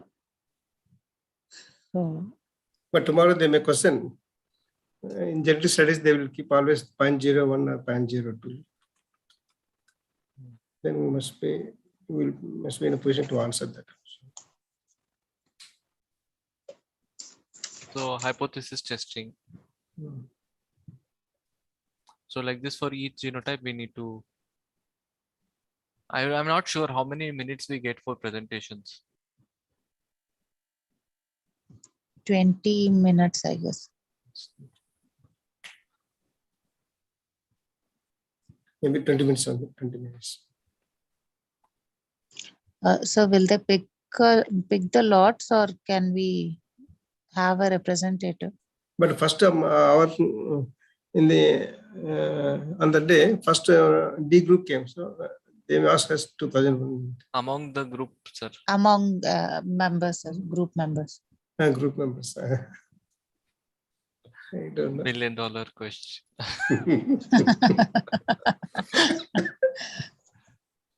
Okay, we'll quickly go through the ethics. We can put that ICMR guidelines will be adhered to, and based on them, genetic material will be obtained, handled, stored, and destroyed. One thing is anonymizing the data. That I think. So how do we ensure that? Like we'll create a separate ID for the patient. So the genetic test can be traced back to the ID, but not to the person. Can we do that? Because for one study, we are doing that. Yes, ma'am. We can use same strategy. Because we didn't want because those records should not be available to everyone. So this that earlier we were discussing about need to collect contact information. So only the principal and co-investigators will have access to the patient details. I think they also should not have. Then how will you contact? So the one thing Ashilakshmi ma'am suggested was we do the interview then and there itself. So we don't have to take their phone number again, contact them and No, call. for the testing. Yeah, Testing. so yeah, They'll for be test. coming to the.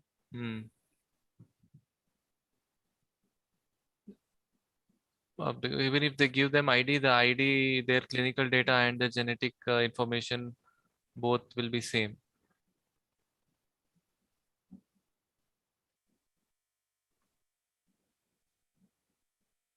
We can ensure confidentiality. We can say the lab people will not have access to this. That's what. Anonymizing the genetic. We shouldn't be. They cannot trace back from the genetic analysis to the patient details. I think this is something that we don't put on the slide. If question arises, maybe we can respond it accordingly. Okay. 2017.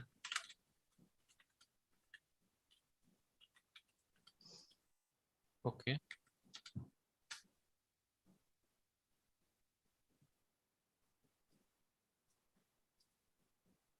So we need to take a separate permission from each college, or one permission is enough? From each college we have to take, from each college. Oof. Okay.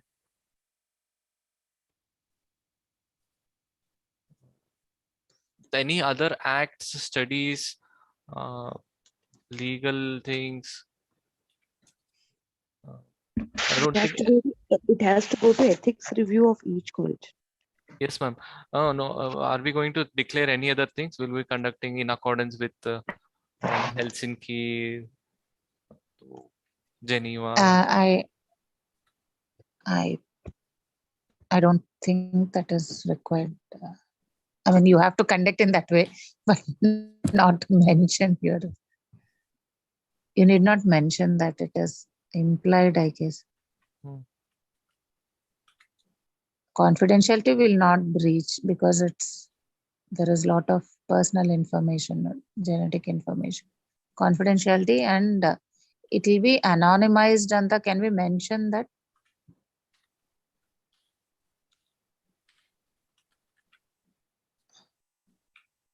And it will be destroyed.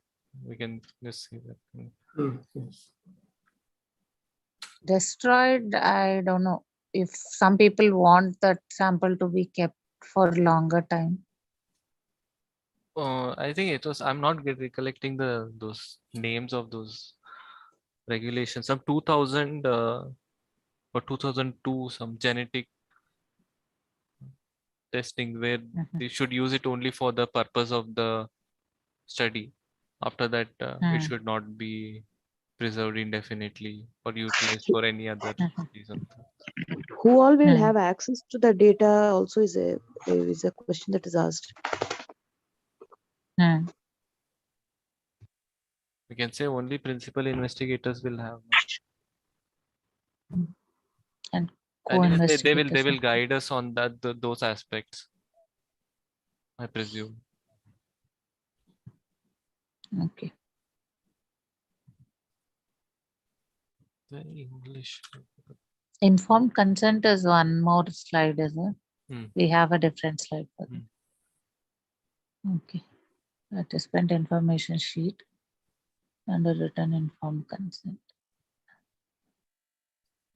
Okay. I think they should be enough, no? Should we add that we'll take 2 separate consent? I don't think that is required. If they suggest us, we could agree to their suggestion. Yeah. Yes, ma'am.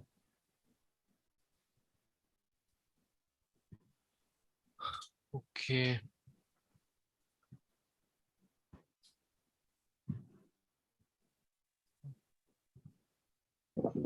I think this slide should come there, I think. Data collection and management. Like here, isn't it? Somewhere here.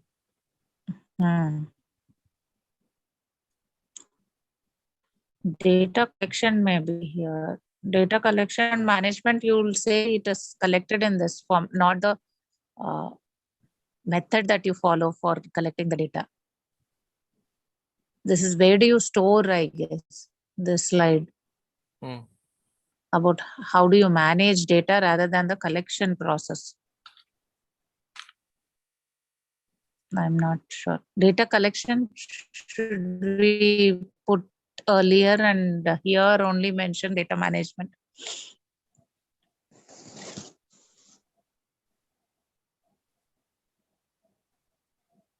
Yeah, I mean the one slide is one or slide. We'll keep it like that. Yes, ma'am. This is what the format that they have followed. These are the headings for each slide that others have followed. Yes, ma'am. We'll keep it this way. So we can make it as two types of data. One is clinical data and lab data, or something like that, genetic data. Should I create one more link? It's almost 12:30. I think. Yes, it's better. Shall I create, sir? Okay. I think we'll end before that now. We have 3 more minutes. Yeah, I think we can start concluding. Last thing that remains is I think public health importance, and those things have been discussed earlier. Budget. Yeah, in budget we need to multiply whatever factor we get. The ICMR one that Neeraj had forwarded, no, Sagar. That is very elaborate. Yes, no, the last page has a table. Yes, ma'am. I think that should be enough. See what all were included is, I'll just read out what.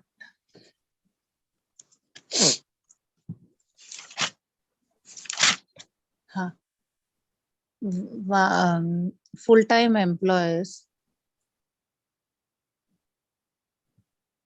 If there are laboratory tests. Hello, can you hear me, Sagar? Yes, ma'am. Yes, ma'am. Some of them which I had made notice, full-time employees, laboratory tests, who are the employees? So senior research fellow, senior research assistant, who else? The lab technician.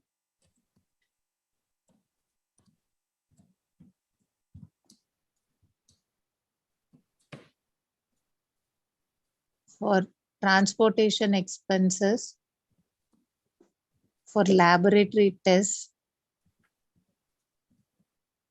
training of these people, printing, stationery. If we want, I'll just put those slides here quickly for the reference. Which one? Which slide? The same PDF. I think it is on the last slide. These I've made a note while they were. Yeah, on the last page, we have these things. I think it is. So salaries, equipment. Salaries we have, equipment, consumables, travel, contingencies. This is the only table. Yeah, so we have for 1 year, I think, salaries, equipment, that only. The question comes about the discussion on the infrastructure we have now. Among our group who are permanent employees, I think funds. I think that need not be mentioned. No, for I us, mean for our salaries, internal, for internal discussion, it will be funds will be given to those institutions where there are permanent employees. So you need to know the infrastructure and what equipments are available. If they are not, then we need to put expenses to purchase of the equipment as well. This is one page. This is another.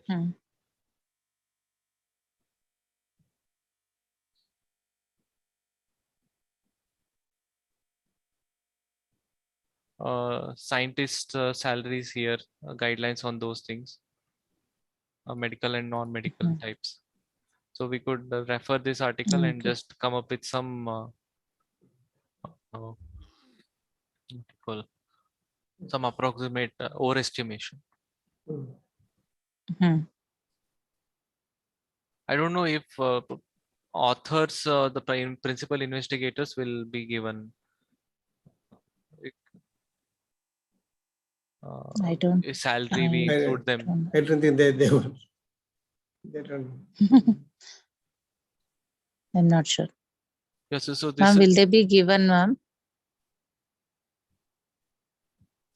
So these are the things. If we want equipment, then we need to put those equipments. If we don't have those equipments, whether the principal investigator will get a salary.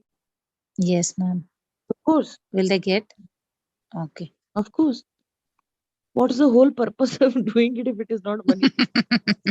So much for this one. No, there's a lot of money in this one. It comes to principal investigators. Definitely. But again, Okay. I'll confirm this for you if you like. There's somebody who did an ICMR study.